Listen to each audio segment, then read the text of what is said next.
Chapter 275 7 Luminaries Key.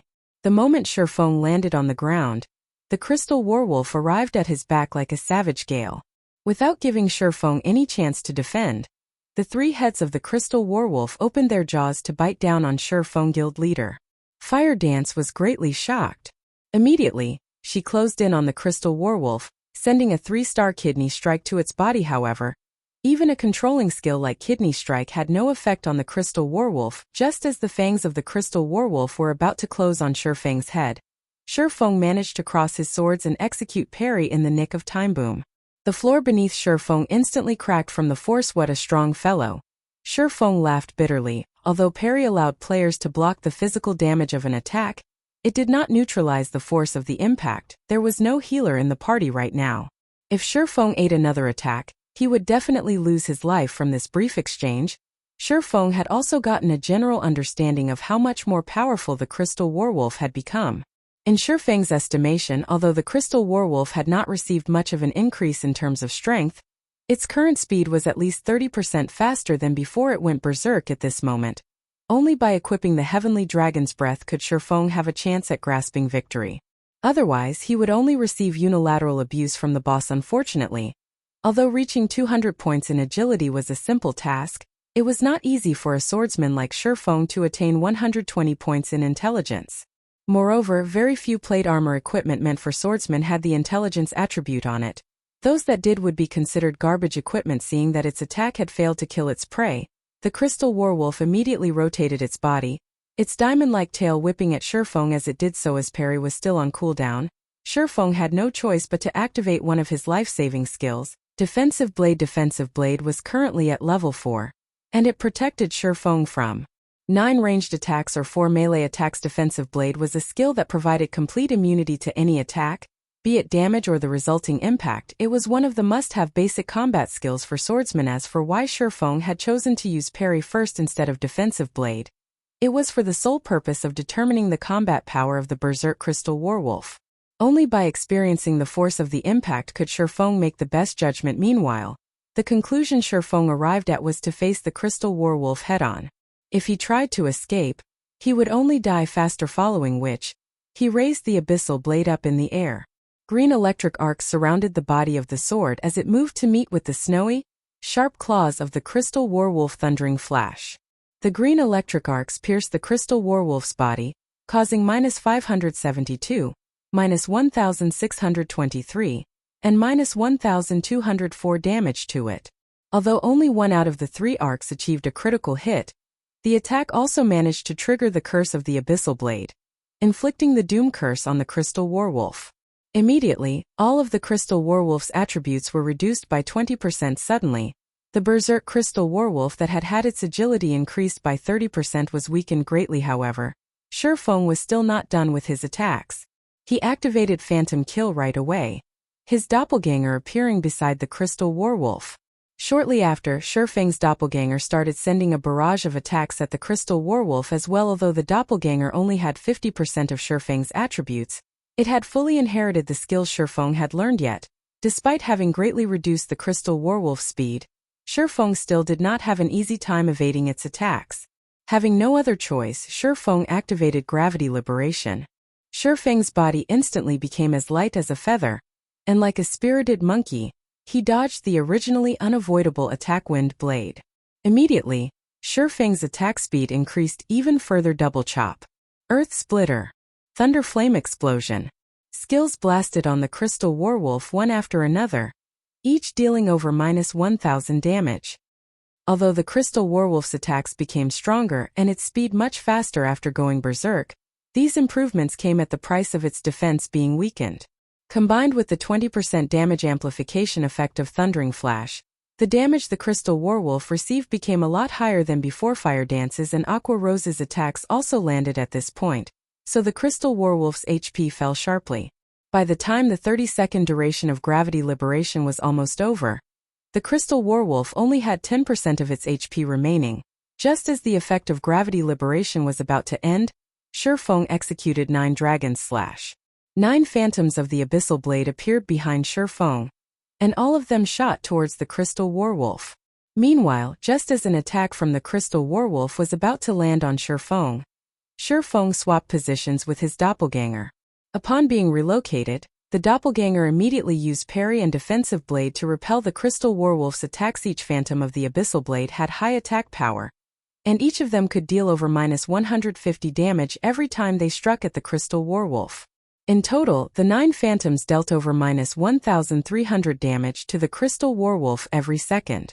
Meanwhile, there were 28 seconds before the effect of 9 Dragons Slash ended. After having used up both of its life-saving skills, parry and defensive blade, the doppelganger received a direct hit from the Crystal Werewolf's claws. Alas, the doppelganger only had 50% of Feng's attributes, so it died on the spot. However, the doppelganger had earned a lot of time for Feng. With the doppelganger gone, the Crystal Werewolf shifted its attention back to Feng's actual body. Feng activated Wind Walk again without hesitation. He then whirled around and ran. Fortunately, with his movement speed increased by 30%, Feng was still a tad faster than the Crystal Werewolf, which was still under the 20% attribute reduction effect of the Doom Curse. Thus, the kiting strategy began once more under Aqua Rose's and Fire Dance's constant barrage. The Crystal Werewolf's HP fell lower and lower. 9%. 8%. 7%. By the time the effect of Feng's Windwalk was about to end, the Crystal Werewolf only had 3% of its HP remaining. It should be about time. At this moment, Feng stopped running. He then turned to face the Crystal Werewolf, pointing the Abyssal Blade at the monster. Abyssal Bind. 9 snake-like chains suddenly surfaced from the floor, instantly binding the Crystal Werewolf. Although the Crystal Werewolf had been immune to the control skills used on it before, its movements were still bound by the pitch-black chains in God's domain. The so-called immunity to control skills did not necessarily make one immune to all control skills. Instead, it simply made one immune to control skills that were below a certain tier. Skills such as Frost Arrow, Ice Sphere, and Kidney Strike were all considered basic skills. In other words, they were Tier 0 skills. As these skills were of the lowest tier, the Crystal Werewolf was completely immune to their effects. As a level 25 Lord, the Crystal Werewolf was immune to any control skills that was below Tier 2. However, Tier 2 or Tier 3 control skills could still restrain it. Although Feng did not know which tier the Abyssal Bind belonged to, it was a skill attached to a magic weapon. In Feng's estimation, it should be at least Tier 3 or above, meaning that it would be effective against all bosses that could possibly appear at this stage of the game. With the Crystal Werewolf completely restrained, Feng took a step forward as he activated his ultimate skill, Flame Burst, which could only be used around once every 4 minutes. Feng's 2 swords were just like miniature suns with the activation of Flame Burst. In the blink of an eye, Feng slashed the Crystal Werewolf's body 6 times with his swords. 2,238, -4,452, -2,198, -2,212, -4,408, -2,216. The 6 attacks dealt a total of more than -17,000 damage, instantly wiping away the Crystal Werewolf's remaining 3% HP system. Level 25 Crystal Werewolf killed. Level difference of 7. EXP obtained increased by 700%. Obtained 485,630 EXP. The experience bars of all 3 of them instantly increased by a large chunk. Aqua Rose even advanced to level 18. As for Feng, he had only recently reached level 18, so he was still at level 18 even after killing the Crystal Werewolf. If he could kill several more of such Lord rank bosses, he would definitely level up very quickly. I never thought a Lord rank boss could be killed in such a way as well. This battle was an eye-opener for Aqua Rose in truth. However, if not for Feng being capable of holding a stable aggro on the Crystal Werewolf, in addition to consistently evading its multitude of attacks, they definitely could not have killed it. Guild leader, quickly check the loot. As a huge fan of Feng, Fire Dance was not surprised by Feng's ingenuity. She had always believed Feng could lead them to victory. Moreover, Fire Dance was hoping to reach Feng's standards one day. How could she allow herself to falter when faced with a Lord-ranked boss? Feng nodded in reply, promptly going ahead and checking the loot left behind by the Crystal Werewolf. It can't be right? How could this boss be so cheap? How could it drop only 1 key and 1 piece of equipment? Aqua Rose immediately grew unhappy when she saw the information shared by Feng. What was even more annoying was that the equipment dropped was only a level 20 fine gold ranked plate armor wrist guard. It wasn't even dark gold ranked. Not bad. Don't forget that this 7 Luminaries key can be used up to 3 times to open a dark gold treasure chest. Isn't there a dark gold treasure chest right before us? Feng laughed after Aqua Rose had followed Feng for some time. Unconsciously, her standard for judging items became much higher than before. If it was in the past, Aqua Rose would definitely have forgotten herself in joy if she saw a fine gold equipment. Now, however, unless an item was of dark gold rank, it would not even pique her interest. That's right. Aqua Rose shifted her sights towards the distant treasure chest. After the arduous battle, the existence of this dark gold treasure chest had completely slipped her mind. They could get a dark gold equipment at the very minimum if they opened this treasure chest. There was also a small chance for them to obtain an epic ranked item. Epic ranked items. Aqua Rose did not dare to even hope for one. Chapter 276, Dragonscale Set Equipment. It's locked as expected. No matter how hard Feng tried, he could not open the dark gold treasure chest. Hence, he retrieved the key he had just obtained from his bagkachak. The lid of the purple gold-colored treasure chest popped open slightly. Multicolored lights escaped between the gap, the lights illuminating even areas that were several hundred yards away. If this treasure chest had been opened out in the fields, it would definitely cause a huge commotion and attract many players to come and snatch it. Fortunately, there was only Feng's group of 3 in the Forgotten Lands. After the multicolored lights faded away, Feng reached into the treasure chest. However, he quickly discovered there were only very few items inside it. The treasure chest contained a total of 3 items. Of them, 2 were dark gold equipment, while 1 was a forging manual. The 2 dark gold equipment were the crystal armor and the boots of extreme speed. Crystal armor, chest piece, plate armor, dark gold rank. Level 20. Equipment requirement. Strength 120, Agility 140, Defense plus 140, Strength plus 24, Agility plus 21, Endurance plus 20. Restricted to Swordsman. Additional passive skill dash. Smart Outbreak. Every time user receives damage, strength and agility increased by 2% for 15 seconds. Stacks up to 5 times, although the basic attributes on this piece of equipment could only be considered at the level of being good.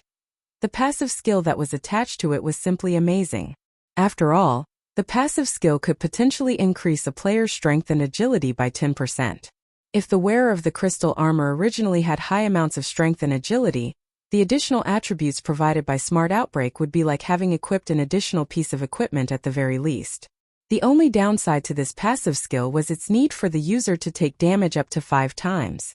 Although such a condition had made it relatively useless in boss battles, when used in grinding monsters in PK, it would definitely provide the wearer of the crystal armor with unspeakable advantages. Boots of extreme speed. Shoes, leather armor, dark gold rank. Level 20. Equipment requirement. Strength 90, Agility 130. Defense plus 143. Strength plus 20, Agility plus 26, Endurance plus 18. Movement speed plus 10. Evasion plus 7. Additional passive skill dash. Rapid movement. Increases movement speed by 12% and agility by 8% in regard to assassins and rangers. The most sought-after attribute for these 2 classes was agility, followed by strength. Meanwhile, this pair of boots increased the wearer's agility to the extremes.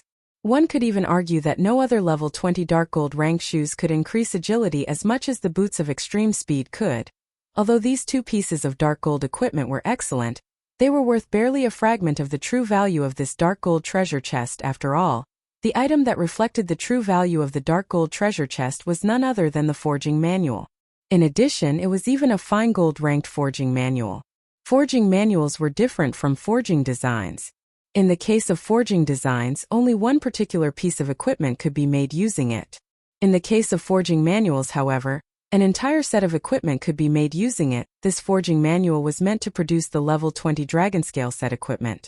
There were a total of 6 pieces in this set, and it could be worn by any class that could use plate armor. Previously, Feng had spent over 100 gold at the Blackwing auction house just to purchase the forging design for the Arclight shield. However, the value of the Arclight shield was far from being comparable to the Dragonscale set equipment. After all, the Dragonscale set equipment was a fine gold-ranked set equipment throughout the entire Star Moon Kingdom. Not a single guild had managed to obtain a secret silver-ranked set equipment up to now. One could simply imagine the value of a fine gold rank set equipment if Feng could forge a few sets of the Dragonscale set equipment and give them to the plate armor classes in the guild's main force. When these players walked on the streets wearing the Dragonscale set equipment, one could simply imagine the shock on the other players' faces when they see the set equipment. The members of other guilds would definitely tremble with fear. Just the thought of such a scene was simply exhilarating. However, it would definitely be extremely difficult to forge the Dragonscale set equipment. As it was a set equipment, the difficulty of producing the entire set would be no less than producing a piece of dark gold equipment. Feng was only an advanced forging apprentice right now. Without raising his forging level, producing the Dragonscale set equipment would only be a pipe dream at the very least. He needed to get promoted to an intermediate forger or advanced forger before he had an actual chance of producing the Dragonscale set equipment. I have to raise my forging levels after we return. Feng formed a plan in his mind as he looked at the Dragonscale forging manual. Feng then handed the boots of extreme speed to Fire Dance. Now that Fire Dance had reached level 19, she was only a short distance away from level 20. As for the crystal armor and Dragonscale forging manual, he kept both of them for himself. After resting for a short while, Feng's group of 3 entered the crystal pathway. The crystal pathway was so long that one could not see the end of it in a single glance. Moreover, the elemental mana present in this pathway was extremely dense, so much so that it was even visible in the form of an aurora. It was an absolutely stunning sight to behold.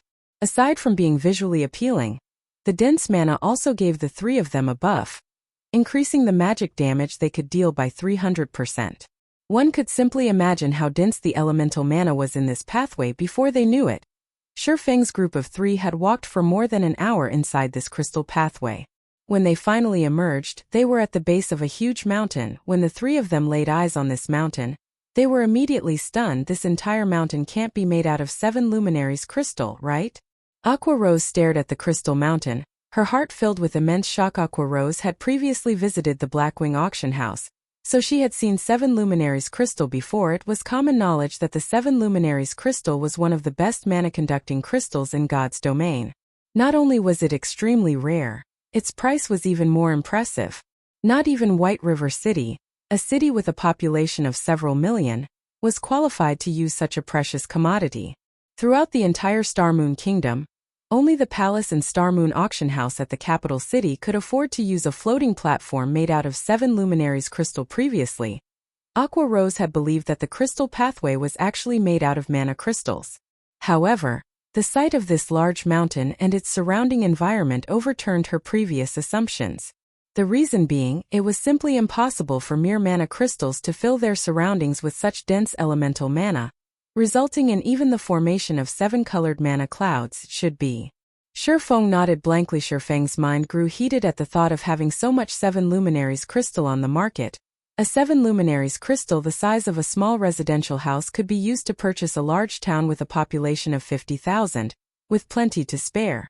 Meanwhile, the 7 Luminaries crystal before him was in the form of a mountain, and in terms of size this mountain could rival even White River City, a city made entirely of 7 Luminaries crystal. Just what sort of concept was this? Even if the entire Starmoon Kingdom was sold, it would not be enough to purchase so much 7 Luminaries crystals. Unfortunately, none of these crystals could be taken away. It was not even possible to pick some to take back if they wished to mine these 7 Luminaries crystals. At the very least, they needed to reach master level in mining. Feng was only at basic apprentice level in mining right now, and not even in his dreams could he mine these 7 Luminaries crystals. 7 Luminaries crystal was even more valuable than gold. Yet, even though so much 7 Luminaries crystals were sitting right before him, he could do nothing but look at it. Feng's heart simply bled at this thought. However, this couldn't be helped. Who would have ever thought there would be so much 7 Luminaries crystals at this place? Feng shook his head, banishing his thoughts. He then moved his sights towards a flight of stairs a short distance away that led to the peak of the mountain, saying, "Let's go up and take a look. We might discover how to unseal this place up there." Fire Dance did not know the true value of 7 Luminaries crystal, hence she barely reacted to it. She had simply been mesmerized by the beauty of this mountain. Aqua Rose, on the other hand, knew full well the value of this mountain. If Fire Dance had not given her a shove, rousing her from her stupor, Aqua Rose would definitely still be immersed in her shock. After all, This entire mountain was a mountain of money. If she could nick even a tiny piece of this mountain, the coins converted from it would be enough to sustain even a first-rate guild for a long time. As the trio traversed the stairs up the mountain, Feng suddenly felt an oppressive pressure bearing down on him. Moreover, this pressure was exactly the same as what he had felt at the Purple Sun Mansion, only a lot more powerful. The pressure only grew stronger and stronger as they climbed further up the mountain. By the time Feng arrived at the mountaintop, he was already drenched in sweat. His body also felt extremely heavy, as if it were made out of lead. Meanwhile, the two girls, Fire Dance and Aqua Rose, fared much worse than Feng. At this moment, both girls were sprawled on the ground, their bodies refusing to move even an inch. Unable to help his teammates, Feng decided to walk towards a monolith visible at a distance by himself. Just by looking at this semi-transparent sky-blue monolith, Feng could immediately sense that it was the heart of this land. It was obvious that this standing stone was the thing that filled the surrounding environment with such dense elemental mana, and not the mountain-sized 7 luminaries crystal. Arriving before the monolith, Feng discovered many golden divine runes engraved on the bottom of the standing stone. They were by far the most complicated divine runes Feng had ever seen. Also, Feng had actually discovered a figure flickering in and out of existence within the semi-transparent monolith. When Feng took a closer look at this figure, his eyes immediately widened in shock. He simply couldn't believe what he was seeing was real. The reason being, Feng had seen the figure inside the stone before. However, Feng was confused. Why would this person appear here? Chapter 277, A God's Grave. While Feng was still in a daze, Fire Dance and Aqua Rose caught up with him, having recovered from their exhaustion. Guild leader, did you find anything? Fire Dance asked out of curiosity when she saw Feng lost in thought. Aqua Rose, on the other hand, did not notice any difference in Feng's demeanor, because the moment she arrived before the monolith, her attention was completely caught by something else. As an elementalist, she was much more sensitive to magic power than players of other classes. The frightening magic power radiating from the monolith was definitely the purest form of magic power Aqua Rose had ever felt, as if it was the master of all elemental mana. When Aqua Rose noticed the figure inside the monolith, she too froze on the spot. How is it possible? Aqua Rose could not believe what she saw. She rubbed her eyes, thinking they were playing tricks on her. Aqua Rose's reaction baffled Fire Dance. What has gotten into the two of you? Fire Dance looked at Aqua Rose, then at Feng, confused by their reactions. You'll understand after taking a look inside the monolith, Feng said slowly, pointing towards the figure in the monolith. Fire Dance then transferred her gaze to the monolith. How could she be here? Fire Dance asked in shock. Fire Dance knew the figure in the monolith. Moreover, she had met this person only recently. This person was none other than Charlene, the divine official who faced off against the two fallen angels back at the demon's castle. To be precise, the woman within the monolith looked exactly the same as Charlene. Even the saintly aura she emitted was similar to Charlene's. If Fire Dance had to point to a difference between the two women, then it would be the pressure this woman gave off. This was no longer an oppression due to strength.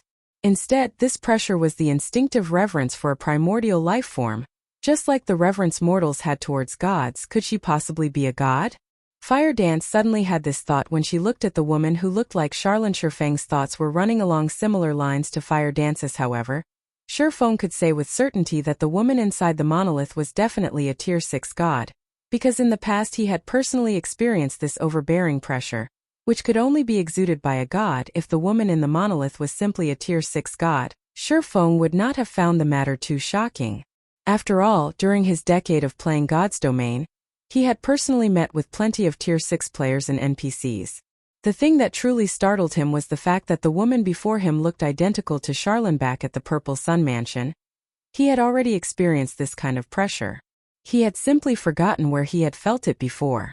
Now he knew why that pressure felt so familiar. After all, he had felt a similar pressure from Charlene. Only, the pressure Charlene gave off was not as powerful as the one he felt at the Purple Sun Mansion, hence he failed to recognize it.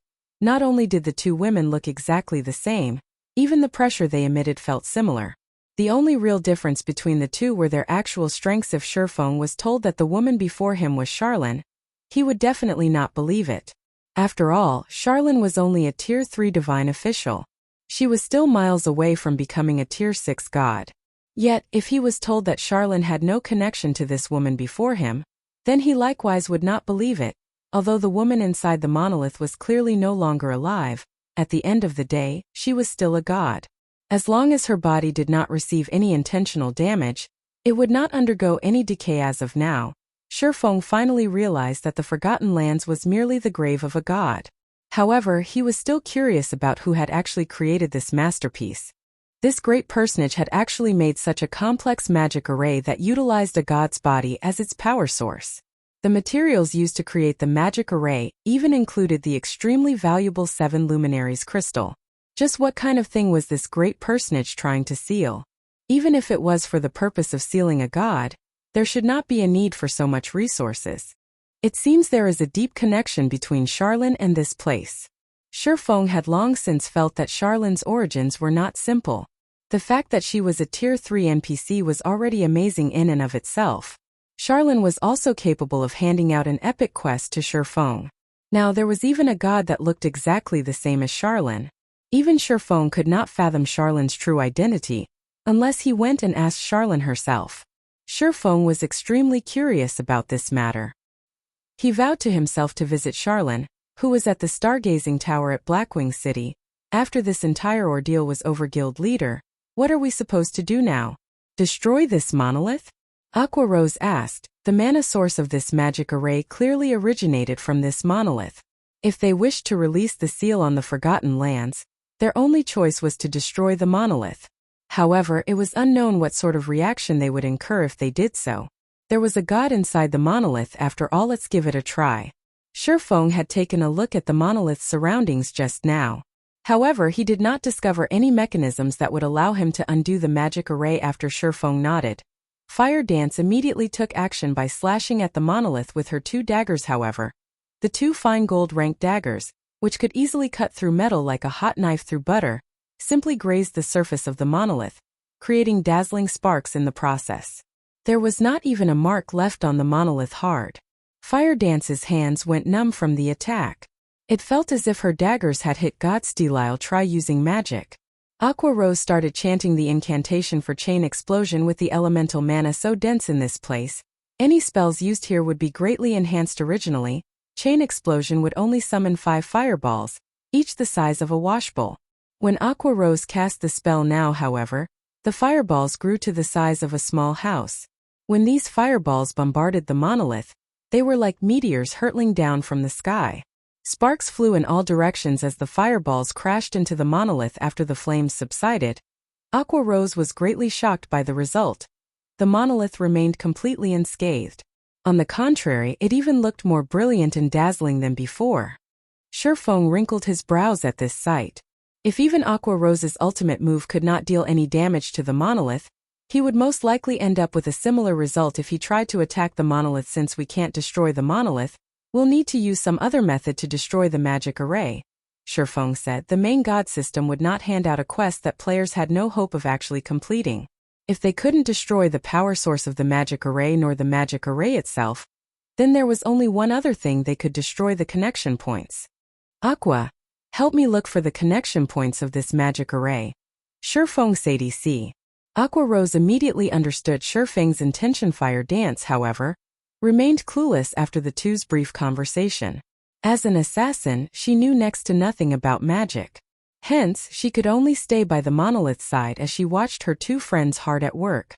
Meanwhile, Feng and Aqua Rose started searching the surroundings of the monolith for the veins that carried magic power to the 5 modules of the magic array. Only by looking for veins could they locate the connection points. Normally, the quickest way to destroy a magic array was to destroy its power core. If that was not viable, then the 2 other remaining options would be to destroy the magic array itself and to destroy the connection points of the magic array. Destroying the magic array itself was an extremely challenging task to pull off. On the other hand, it was a very simple task to destroy the connection points. Unfortunately, locating these connection points was also a very difficult task. A connection point was a node that connected the magic array to its power source. It acted similar to a circuit breaker in real life. Only, instead of being used to prevent an overflow of electric current, the connection point served to limit the amount of mana flowing from the power source to the magic array. If the connection point was damaged, then the mana supply would surge and consequently, the magic array would destroy itself due to excessive mana input. After searching for some time, Feng finally found a connection point. He promptly struck down with the abyssal blade, destroying the connection point. However, this enormous and complex magic array did not possess only a single connection point. They needed to search and destroy all the connection points of the magic array. After several more hours passed, Aqua Rose found another connection point, which she quickly destroyed. Even so, the magic array remained stable. In this way, Feng and Aqua Rose spent the entire day destroying more than 20 connection points. Although the destruction of the connection points had a slight effect on the magic array, it was clear that the damage was within the parameters of the magic array's design. Not good. Guild Leader, one of the connection points you previously destroyed is back to normal. Having nothing better to do, Fire Dance had tagged along with Feng, hoping to learn how she too could search for the connection points. However, during her observations, she suddenly discovered that one of the connection points Feng had previously destroyed had actually recovered. What did you say? Feng asked in disbelief. Even the connection points could restore themselves? Feng started to suspect that this was no longer an ordinary magic array, but a magic array that had already cultivated into a demon. Feng had seen plenty of Tier 5 magic arrays in the past. He had even seen Tier 6 magic arrays before. However, he had never once heard of a magic array that was capable of repairing itself. Chapter 278, The Great Catastrophe. By no means can we continue like this. There might be hundreds of connection points in this magic array. By the time we locate the ones remaining, the other connection points might have repaired themselves already, Feng said. His head aching. A magic array that was capable of self-repair was simply unheard of. If they did not have a dozen or so players moving separately to destroy the connection points, it was simply impossible to destroy every single connection point in this magic array. Destroying the connection points suddenly became a much harder task than Feng had imagined it to be. Guild Leader, I found something here.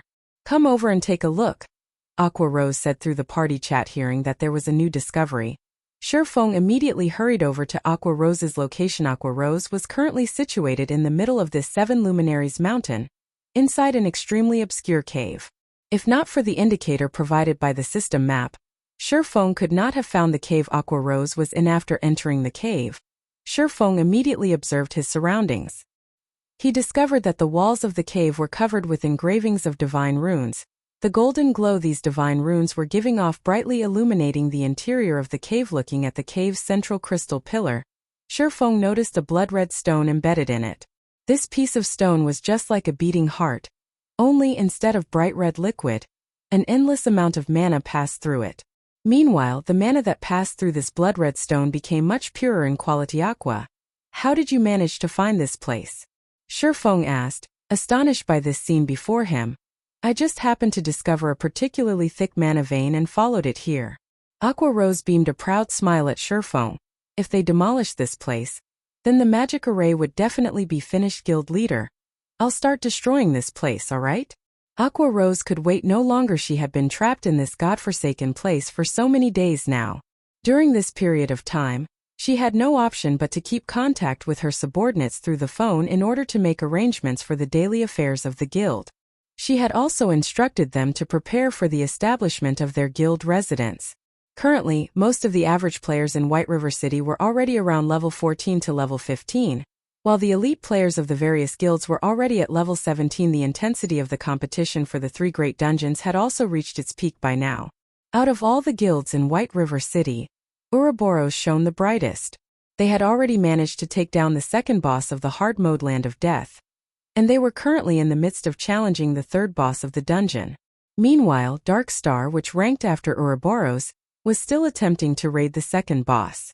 As for the other guilds, they had also passed through normal mode, and were currently preparing to raid hard mode. Furthermore, as players started raiding the hard mode bosses of the 3 great dungeons, they soon discovered the astonishing benefits they could obtain.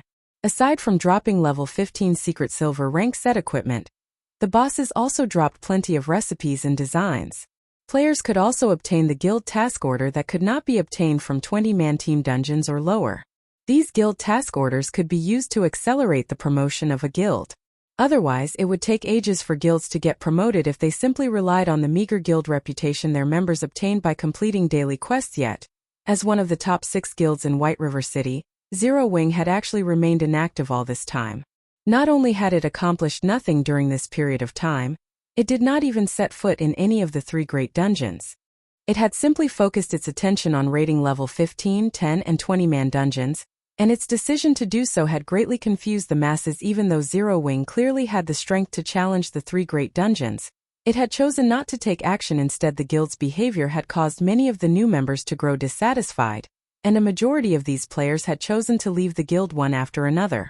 Very quickly, Zero Wing's member count that had originally exceeded 8,000 had quickly dwindled down to just slightly more than 6,000. This situation had panicked Aqua Rose somewhat. In reply to Aqua Rose's panic, Feng had simply said, "If they wish to leave, then let them leave. You don't need to stop them. The guild is too bloated right now, so this is a good chance to rid ourselves of those that joined solely with the intention of taking advantage of us. The guild would become much purer after those players are gone." Hearing Feng saying so, Aqua Rose had no choice but to turn a blind eye to all the players withdrawing from the guild. However, she did make sure to record the names of those who left. In the future, they would no longer be welcomed into the guild. Meanwhile, the players that withdrew from the guild simply reacted with contempt at Aqua Rose's actions. They had even made a mockery of Zero Wing, declaring that they would never rejoin a lousy guild like Zero Wing. Moreover, as if to rub salt into the wound, Dark Star had also been secretly killing many players from Zero Wing, causing even more players to withdraw from the guild. As of this moment, there were only around 4,000 members remaining in Zero Wing. Not to mention a third-rate guild, they were not even comparable to a large unrated guild right now. Hence, Aqua Rose was in a rush to break out of this place. She wanted to quickly return and rectify the guild. "Hold on a minute," Feng hurriedly said when he noticed a large fireball already appearing in Aqua Rose's hand. "We don't really need to destroy it." "But how are we supposed to leave this place if we don't destroy it then?" Aqua Rose asked. "I have my own ways."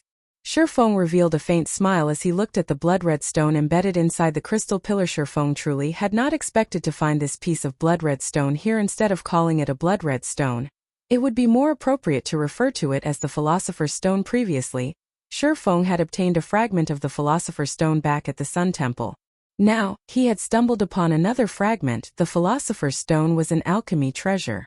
Despite being fragmented into 5 pieces, each of these individual pieces still contained the strength of an epic ranked item. Also, when Feng discovered the Philosopher's Stone at this place, he quickly understood just how the connection points of the magic array had managed to repair themselves. It turned out it was all because of the Philosopher's Stone. Although I can't take away any of these 7 Luminaries crystals, it is still not bad if I can return with this piece of the Philosopher's Stone. Feng arrived before the crystal pillar. He then inserted the tip of the abyssal blade into the crevice in the crystal pillar, where the Philosopher's Stone was set. With a light tap on the pommel of the abyssal blade, the Philosopher's Stone easily popped out from the crystal pillar. Feng promptly retrieved the item and stored it in his bag. Shortly after the Philosopher's Stone was removed from the crystal pillar, the cave started fading away. Moreover, the rate at which it disappeared was visible to the naked eye. The dense elemental mana that filled the air and land also gradually dispersed, becoming thinner and thinner.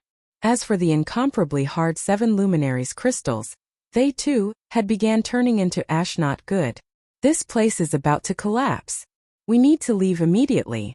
Feng shouted through the party chat as soon as he noticed this change. Feng's group of 3 rushed down the 7 Luminaries mountain, and before long the entire mountain started imploding. The magic array that sealed the Forgotten Lands also lost its effectiveness. As for the monolith that had previously been standing on the mountaintop, it remained floating high up in the sky. Gradually, the monolith rose higher and higher, before suddenly releasing a rainbow brilliance. The monolith was like a miniature sun at this moment. Soon after, the dazzling glow disappeared, along with the gigantic monolith itself. After the 7 Luminaries mountain collapsed, a bottomless pit appeared in its place. The pit was just like a black hole, devouring everything that entered it. At the deepest reaches of this bottomless pit, there was actually a boundless aura of destruction, and any object that came into contact with this pressure instantly turned into ash. Surprisingly, Feng felt signs of life at the very bottom of this immeasurably deep pit, and his entire body instinctively shuddered at this discovery. Guild leader, did we do something bad? Fire Dance asked Feng in a careful tone. She, too, could feel the immensely frightening pressure that came from the bottomless pit. Don't know, either, Feng said, a bitter smile on his face at this moment. A notification from the system sounded. System. Unique quest miracles unsealed completed quest rewards. 1 million EXP, 40 free attribute points and 40 free mastery points. System. The Endless Abyss has come into existence. Activating new expansion pack. The Great Catastrophe. System. Legendary ranked main storyline quest, 7 treasures. Activated quest details. The Endless Abyss has already opened. You are required to immediately notify the War God's Temple in order to have them reseal the Endless Abyss. After reading these notifications, Feng finally had an inkling of what was going on. Inadvertently, they had actually opened the door of taboos. According to Feng's memories, the new expansion pack, The Great Catastrophe, had only appeared 3 months after God's Domain's launch in his previous life. Now, however, because of him, The Great Catastrophe had appeared in advance. Chapter 279 Quality over Quantity. When Aqua Rose and Fire Dance read the notifications they received, both of them were immediately sent into a Daisy legendary quest. Moreover, it was a main storyline quest. A quest that was capable of changing the history of God's domain. The reward for such a quest would definitely be luxuriant according to rumors. The minimum reward for completing an epic quest was an epic ranked item, or an item of equivalent value. In other words, if they completed a legendary quest, then the minimum reward they could obtain would be a legendary ranked item. They had never even seen an epic ranked item before, much less a legendary ranked item. It could definitely become the symbol of the guild. However, when the two of them thought about how they were required to seal this endless abyss, they sank into deep despair. The return scrolls are usable now. Let's leave this place then. Feng's memories of the new expansion pack, The Great Catastrophe, were still fresh in his mind. After the Great Catastrophe occurred, the monsters throughout God's domain started becoming restless. Towns especially would randomly come under attack from demonic beasts, resulting in chaos. According to Feng's memories, some of the weaker border towns had even been conquered by the demonic beasts, turning those into demonic beast towns. Among the biggest changes made to the game were to the knights in God's domain. After the new pack was implemented, the number of monsters that would appear during nighttime was much higher than before. Moreover, monsters corrupted by the Endless Abyss would also appear. These corrupted monsters would all be transformed into demonic beasts, and even the weakest of demonic beasts were Tier 1 monsters. Which was to say, if players had still not received their promotion into a Tier 1 class, it would be tremendously difficult for them to fight against these monsters. Instead of being the ones doing the killing, players would have a much higher chance of getting killed by these demonic beasts. Hence, after the new expansion pack, players would find it very difficult to grind and level up during nighttime. In contrast to the shock Aqua Rose and Fire Dance felt, the revelation of the new pack caused a sensation throughout the entire Star Moon Kingdom. Players could not help but feel excited after finding out about the Great Catastrophe expansion pack. The official developers of the game had already revealed information about this new expansion pack. In the future, demonic beasts would randomly launch assaults on towns, and in response to such attacks, towns would issue defense quests to players. As long as players managed to defend the town, they would receive bountiful rewards. Of these rewards, there would even be secret silver ranked items and many more valuable items. In addition, players would also receive city reputation from completing the defense quest. These defense quests would undeniably allow average players to quickly improve themselves. Hence the excitement of many of the average players over the arrival of this new expansion pack. Meanwhile, the atmosphere in White River City had also suddenly cooled down, as many players had chosen to head out to the towns instead. They intended to grind for some levels while they awaited for a demonic beast assault to occur. If luck would have it, they might even happen upon a demonic beast assault, making a huge profit from completing the resultant defense quest. Guild leader, should we arrange for a few members to head towards various towns and keep an eye out for a demonic beast assault? Aqua Rose suggested, her brows wrinkled slightly when she looked at the deserted streets of White River City. The other guilds were currently busying themselves with raiding the 3 great dungeons. They definitely would not have the time to pay attention to these demonic beast assaults. Hence, this was a good chance for Zero Wing to shine. Let's not participate in the demonic beast assaults. Focus on leveling up. Level 20 is the time when our guild will shine. Feng shook his head, a knowing smile on his face. In the past, Feng had experienced many assaults launched by demonic beasts. Hence, he knew very well how difficult it was to actually receive the reward of a defense quest. The reason being, even the weakest demonic beast was a Tier 1 monster. They would all be level 30 or above. Feng had even once encountered a Tier 3 demonic beast during an assault. If they were to try and defend a town right now, it would simply be suicide. Naturally, Feng would not let the members of his guild die a pointless death. One could say that towns were extremely dangerous locations right now. If players were to truly meet with a demonic beast assault, then it was not luck but fate. Currently, the safest places in God's domain were cities, since there would be high-tier NPCs guarding them. Take White River City for example. There were 3 tier 4 NPCs guarding it, so demonic beasts would not dare to casually approach the city itself. If we don't participate and make some achievements, many more of the remaining members might choose to withdraw from the guild. Aqua Rose could not understand what was going through Feng's mind before. They had given up on competing over the 3 great dungeons.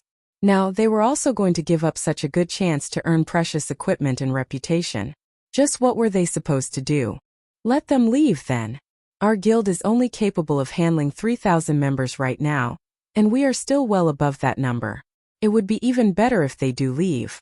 Feng smiled without care. What Feng was trying to pursue was quality, not quantity. God's domain was a game, and the resources available to players were limited. Meanwhile, the more members they had in the guild, the more resources the guild needed to spend. However, if the resources available in the guild only amounted to so much, having more members in the guild would mean that each member would receive less resources. As a result, their development speed would also fall. In the past, Shadow had conducted a mass recruitment of players, recruiting all kinds of players into the guild. In the end, the guild had bitten off more than it could chew, causing its development to slow to a crawl. In this life, Feng would not repeat the same mistakes Shadow made in the past. The members in the guild could just leave for all he cared. He definitely would not try to stop them from leaving. Talent was very important if one wished to become an expert in God's domain. However, truly talented people were limited. In the past, a majority of the experts in God's domain had participated in one battle after another, gradually learning and accumulating the experience needed to become an expert. Instead of relying on talent, instead of cultivating some two-faced talented guild members, Feng would rather invest his resources in nurturing normal, but loyal guild members. In the past, a super guild called Black Tower had sent over 200,000 of their members to attack a second-rate guild called Solitary Rulers. Meanwhile, Solitary Rulers had less than 80,000 members in total. The guild was believed to have the fewest members among all second-rate guilds. Before the battle between the two guilds had even started, everyone had already expected Black Tower to easily obtain victory. However, the end result was far from what others had imagined it to be. Although both guilds clashed tens of times, Black Tower hadn't succeeded in destroying the city governed by Solitary Rulers. While more than 30,000 members of Solitary Rulers had died in that battle, Black Tower had lost more than 3 times that number, with over 100,000 members of Black Tower dying. Black Tower suffered a tremendous loss after that battle, greatly shocking the other guilds that were watching from the sidelines. In the end, Black Tower had no choice but to mobilize its 7 Tier 5 Saint rank players and one of its Tier 6 God rank players to destroy Solitary Rulers. However, every member of Solitary Rulers still fought to the bloody end, fighting tooth and nail against their eventual demise. Before they lost their city, they had even managed to kill 2 of the Saint rank players and another 100,000 or so Black Tower members. In the subsequent clashes between the two guilds, Solitary Rulers had suffered one defeat after another. After all, the Tier 6 God rank expert and 7 Tier 5 Saint rank experts were simply too powerful. As a result, Solitary Rulers lost 5 of the cities they governed in quick succession. By the time the battlefield moved to Solitary Rulers' final base of operations, Unparalleled City, amazingly, not a single member had chosen to withdraw from the guild. Even after dying tens of times, they still chose to charge head-on into the battlefield. Feng couldn't help but shiver every time he recalled the unyielding attitude of those iron-blooded souls. Clearly, the difference in strength between the two guilds was like heaven and earth. Yet, instead of giving up and accepting their fates, every single member of Solitary Rulers had chosen to brave the battlefield. It was also due to this reason that Black Tower had suffered such immense losses. If it were any other guild standing in Solitary Rulers' place, the members would have long since abandoned hope and quit the guild. They would not have chosen to fight at all while Black Tower was in the midst of conquering Solitary Ruler's final city. However, another super guild had attempted to take advantage of the situation and laid siege to Black Tower's cities. As a result, Black Tower had no choice but to give up their plan of completely annihilating Solitary Rulers. Meanwhile, Solitary Rulers had instantly risen to fame after this conflict, becoming the role model of all second-rate and third-rate guilds. Aside from Solitary Rulers as an example of quality over quantity, there was also the adventurer team that was known throughout the entire God's domain, the Midnight Tea Party. Although its members numbered less than 30, not even super guilds dared to cross it in God's domain. Although quantity was important, quality was even more important, I understand. Looking at Feng's determined expression, Aqua Rose had no better choice but to concede to his decision. It was indeed like Feng had said. There were too many members in the guild. The current member count far exceeded their range of tolerance. By having those unfaithful members leave, they could also lay a good foundation for their guild's future. Another reason why Aqua Rose had agreed to Feng's decision was mainly because of the guild residents. Once they revealed their guild residents to the public, there would be no shortage of players wanting to join their guild. If they did not possess the guild residents, Aqua Rose definitely would not have agreed to such a self-destructive course. After Aqua Rose went on her own way, Feng headed to the Adventurers Guild. Now that the Great Catastrophe expansion pack had been activated, he needed to quickly handle the matters concerning the guild residents.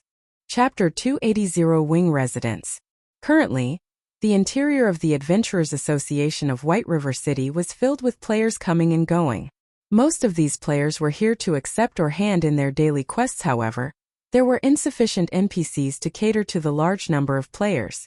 As a result, these players usually needed to wait in the lounge for a period of time before they could accept or turn in their quests. Having nothing better to do inside the lounge, some guild players started ordering alcohol and holding a discussion among themselves. Zero Wing is getting worse by the day. If I had known this would happen earlier, I would have definitely joined some other large guild to develop myself. Perhaps I might have already become the leader of a party by now. Brother Hui, as expected, you are still the smarter and wiser one. You joined Darkstar from the very start, and now you've already become the vice leader of a 15-man team. Now that I have left Zero Wing, I will be relying on Brother Huey's guidance from now on. A shield warrior with tan skin flattered the robust-looking berserker sitting beside him. No problem. With me around, you will definitely have no problem joining the guild, the berserker assured him, clapping his chest. Meanwhile, sitting beside this berserker addressed as Brother Hui was a pretty female mage. Although her face looked average, she had an excellent figure. Coquettishly fluttering her eyelashes, the female mage looked at the person known as Brother Hui, sweetly saying, "Big Brother Hui, I've been wanting to go to the level 15 Wind Ridge. When will you take me there?" Wind Ridge was a level 15 20-man team dungeon. Among level 15 team dungeons, Wind Ridge had a below-average difficulty. However, to average players at this stage of the game, even a level 15 10-man team dungeon was a great challenge, not to mention a 20-man dungeon like Wind Ridge. Of course. Isn't it just Wind Ridge? You're already my woman now. How could you settle for only a meager Wind Ridge? Tomorrow, I'll call up my men and bring you to the demon's castle. The berserker wrapped his arm around the female mage's willowy waist. A nasty grin on his face. Many onlookers grew envious at this scene. They could not help but wish that they too could join Darkstar in getting a beauty for themselves as well. Brother Hui, I hear that the demon's castle has a very high difficulty. Don't tell me you've already managed to obtain the raid strategy from Zero Wing's main force? The tan shield warrior asked curiously. Indeed, we've managed to obtain the strategy already. However, even without it, with Darkstar's strength, we could still easily conquer the demon's castle. The main reason we haven't done so is simply because of the competition we're having with Ouroboros. Otherwise, Zero Wing would not have had the chance to take the limelight as they did before. Look, isn't Zero Wing in shambles now? They're simply a little faster in terms of leveling up. They haven't even cleared the normal mode of any of the 3 great dungeons yet. Darkstar, on the other hand, has already killed the second boss of hard mode and started trying to raid the third boss. We have already caught up with Ouroboros. It is only a matter of time before we surpass Ouroboros. I really don't know what qualifications Zero Wing possesses to be considered as one of the top 6 guilds in White River City. The berserker's loud voice was filled with disdain as he spoke of Zero Wing. Even though the guild clearly has no future, there is still more than half the original number of players remaining in it. It really makes you wonder just what is going through those people's minds. They're just fools. Brother Hui, you're right. I really regret listening to my friend's words about joining Zero Wing back then. The shield warrior nodded his head in agreement, his heart filled with great disappointment. If he had joined Darkstar early on, he might also have had a beauty accompanying him by now. Meanwhile, seated near this trio, Feng was currently quietly browsing through information on the official forums. Naturally, he could clearly hear the loud conversation between the robust berserker and the skinny shield warrior, and the same went for everyone else waiting inside the lounge. However, Feng made no comment on their mocking words. After all, everyone had the freedom to make their own decisions. As for the shield warrior's regret at joining Zero Wing, Feng simply revealed a calm smile. If this shield warrior knew that Zero Wing was about to establish their very own guild residence, just what sort of emotions would he have? At that time, even the words earth-shattering would not be enough to describe the amount of shock he would feel. However, Feng really could not be blamed for this. Soon after, Feng headed to the counter and dealt with all the necessary procedures. After he turned his private territory into a guild residence, he also spent 3,000 gold to build an advanced guild hall in place of the Purple Sun Mansion. The advanced guild hall could fit up to 3,000 people. As for the other facilities of the guild residence, those would only be obtainable from large-scale team dungeons that were level 25 or above. Some time was needed before the construction of the advanced guild hall could be completed. After Feng completed all the necessary procedures, his remaining task was to head to the War God's Temple and report the matter of the Endless Abyss. Just as Feng was about to leave the Adventurers Association, the system notification sounded. Moreover, this wasn't just any normal notification. Instead, it was a notification sent to the entire Star Moon Kingdom system announcement. Congratulations to Zero Wing for becoming the first guild in Star Moon Kingdom to establish a guild residence. Rewarding 10,000 guild reputation, 10,000 guild popularity and 10 gold coins to the guild. I spent 3,000 gold, yet only got 10 gold in return. The system sure is tight-fisted. Feng laughed. However, Feng did not concern himself with such an amount of gold, the reason being, in these past few days, the Starstreak trading firm was already making a daily profit of over 1,700 gold. It was all thanks to the popularity it gained from selling the Arclight shield, as well as the basic mana armor kits. During this period of time, the forging genius Cream Cocoa had also been continuously producing gemstone buckles, advanced whetstones, and many more forging products. Moreover, the number of forging players Melancholic Smile recruited was also rising. Not only did the combination of these new forgers and the various forging designs provided by Zero Wing increase the number of products sold by the Starstreak trading firm, it also expanded the company's product selection. As a result, the daily profits of the Starstreak trading firm continuously rose. Currently, the Starstreak trading firm already controlled over half of the market for forging products in White River City. Moreover, such a situation wasn't limited to just White River City. It extended to the 7 surrounding cities. Hence, Feng was not lacking in money at all. Compared to having spent 3,000 gold coins, Feng was more interested in the 10,000 guild popularity points. This was a feature that would only become available to a guild after it established a guild residence. The higher the guild popularity, the more famous a guild would become among NPCs. With 10,000 guild popularity, Zero Wing could be considered relatively famous among the NPC populace. Compared to starting from scratch, having this 10,000 guild popularity made things much simpler for him. It should be known that, when a guild member completed a quest commissioned by an NPC, the guild would normally receive only 1 to 3 guild popularity. Only quests with high difficulty would reward 5 to 10 points. In other words, a guild needed to complete thousands of guild quests in order to accumulate 10,000 guild popularity. These bonus guild popularity points had saved the guild plenty of development time. Meanwhile, inside the lounge of the Adventurers Association, the tan shield warrior that had just recently left Zero Wing no longer felt joyful about joining Darkstar. On the contrary, his face was as pale as a sheet of paper. Inside the Land of Death, one of the 3 great dungeons, Darkstar's main team was currently battling against a white-bone giant elephant, which was over 20 meters in height at this time. The MT of the team, Lone Tyrant, was enduring the attacks from this white-bone giant elephant. Every time he took an attack from the boss, he would receive over -2,000 damage. His HP constantly rose and fell, his life hanging by a thread. Just as the white-bone giant elephant in the distance was preparing to charge, Lone Tyrant suddenly received a system notification. Lone Tyrant was momentarily stunned by what he saw. How did Zero Wing obtain a guild residence so quickly? Lone Tyrant couldn't help but yell out when he saw the description of this system notification, his eyes nearly popping out of their sockets. He even forgot to use a skill to block the incoming attack from the white-bone giant elephant before him. As a result, he was turned into a pile of meat paste by the boss's foot, losing his life instantly. What followed was what would be expected. A team wipe. Chapter 281. A guild's most powerful weapon. Tens of players were currently lining up outside a large and peaceful tomb. Everyone in this team of players was level 17 or above, and all of their equipment were at least mysterious iron rank with a few pieces of secret silver equipment mixed in. Most of the equipment the leading MT of this team had were of secret silver rank, and the crescent-shaped shield he carried was even of fine gold rank. Meanwhile, all of these well-equipped players were looking reverently at the peerless beauty standing before them. Looking out through the gaps of her silver-white helmet, her black, crystalline eyes shone with both intelligence and wisdom. Her hair, which was a midnight black, hung down to her waist, gently brushing against the silver-white armor she wore. Resting her hand on the hilt of a dark blue greatsword glowing dark blue, she exuded the indomitable aura of a goddess of war as she silently stood there. This peerless war goddess was none other than the snow goddess of Ouroboros, Gentle Snow. After undergoing the baptism of the 3 great dungeons, Gentle Snow was even more dazzling than before.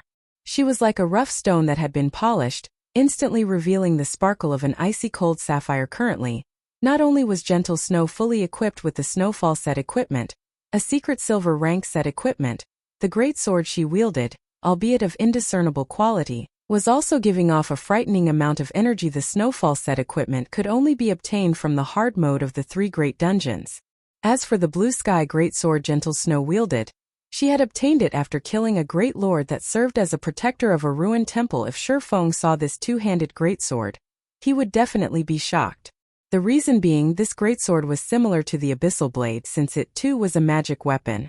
Furthermore, it was also one of the 36 famed swords of God's domain, Blue Sky. Just as Gentle Snow's team was about to raid the 4th boss of the Land of Death, the Whitebone General Jera, Gentle Snow suddenly received a system notification, and a hint of astonishment flashed through her eyes when she read its contents. How can he be so fast? Gentle Snow knew exactly how difficult it was to obtain a guild residence. Even though she had a powerful guild like Ouroboros, the #1 guild in White River City, backing her, the reputation she had collected was still far from enough to allow her to become a Baroness of White River City. Yet Zero Wing was still a step ahead of her.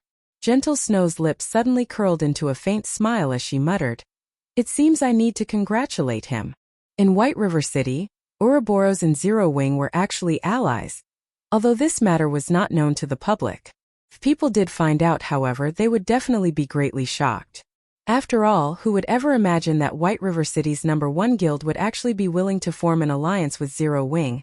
A guild that was declining by the day. However, Gentle Snow had indeed done such a thing. Although Ouroboros was the #1 guild in White River City, they were still far from being considered an unshakable existence. Just the fact that Dark Star was close to surpassing them showed how vulnerable Ouroboros was. Moreover, Dark Star also had some hidden connections with world dominators, which was also a first-rate guild like Ouroboros. If these two powerful guilds joined hands to wage war against Ouroboros, then Ouroboros would definitely suffer a huge loss. Hence, Ouroboros itself needed allies. Setting aside Dark Star and world dominators, there were still 3 others among the top 6 guilds in White River City. Of the 3, the most powerful would be Emperor's Light, a first-rate guild, while coming in second would be the Assassin's Alliance, a second-rate guild. As for Zero Wing, they were considered the weakest of the top 6 guilds in White River City. Yet in defiance of all logic, Gentle Snow had chosen to ally herself with the recently established Zero Wing. Out of these 3 guilds, the reason for her decision was her optimism for Zero Wing. Setting aside the mysterious, elusive, and heaven-defyingly powerful Feng, just the fact that Zero Wing had Black Flame in its midst had already solidified Gentle Snow's conviction. Not only was Black Flame the publicly acknowledged chief forger of Star Moon Kingdom, His personal combat strength was also frighteningly great. In addition, he had a mysterious organization supporting him from behind the scenes, not to mention a deep connection with the Starstreak trading firm. Black Flame's shocking financial power put even Gentle Snow herself to shame. Although she could not make head or tail of the connection between Yifeng and Black Flame, she knew for a fact that both of them possessed immeasurable strength. Yet, despite being so powerful, neither of them chose to reveal that strength to the public, and such an action greatly confused Gentle Snow. Just the thought of the two of them working together had sent chills down Gentle Snow's spine. As if to put icing on the cake, the person named Aqua Rose had also appeared in Zero Wing out of nowhere. Aqua Rose used to be an honorary elder of Twilight Echo. Although her fame was less than Gentle Snow's, that was only because Gentle Snow had appeared in many advertisements before, raising her profile in the public eye. Gentle Snow had never personally fought against Aqua Rose. However, based on the video recordings of Aqua Rose's battles in terms of combat techniques, should they ever have a fight between themselves, Gentle Snow felt she only had a 50% chance of emerging victorious in any case. Just the presence of these three powerhouses in Zero Wing made it worthwhile for Gentle Snow to ally herself with them. Not to mention, Zero Wing still had many other experts within their ranks. Their true strength and potential were simply unfathomable in the eyes of the public. Zero Wing would sooner or later vanish from existence. However, Gentle Snow knew very clearly, Zero Wing's current calm was merely the prelude to their next breakout. The situation right now would be the best example. Against all expectations, Zero Wing had suddenly become the first guild in Star Moon Kingdom to obtain its own guild residence, miles ahead of the other guilds. Within moments, Zero Wing had become the focal point of all players throughout Star Moon Kingdom. Shortly after the appearance of the system notification, Zero Wing's recruitment point was overrun by a stampede of players. Although Aqua Rose had long since prepared for such a reaction, the sea of players desperately trying to join the guild still left her breathless. Meanwhile, the players who had previously withdrawn from Zero Wing presently had regret filling up their intestines. If they had not acted so impulsively and had waited just a few more days, they would have been able to enjoy the various benefits offered by a guild residence. Now, unless they deleted their game accounts and started over with a new name, it was impossible for them to join Zero Wing anymore. However, who would have the courage to actually delete their account and start all over again? As for the players that had chosen to remain in Zero Wing currently, they were extremely happy about their wise decision now that Zero Wing had a guild residence, not to mention being able to receive more quests. They could save a lot of money, thanks to the equipment and weapons repair facility of the guild residence. Neither would they need to spend money to recover their stamina at hotels. They could simply do so at the guild residence. Furthermore, they could also obtain a double EXP buff just by resting inside the guild residence. With this buff, they could grind and level up with much greater efficiency than before. In addition, guild residences could also provide private rooms. This was also the greatest benefit of having a guild residence in God's domain. Every player would wish to possess their very own private room or house. As long as players logged off inside their own rooms, they could still accumulate the double EXP buff, and with much greater efficiency than in the guild lounge to boot, even though they weren't personally within the game normally. When guild members rested within the guild residence's guild lounge for 48 hours, they could accumulate 20% double EXP, and they could accumulate up to 1 level's worth of double EXP. In the case of a private room, however, players only needed to rest for 24 hours in order to accumulate 20% double EXP, and they could likewise accumulate up to 1 level's worth of double EXP. Although the maximum capacity of the buff was the same, the accumulation speed inside a private room was double that of the guild lounge. Of course, this was only in the case of a 1-star private housing in God's domain. Housing was also categorized into different levels. Meanwhile, the higher the level, the greater the benefits a player could enjoy. The lowest level housing was 1 star, while the highest was 10 star. Each increase in level required a huge sum of money, and also certain special materials. It would not be easy for players to upgrade their private housings. For a 1-star private housing, every 24 hours, players could accumulate 20% double EXP, up to a maximum of 1 level's worth of double EXP. For a 2-star private housing, every 24 hours, players could accumulate 25% double EXP, up to a maximum of 1 level's worth of double EXP. For a 7-star private housing, every 24 hours, players could accumulate 50% double EXP, up to a maximum of 1 level's worth of double EXP. In addition, players would also receive a Vigor Increase buff, increasing all attributes by 5% for 2 hours for a 8-star private housing. Every 24 hours, players could accumulate 50% triple EXP, up to a maximum of 1.5 levels worth of triple EXP. In addition, players would also receive a Vigor Increase buff, increasing all attributes by 5% for 3 hours for a 9-star private housing. Every 24 hours, players could accumulate 50% triple EXP, up to a maximum of 2 levels worth of triple EXP. In addition, players would also receive a Vigor Increase buff, increasing all attributes by 8% for 3 hours for a 10-star private housing. Every 24 hours, players could accumulate 50% triple EXP, up to a maximum of 3 levels worth of triple EXP. In addition, players would also receive a Vigor Increase buff, increasing all attributes by 10% for 4 hours. However, it was simply too difficult for players to obtain their own houses in White River City. Yet, buying a house in a town would not be convenient for them. Meanwhile, guild residences could provide its members with private rooms, although not everyone could enjoy the benefits of a private room, due to limited space inside a guild residence. Normally, these private rooms would be given to members who contributed greatly to the guild, and also the upper management of the guild. If there were any additional private rooms, guild members could also rent them using the contribution points they accumulated from raiding dungeons and doing quests in God's domain. The matter of leveling up would always be a headache to players. Moreover, the further into the game a player went, the harder it was for them to level up.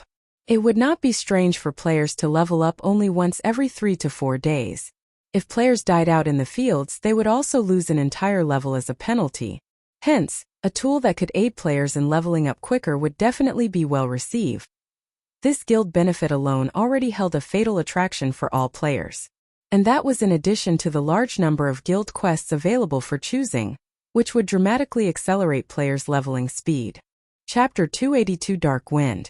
The War Gods Temple, an organization that was founded shortly after the Great Destruction, had been in existence for thousands of years now, protecting the human race from invasions by foreign races. Now that the Endless Abyss had been opened, the humans of God's domain would have to rely on the War Gods Temple to deal with the invasion of demonic beasts. It was no longer a situation that could be handled by any single country aside from being the protector of the human race. The War Gods Temple was also a location for players to learn advanced skills. Meanwhile, players only needed to complete the quests they received at the War Gods Temple in order to do so. Shortly after Feng arrived at the War Gods Temple, he reported the Endless Abyss to the Knight Captain on duty. The War Gods Temple was considered one of the most powerful forces in God's domain. Just a normal knight here was already a level 180 Tier 2 NPC. As for the Knight Captain, he was a level 200 Tier 3 NPC. The Knight Captain revealed an anxious expression after hearing Feng's report. Your Excellency Black Flame, this matter is of utmost importance.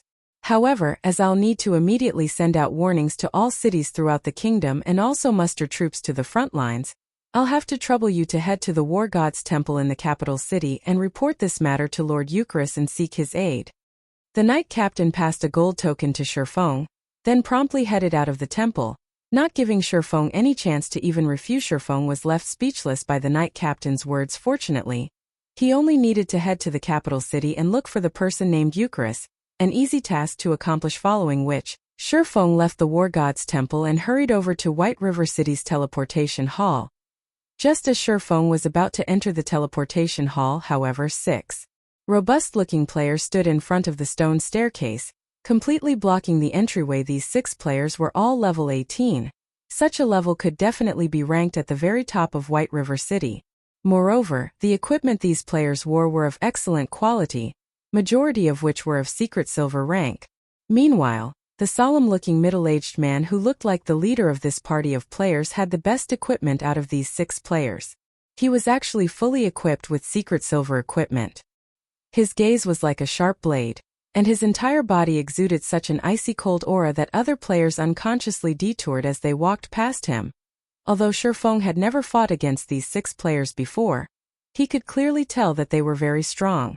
There were very few parties of their caliber in White River City. Meanwhile, pinned to the chests of these players were black 6-pointed stars. This black star was none other than Dark Star's guild emblem. What can I do for you? Feng asked. Black Flame, right? I am Ming Sha of Underworld. I am here to give you a piece of good news, the middle-aged man said in a condescending tone. Although Black Flame had been titled as the chief forger of Star Moon Kingdom, in Ming Sha's eyes, he was merely a clown prancing on the stage, whether it was in reality or in God's domain. Only strength truly mattered. A forger that only knew how to stay hidden inside a room was nothing more than a tool for strong players like them. If not for the matter of the guild residents astonishing the upper echelons of Underworld, Ming Sha would not even be here trying to make contact with Black Flame instead of Black Flame. The person Ming Sha was interested in was Yi Feng, the player widely acclaimed a god-rank swordsman. Ming Sha really wished to meet him. Moreover, young Master Feng had also given orders to get rid of that Yi Feng and obtain the epic ranked item in Feng's hands. Unfortunately, Yi Feng proved simply too elusive. No matter how many men Ming Sha had sent out, they still could not find a trace of that Yi Feng. Ming Sha was very disappointed by such a result, as he never imagined that Yi Feng would be such a coward, not having the courage to even come out and fight. Good news? Then why do I feel that you guys are coming with bad intentions in hand? Feng revealed an indifferent smile as he sent a glance at the other 5 menacing players. Master Black Flame, it is our fault for behaving too rashly. However, we truly do have great news for you. Only I hope that you can take a trip with us. After all, this place isn't exactly suitable for discussions of such an important matter. At this moment, another person walked up from behind the 6 players. This person was similarly a middle-aged man. Currently, this man had a wide smile on his honest-looking face. When Feng used observing eyes on this man, he discovered that this man was actually called South Wolf. Immediately, Feng came to a realization: the road for enemies truly is narrow. Feng inwardly chuckled. South Wolf was none other than the person that tried to threaten Feng into surrendering his ice blue devil flame. After being rejected, South Wolf had even declared that he would take action against Feng. Originally, Feng had intended to take a look at just how powerful the organization known as Underworld was. Unfortunately, this matter had been quelled by gentle snow. Feng never thought he would meet this fellow once again today. What if I don't want to go? Feng asked. We have long since thought of this point. Hence I asked Brother Ming Sha and his friends to come and personally invite Master Black Flame over, South Wolf said with a hypocritical smile, sending a glance at the 6 underworld guards beside him. Alright then, since you guys are being so sincere. Feng nodded. South Wolf had obviously already familiarized himself with the rules of White River City. Although the rules stated that battles were not allowed within the city limits, that was on the premise that actual damage was caused. There would be no problems if they simply dragged him away. Of course, Feng's strength attribute was extremely high. South Wolf's group had absolutely no chance of abducting him. Just recently, he had obtained 40 free attribute points as a reward for releasing the Forgotten Lands. Although Feng had added 30 of those points into intelligence, in order to equip the Heavenly Dragon's Breath even a little earlier, he had placed the remaining 10 into strength. Aside from that, due to the Abyssal Blade's attributes, Feng obtained 2 additional free attribute points every time he leveled up. When coupling those with the strength provided by his other equipment, Feng's strength attribute had long since broken through the 170-point threshold. In terms of the strength attribute, very few players throughout God's domain could be a match for him. However, it seemed that someone from the mysterious upper echelon of Underworld wanted to meet him, and Feng was curious enough to agree. Let us go then, South Wolf said as he led the way. A short while later, Feng and the others arrived inside a high-class bar. Very few average players could be seen inside this bar, as most could not afford this luxurious place. Master Black Flame, please come in. Young Master Feng has been waiting for you for a long time now. South Wolf pushed apart the doors to a private room, hinting that Feng should enter. Upon entering the private room, Feng immediately discovered an imposing yet charming youth sitting inside. This youth was also accompanied by 2 beautiful female companions at his sides. These 2 beauties were not players but NPCs. Just like how Anna was working as Feng's assistant at the Starstreak trading firm, these beauties were clearly servants of this young man. This sight was far more shocking than if he had 2 attractive female players accompanying him. At this stage of the game, having the ability to possess 2 NPC servants showed that this youth before him was definitely out of the ordinary. You are in the upper echelon of Underworld? Feng asked. That's right. This one here is known as Feng Xianyang, the vice leader of Underworld's Star Moon Kingdom Eastern Branch. Of course, you can also call me by my character name Dark Wind. Feng Xianyang introduced himself. I wonder, what business does Vice Leader Feng have with me? Shi Feng asked, judging from Feng Xuanyang's tone. Shi Feng had already made a rough guess as to Underworld's strength. Although he had long since deduced that Underworld had a great deal of power, and that their influence covered more than just a single kingdom, Shi Feng still could not help but feel shocked after having his conclusions confirmed. It was no wonder even that Gentle Snow was wary of them. Star Moon Kingdom could be categorized into 5 separate regions: North, South, East, West, and Center. White River City was located in the east side. Meanwhile, Feng Xianyang was in charge of managing the affairs of Underworld's Star Moon Kingdom Eastern Branch. The authority he wielded was definitely great. I heard that Master Black Flame is the founder of Zero Wing. You have even managed to elevate Zero Wing to its current position. We at Underworld feel very optimistic about Zero Wing's future. Hence we wish to invest in some shares. Feng Xianyang then pointed towards Ming Sha, who was currently standing by the door, saying, You've already seen for yourself the strength of Underworld. Because of us, even the previously insignificant third-rate guild Dark Star has instantly become a powerhouse in White River City. If Master Black Flame is willing, Underworld can similarly make Zero Wing grow rapidly. Not only could you become the overlord of White River City, you could even become the #1 guild in the entire eastern region of Star Moon Kingdom. I wonder if Master Black Flame might be interested? Chapter 283 Arrogance. Feng Xuanyang's words dripped with temptation. Just the prestige of being the #1 guild in the entire eastern region of Star Moon Kingdom would cause many to fight over it. These exact same words might have been used to attract Lone Tyrant into cooperating with Underworld back then. Under the banner of the #1 player on the ranking list, in addition to Underworld's covert support, Dark Star had managed to rocket to fame, becoming a guild capable of rivaling even the powerful Ouroboros. So that's how it is. Shi Feng suddenly came to a realization. He finally understood why Dark Star could become so amazing just like that, with experts appearing in the guild out of nowhere. Its abrupt rise was all because of Underworld helping it in secret. However, now that Zero Wing had established a guild residence, Underworld couldn't help but reconsider its original plans, hence its interest in investing in Zero Wing. Shi Feng couldn't help but acknowledge that Underworld was indeed amazing. They were willing to support an entirely different guild, even at the cost of sacrificing all their previous investments. From an outsider's perspective, such an action was plain foolish. However, Shi Feng knew that Underworld's decision was in fact very wise. It was obvious at first glance how great an influence a guild residence would have towards a guild's success. If it were up to him, he too would choose to take such an action. Master Black Flame, you should know that there are over 20 cities just in Star Moon Kingdom's eastern region alone. If Master Black Flame agrees to our proposition in the future, you will become the absolute overlord of these 20+ cities. Moreover, even though Underworld will be investing in Zero Wing, we will not interfere directly in the management of the guild itself. Rather, we will provide you with a large sum in funding and manpower, Feng Xianyang slowly said in a tempting tone.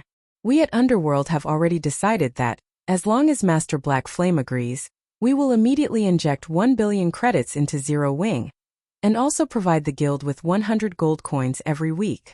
In addition, we will also provide 100 experts, and also 1 team of Underworld guards for you, Master Black Flame, to command as you see fit. If Zero Wing develops well, Underworld will invest even more into the guild in the future. Master Black Flame, what do you think? Feng Xianyang had taken Shi Feng's previous silence for hesitation, thinking that Shi Feng was definitely considering his proposition, hence he sweetened the deal. In God's domain, wasn't the main purpose one established a guild earning money and gaining status? For a newly established guild, 1 billion credits was definitely an astronomical sum. Even a major corporation in a city couldn't easily take out 1 billion credits. Recently, due to God's domain's raging popularity, the number of corporations investing in the game had been continuously increasing. The value of guilds in God's domain had similarly shot up abruptly. Yet, even so, a third-rate guild with a member count of 20 to 30,000 would, at most, be worth 200 to 300 million credits. Meanwhile, Zero Wing merely had several thousand members in its ranks. Although it had both fame and experts, its value was still not worth 1 billion credits. After taking into account the value of a guild residence, Zero Wing would at most be worth 500 million credits. Hence, it would be completely illogical for Shi Feng to refuse the offer of 1 billion credits, I wonder how much shares young Master Feng is intending to purchase? Feng asked, an indifferent smile on his face. Not much, just 50%. In exchange for 50% of Zero Wings shares, you can obtain 1 billion credits, in addition to having many experts to assist you. I believe that no other corporation will be willing to offer such a high price. Feng Xianyang said confidently. Feng propped up his chin with his hand, entering into a deep contemplation. Shortly after, he slowly said, although your offer is indeed attractive, 50% of the guild shares is simply too much. I am willing to sell 10% at most. Although Feng Xuanyang's offer of 50% seemed as if both sides would be wielding half of the guild's shares, it was simply a trick to make Feng drop his guard.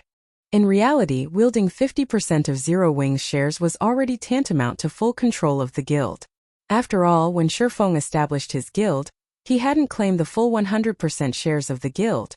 He had given a small portion to Aqua Rose. If Feng Xianyang purchased 1% of Zero Wings shares from Aqua Rose, then he would have 51% of the guild's shares. At that time, Feng Xuanyang's words would become law in Zero Wing, while Feng would sooner or later end up in a situation like the one in his previous life. Feng had sworn to never let something like that happen again in this life. 10%? Feng Xianyang did not dare believe his own ears. He was going to spend 1 billion credits on Zero Wing, yet all he would get in return was 10% of its shares? Did Feng really take Zero Wing for the #1 guild in Star Moon Kingdom? Vice Leader Feng, you must think that the amount I'm offering is too low, right? Feng asked, his indifferent smile still on his face. It's only normal that you would think so. However, what I'm trying to say is that 1 billion credits really isn't a big sum of money. I'm already giving young Master Feng a lot of face by offering you 10% of Zero Wings shares. If it were anyone else here today, I would only offer them 1% at most.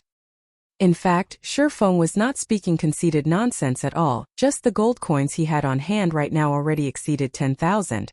If he converted them into credits, they would be worth at least 200 million credits. His daily income was also continuously rising day after day. Just the benefits he could obtain from the Star Street trading firm had already far exceeded 1 billion credits. Not to mention, Zero Wings Guild residence was also built on a strategic location like the Purple Sun Mansion. The Purple Sun Mansion was the best location for players to establish a guild residence in White River City. It also occupied a broad tract of land, larger than even a football field, which could contain 50,000 people. Not to mention the current state of White River City, where every square inch of land was worth its inch in gold. Even after a decade passed since God's Domain's official launch, the land of the Purple Sun Mansion would still be worth more than 10 billion credits. Although 1 billion credits was indeed an astronomical sum, it was truly not worth 10% of Zero Wings shares. Even 1% was an overestimation, not to mention 10%. Master Black Flame, there has to be a limit even to jokes. By toying around with me like this, do you take me for someone easily bullied? Feng Xuanyang's expression suddenly changed. His tone turned cold as well. Vice Leader Feng, what I speak is the truth. If Vice Leader Feng feels wronged, then let's just forget about this matter entirely. Feng shook his head and laughed. After this meeting, he too started thinking of looking for an investment partner. The falling flowers are yearning for love, but the heartless brook ripples on. If Feng had rejected Feng Xuanyang's investment proposal from the very beginning, or had argued that Feng Xianyang was asking for too high a percentage of Zero Wings shares, Feng Xianyang might still have accepted Feng's answer with a smile. This was the atrocity of the truth. Hence people would often prefer to hear a lie than the truth. The reason being, the truth was much crueler than a lie. If Aqua Rose were here right now, she would definitely scold Feng for speaking the truth. Soon after, Feng departed from the private room, leaving behind a thoroughly incensed Feng Xuanyang. South Wolf, get in here. Feng Xianyang roared. South Wolf hurriedly entered the private room asking, young Master Feng, why are you so angry? Did that brat Black Flame fail to appreciate your kindness? Tell Lone Tyrant that he can take action immediately. I don't wish to see the guild called Zero Wing in White River City anymore. Feng Xianyang no longer had his elegant appearance from before.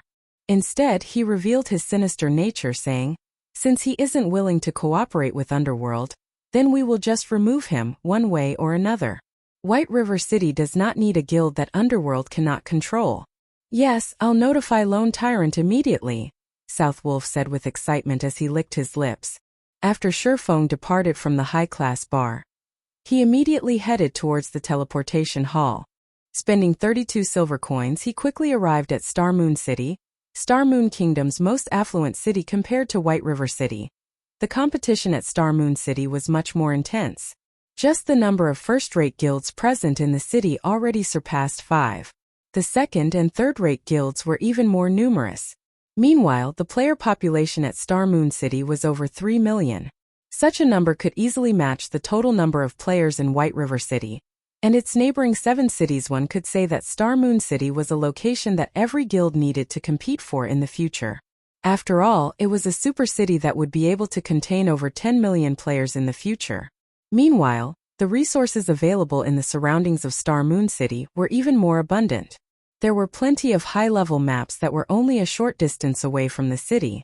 Obtaining Star Moon City would be the equivalent of occupying a fifth of the entire Star Moon Kingdom's resources. Chapter 284 Ghost Raider. As the capital city of Star Moon Kingdom, beneath the flourishing appearance of Star Moon City were piles and piles of pearly white bones. The moment Feng arrived at the city, he could already sniff out the strong smell of blood when Feng walked the bustling streets of Star Moon City. None of the players he saw belonged to small and unknown guilds. Instead, all the guild players he saw belonged to third-rate guilds or above. As for the unrated guilds, Feng could make a general guess as to where they had gone. They had definitely been completely annexed by these large guilds. Furthermore, the average level of players in Star Moon City was very high. In terms of equipment, the players of Star Moon City were also a notch higher than the players of White River City originally. It was a very rare sight to find average players possessing bronze equipment. At Star Moon City, however, it was not a rare sight at all. Feng had even seen some independent players who possessed equipment of mysterious iron rank and above. As for the players who wore a guild emblem on them, majority of their equipment were of mysterious iron rank. Some elite members of guilds were even fully geared with mysterious iron equipment. The standards of Star Moon City were clearly a lot higher than White River City's, however. If these players were to be compared to Feng, they would still be miles and miles behind. When Feng arrived in Star Moon City, he had removed his disguise of Black Flame. Instead, he had chosen to use his original appearance of Yi Feng to move around the city.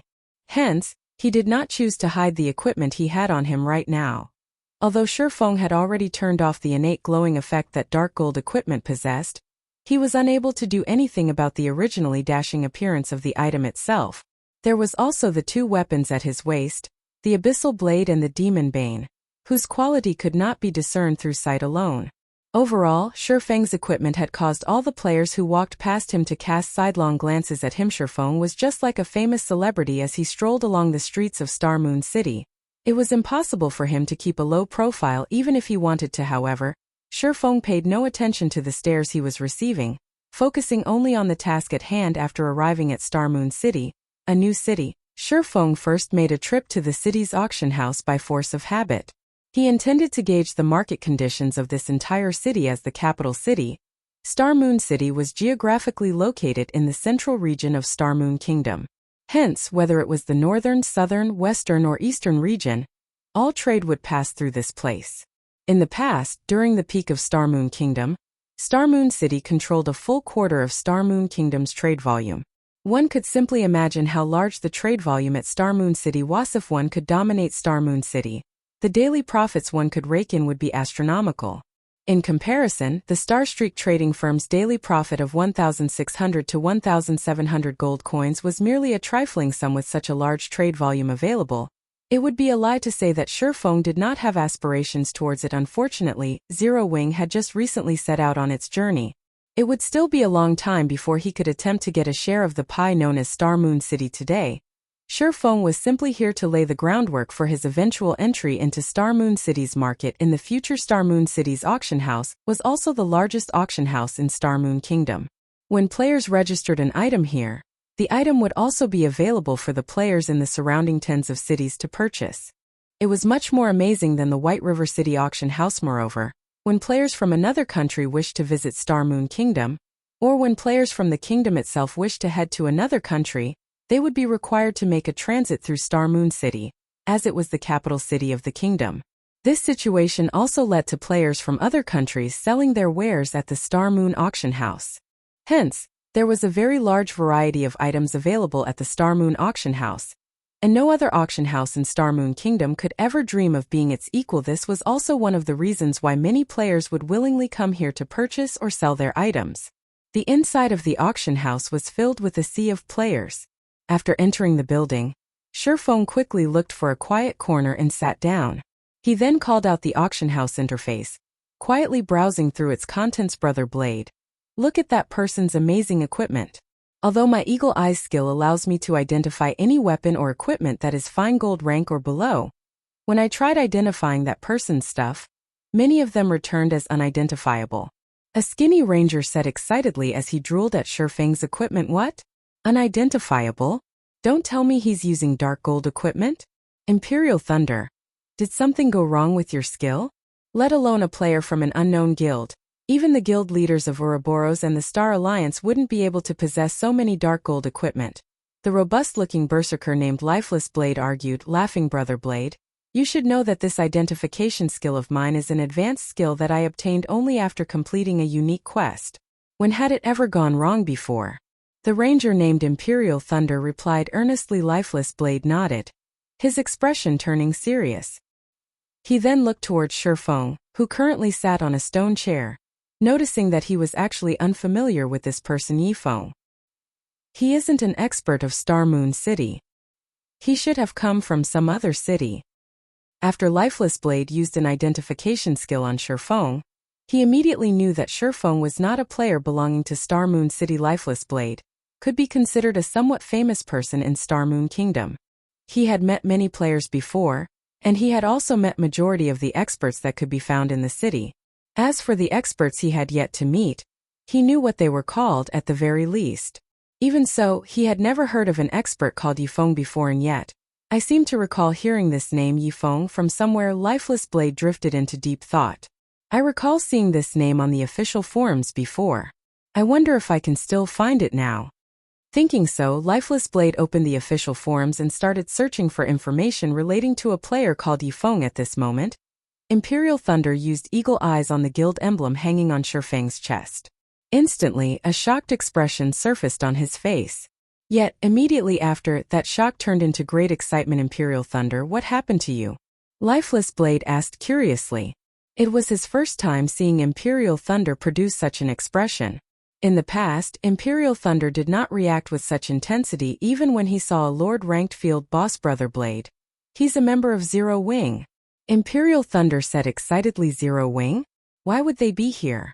Lifeless Blade asked curiously. Nobody in Star Moon Kingdom had not heard of Zero Wing at this point. After all, it was the first guild in Star Moon Kingdom to possess its own guild residence.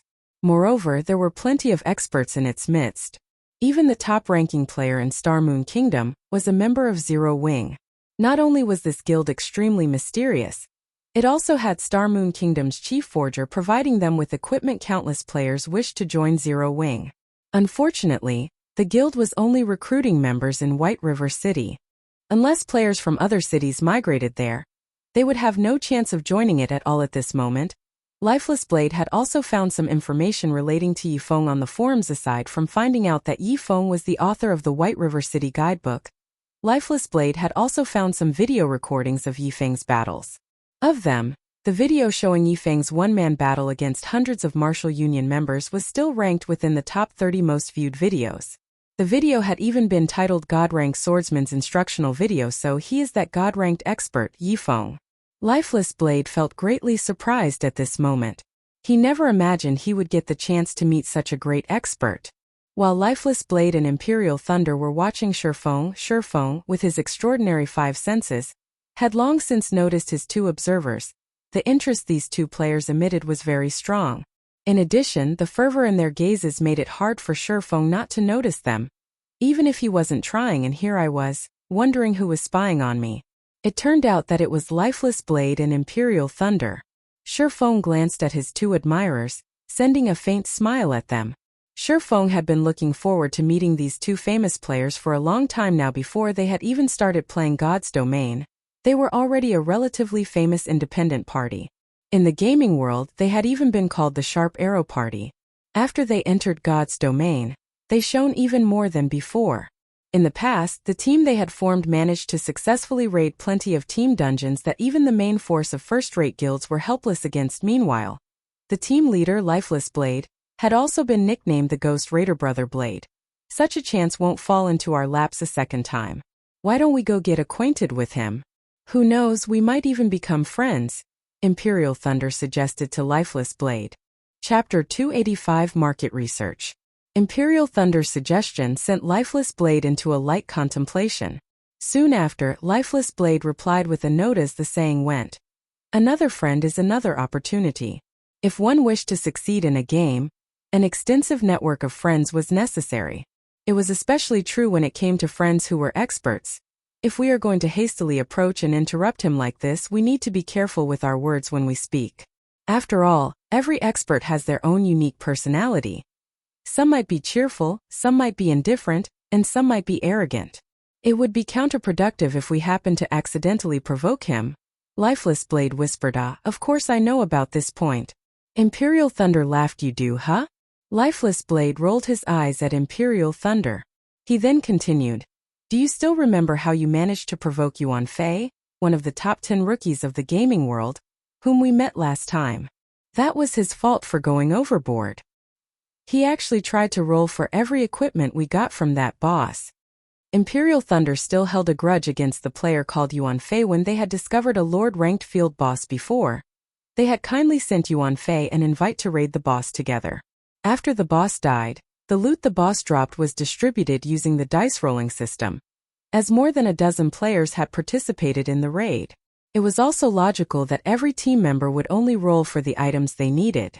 Yet, contrary to custom, Yuan Fei had rolled for every single item the boss dropped. Yuan Fei's actions clearly stated that, if he could not use it, then he could still sell it. You could have just spoken up about the matter.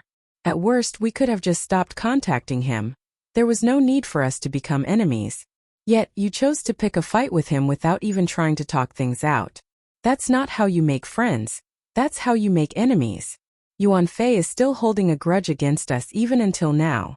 Lifeless Blade felt speechless when he recalled the incident back then. Yuan Fei was one of this year's top 10 rookies of the virtual gaming world, and the Star Alliance had even offered him an annual salary of 2 million credits in order to recruit him. Meanwhile, just because their team had provoked that petty-minded Yuan Fei, they had received plenty of oppression from the Star Alliance, making it hard for them to mingle in Star Moon City. If not for the fact that Lifeless Blade was acquainted with the guild leader of the Star Alliance, this matter would never have been settled, and their team would have been forced out of Star Moon City long ago. I understand. I won't repeat the same mistakes, Imperial Thunder said in a soft tone. In fact, he too recognized the mistake he made in the past. However, it was not easy for him to fix his short temper as the two of them quietly conversed while they made their way towards Feng. Feng had already grasped the general market trend in Star Moon City overall. The items sold here were cheaper than White River City. In White River City, a stack of hardstones could be sold for 10 silver coins. At this place, however, each stack was being sold for only 9 silver coins. The same went for whetstones. In White River City, each stack of whetstones could be sold for 35 silver coins, while at this place it was being sold for only 32 silver coins. Only advanced whetstones were sold at the same price in both cities, whereby each stack went for 1 gold coin. On the other hand, mysterious iron-ranked weapons and equipment sold here were at least 10% to 20% more expensive than the ones sold at White River City. As for secret silver-ranked weapons and equipment, those were sold at prices 30% to 40% higher. Sure enough, with more players around, the resources available is also greater in volume. Even though mysterious iron equipment is such a rare commodity in White River City, here in Star Moon City, these items seem to be available in abundance. There is someone actually selling secret silver equipment as well. As expected of the capital city, the number of experts here is much higher than other cities. Just by looking at the items being sold at the auction house, Feng could clearly feel the intensity of the competition at Star Moon City. With higher quality equipment in greater demand, it was also precisely this fierce competition that resulted in more experts being produced here. In order to survive in this city, one had to rack their brains and constantly think of ways to improve themselves, gradually climbing up the ranks of this prosperous city. Otherwise, what other explanation would there be for a precious secret silver equipment to appear at the auction house? It was simply impossible for guilds to sell any weapons or equipment that were of mysterious iron rank or better. After all, these items were strategic material for a guild. At most, they would sell the equipment produced by their own forgers. However, where would they find a forger who was capable of producing secret silver equipment? Even Feng, who possessed plenty of support items, could not easily produce them. It went without saying that other forgers should only be able to produce bronze equipment, or at best, mysterious iron equipment at this stage of the game. Hence, the secret silver ranked weapons and equipment being sold at the auction house were definitely the offerings of independent teams. Meanwhile, their purpose in selling was simply to bolster their team's strength and obtain the funds necessary to cover their expenses.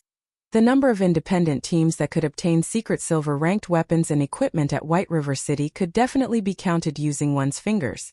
As far as Feng knew, the only team capable of such a feat was the Holy Grail Knights that he had met by coincidence last time.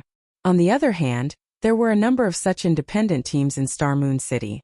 One could just imagine the difference between the two cities. If I am going to try to enter Star Moon City's market, it seems that selling high-end equipment would be the most effective way to do so.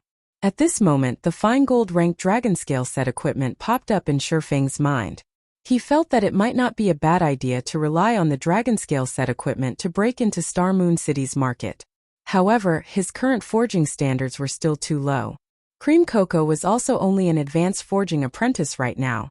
She was still in the midst of striving to get promoted into a true forger. Moreover, another condition needed to be met if Feng wished to enter Star Moon City's market. Currently, Feng's guild was based only in White River City. If he were to establish a branch guild at Star Moon City at this period of time, that branch guild would immediately be annihilated by the many large guilds of Star Moon City. Hence, what Feng needed right now to enter Star Moon City's market was a shop to do business with. However, not to mention a shop, even if Feng wished to set up a stall, he first needed to become a minor noble of Star Moon City. As for establishing a shop, at the very least, he needed to become a baron before he could do so as expected. If I don't deal with this shop issue, I won't have any way of entering Star Moon City's market at all. After all, the auction house's 15% processing fee was simply too expensive. More importantly, placing items at the auction house was something only independent teams or players would do. If one wished to have any sort of development and earn large sums of money and fame, a shop of their own was essential. Hello there, friend. I am called Lifeless Blade. Seeing that you have come to the auction house, I'm guessing that you are here to sell some equipment, right? I am somewhat well known in Star Moon City, and I have plenty of sales channels.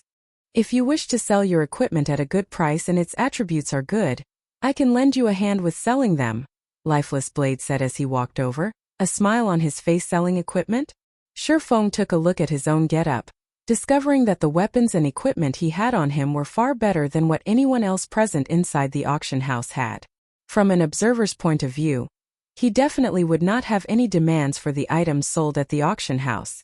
In which case, the possibility of him coming to the auction house to sell some of his unwanted equipment was very high. After all, with so many good equipment on hand, there were bound to be some obsolete equipment that he needed to dispose of. Immediately, Feng shook his head, saying, "No, you misunderstand.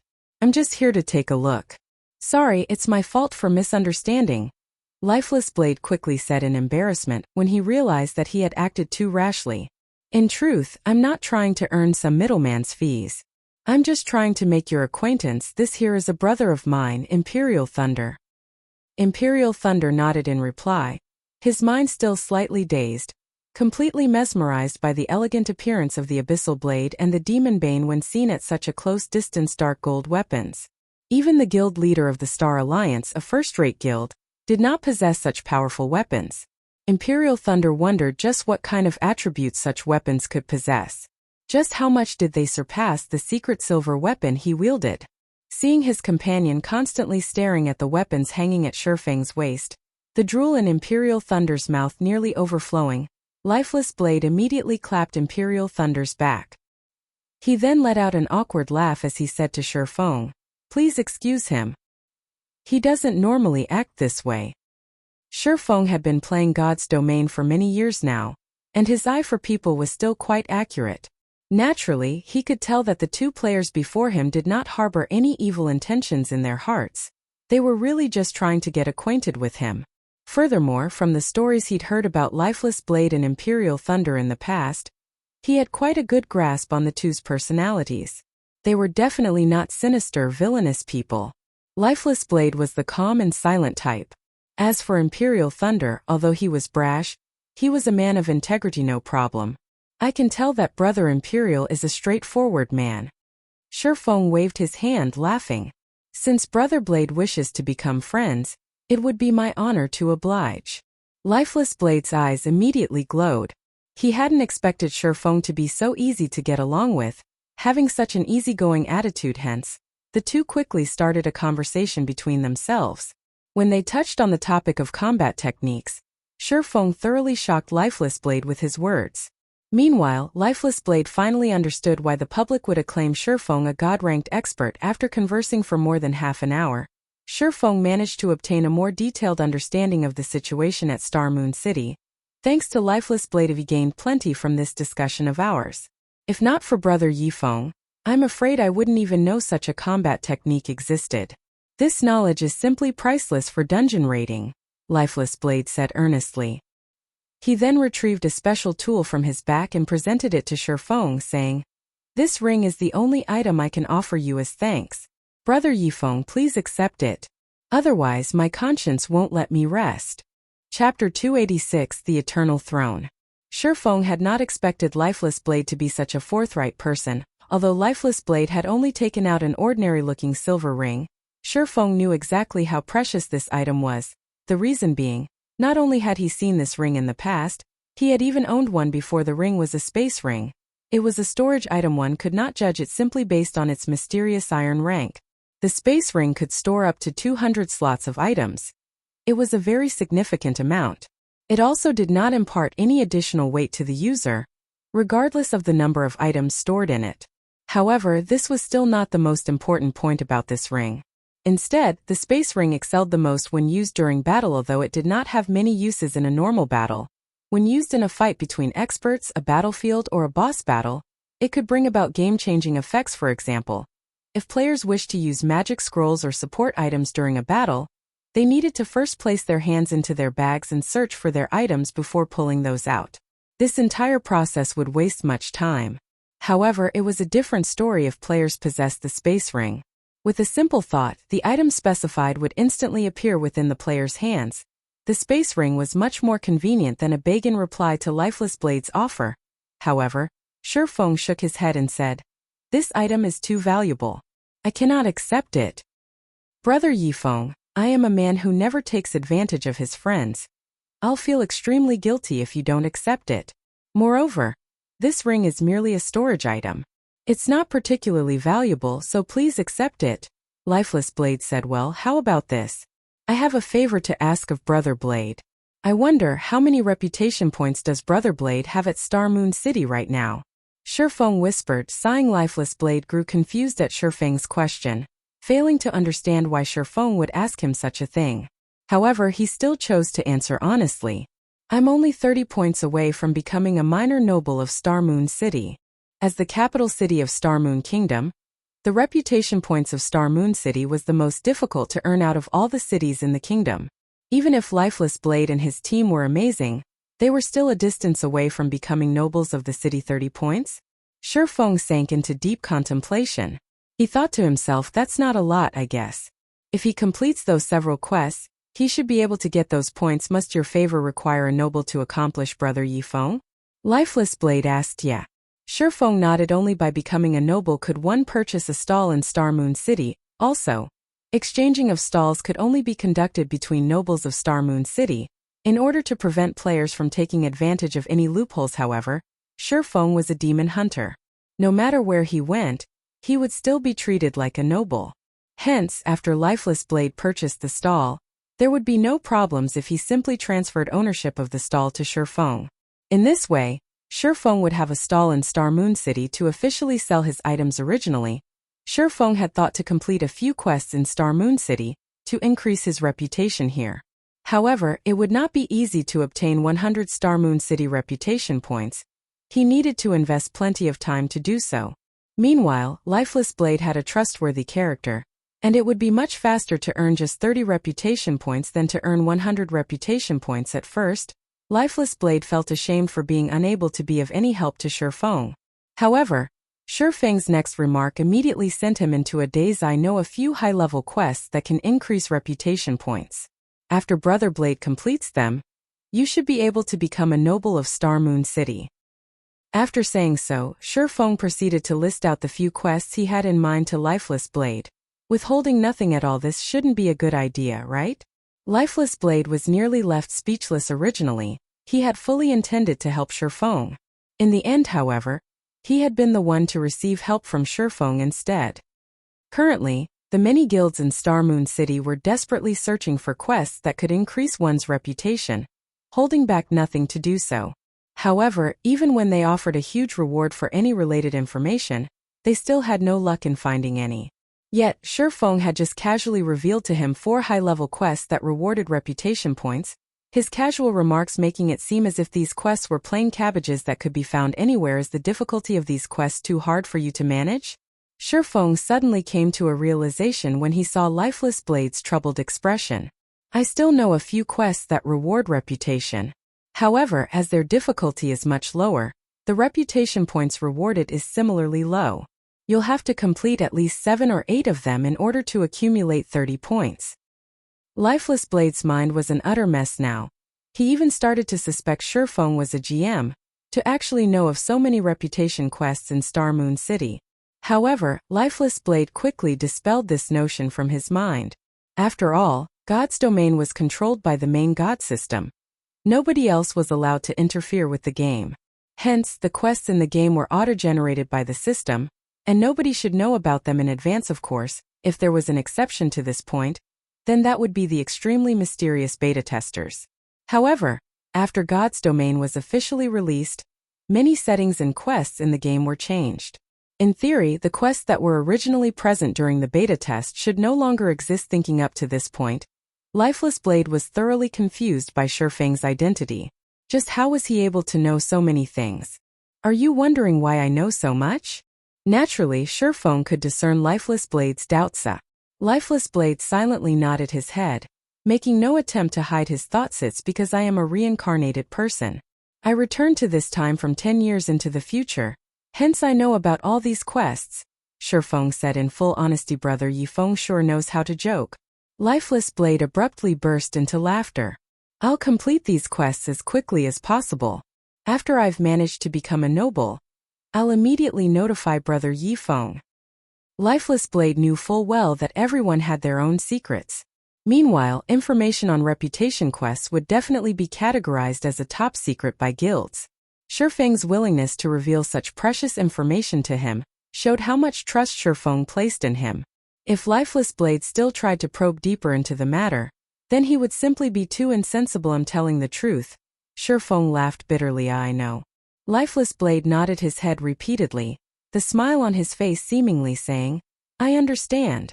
Feng was left completely speechless. Although he had long since grown familiar with such a behavior, he still could not help but feel helpless every time he was faced with it. Why wouldn't anybody believe him even though he was telling the truth?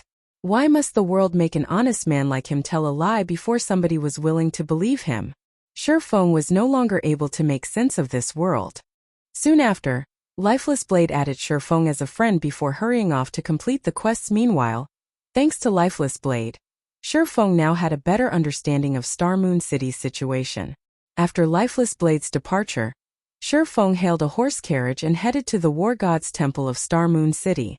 He intended to continue carrying out his legendary ranked main storyline quest. The War God's Temple of Star Moon City was built beside the palace.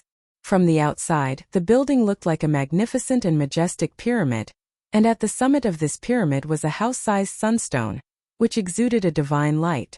Be it day or night, this sunstone would shine brilliantly on the entire War God's Temple, and one couldn't help but admire this dazzling construction when seeing it as the main branch of the War God's Temple. It had Tier 3 NPCs roaming around outside the temple itself, and even a Tier 5 Shadow Saint would not be able to penetrate the tight security here. Although this was not Feng's first time visiting this War God's Temple, it was still his first time coming to the 9th floor of the temple. The Eternal Throne. Just the NPC guiding Feng to this place was already a Tier 4 glory knight. In other cities, such an NPC would be an overlord-like existence that could cause others to tremble in fear.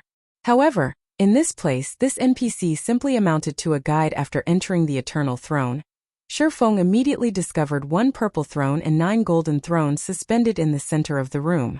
On the sides were 50 silver thrones. Aside from the empty purple throne, every other throne was occupied by a person. Moreover, these people were all apex powerhouses of God's domain. A single step of theirs could send tremors throughout the entire continent. However, among all these people, only one of them had a real body. The others were simply phantoms sitting in their thrones. These powerhouses quietly observed Feng. Meanwhile, as the recipient of these gazes, Feng could not help but feel that his life was no longer in his hands. His body felt incomparably heavy under these stares, and his back was also already drenched in sweat. This was the imposing aura of a true apex powerhouse. It was not something Tier 4 classes could ever hope of equaling, as expected of one of God's domain's strongest powers. To think they actually have so many apex powerhouses in their midst. Feng was racked with emotion right now. Although he had played God's domain for over a decade, this was the first time he personally witnessed the War God's temple's true strength. What an interesting young man. However, I don't believe a little guy like you can accomplish that quest. This is something that involves the fate of the entire continent after all. Since it is so, let us give this little guy a test.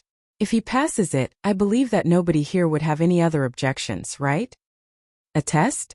This lady likes it. Let's go with that. If he passes the test, I'll throw in my vote of support. If he fails, well, he'll already be dead at that point, so no punishment will be necessary. How are we going to test him? Obviously, we are going to activate the 12 trials. Ha ha ha. The 12 trials. I have only heard of it before and only treated it as a legend. The last time it was activated was more than 900 years ago. I didn't expect that I would be so lucky as to witness it being activated in my lifetime. I must really thank you, little guy. I do hope you can last a few rounds, though. Let this old man here widen my horizons. Chapter 287 12 Trials. The occupants of the Silver Thrones voiced their opinions one after another, merrily deciding how they should deal with Feng. Standing a short distance from the golden doors of this chamber, Feng silently muttered, "Crap, don't players have any human rights?" However, Feng had no choice under the circumstances. The NPCs before him were all apex powerhouses of God's domain. Feng was merely an ant in their eyes. It would be fortunate if they even decided to give him a few extra glances, not to mention involve him in their discussion at this moment.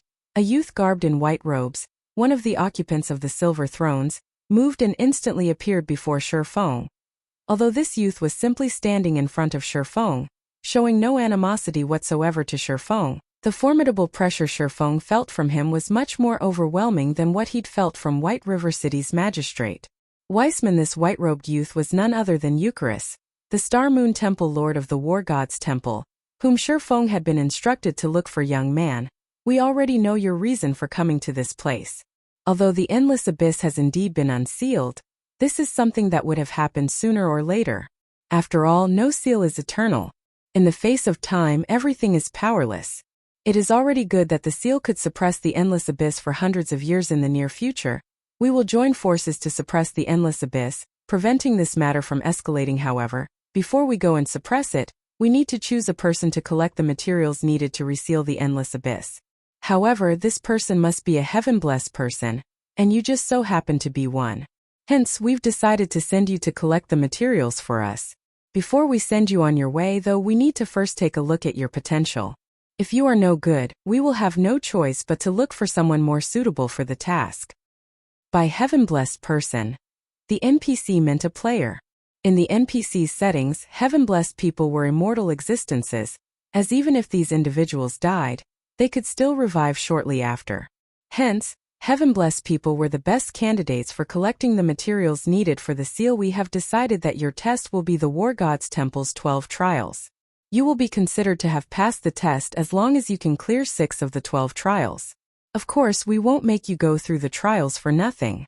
As long as you can clear up to the second trial, You will be rewarded with 100 War Gods Temple merit points. Also, the rewards will be doubled with every subsequent trial you clear. After you're done with a trial, you can use the treasury of the War Gods Temple to exchange your merit points for treasures. You should know that the treasury of the War Gods Temple contains the most treasure throughout God's domain. An ordinary secret silver ranked item only costs 200 merit points, while a fine gold ranked item costs 500 merit points. A dark gold ranked item costs 1,500 merit points. An epic ranked item costs 4,000 merit points. A fragmented legendary item costs 15,000 merit points. And lastly, a legendary item costs 60,000 merit points. If you have sufficient strength, you can even exchange for a divine artifact. However, that would require 200,000 merit points.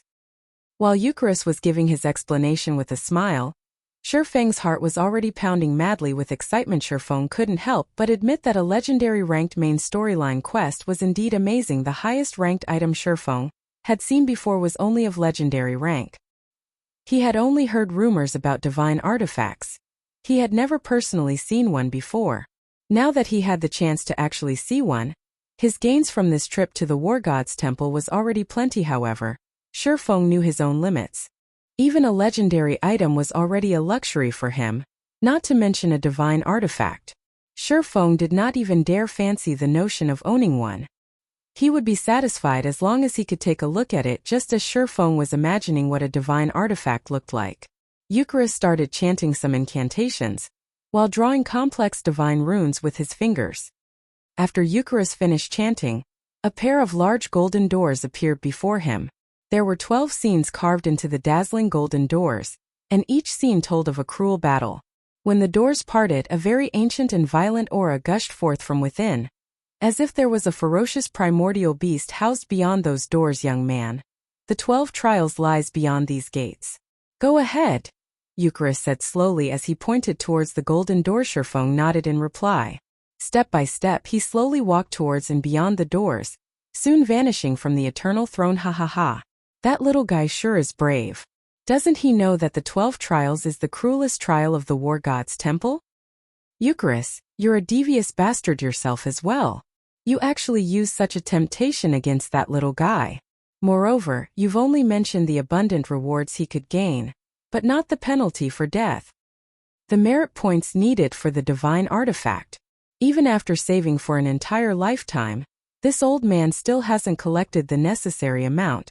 If he wishes to obtain the divine artifact at the very least, he needs to clear the 11th trial. Ever since the War Gods Temple was established, from ancient times until now, only one person has ever managed to do so. However, that great personage was a mighty god who had saved the entire continent in the past. This lady has read plenty of ancient texts relating to the 12 trials. According to the information in those ancient texts, the majority of the people that had entered the trial only managed to clear up to the 3rd or 4th trial. Meanwhile, the ones that were capable of clearing up to the 6th trial were as rare as a phoenix's feather and a chelan's horn. Eucharis, your requirement for him sure is high. Collecting the 7 treasures is a matter of great importance. Without sufficient strength, how can he expect to gather all of them? Besides, we can't afford to waste any energy on a weak little ant.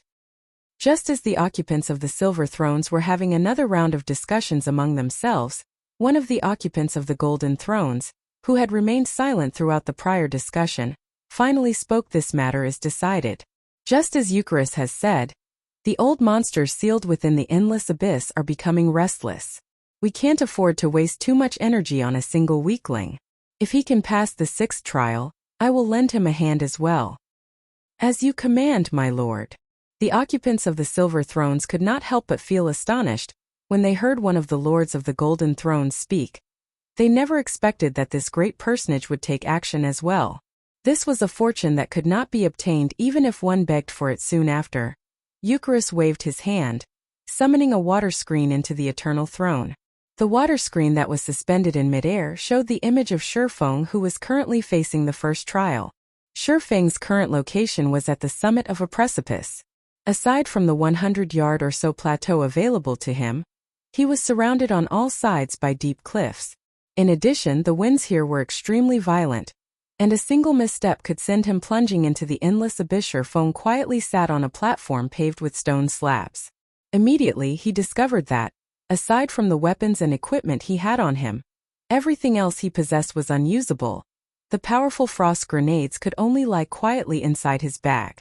Even the magic scrolls Feng had prepared beforehand were completely useless, and the same went for recovery potions.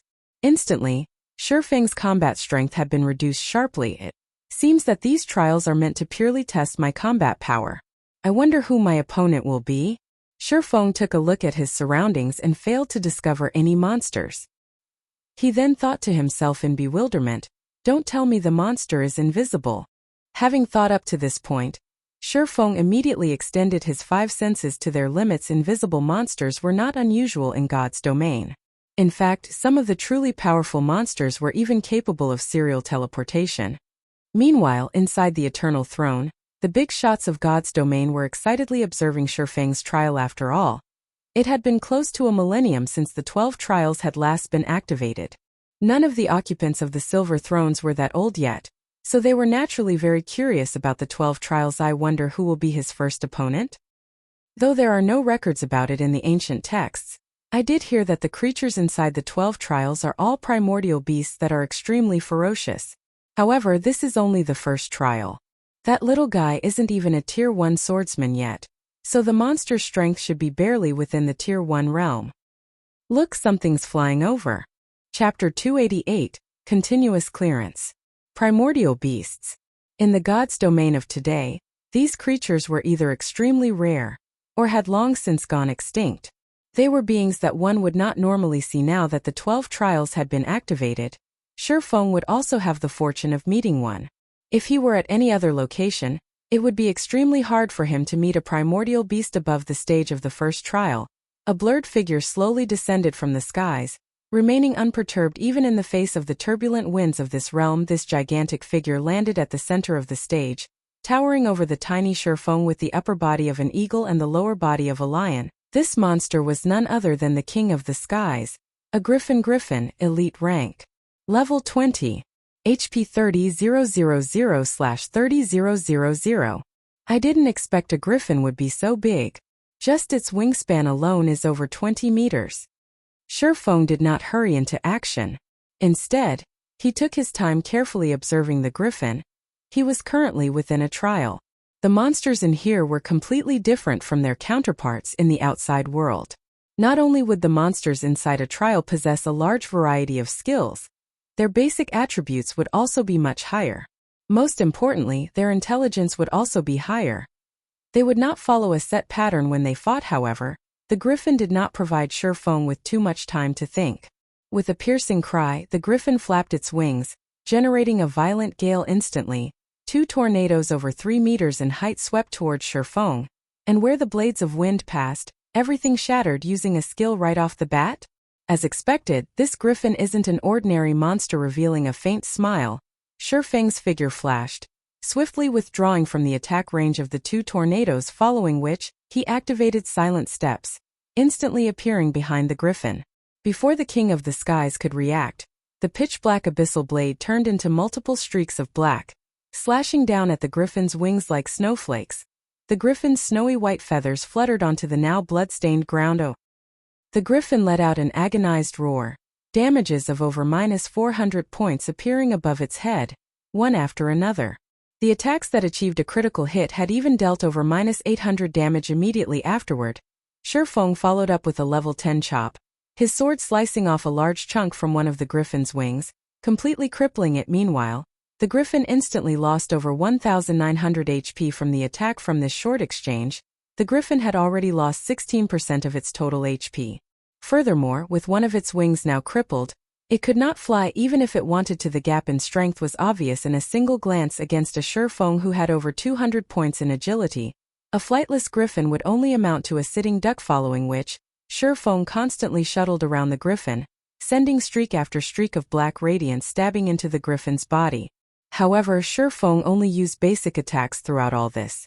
This way he would not be affected by the awkward movements consequent to using a skill, which would hinder his ability to dodge. Moreover, Feng's attacks were extremely accurate. Every one of his attacks would land either on a vital point of the griffin or at a joint that would affect the griffin's movements, making it even harder for the griffin to strike him. Although every hit Feng landed only caused around -400 damage, after a dozen or so seconds passed, the Ferocious Griffin fell system. Griffin defeated. First trial completed. Rewarding 100,000 EXP and 5 free mastery points. Proficiency of all skills increased by 50 point system. First trial cleared. Do you wish to start the next trial? The trial even rewards free mastery points? How wonderful! When Feng saw the rewards he received, a faint smile appeared on his face.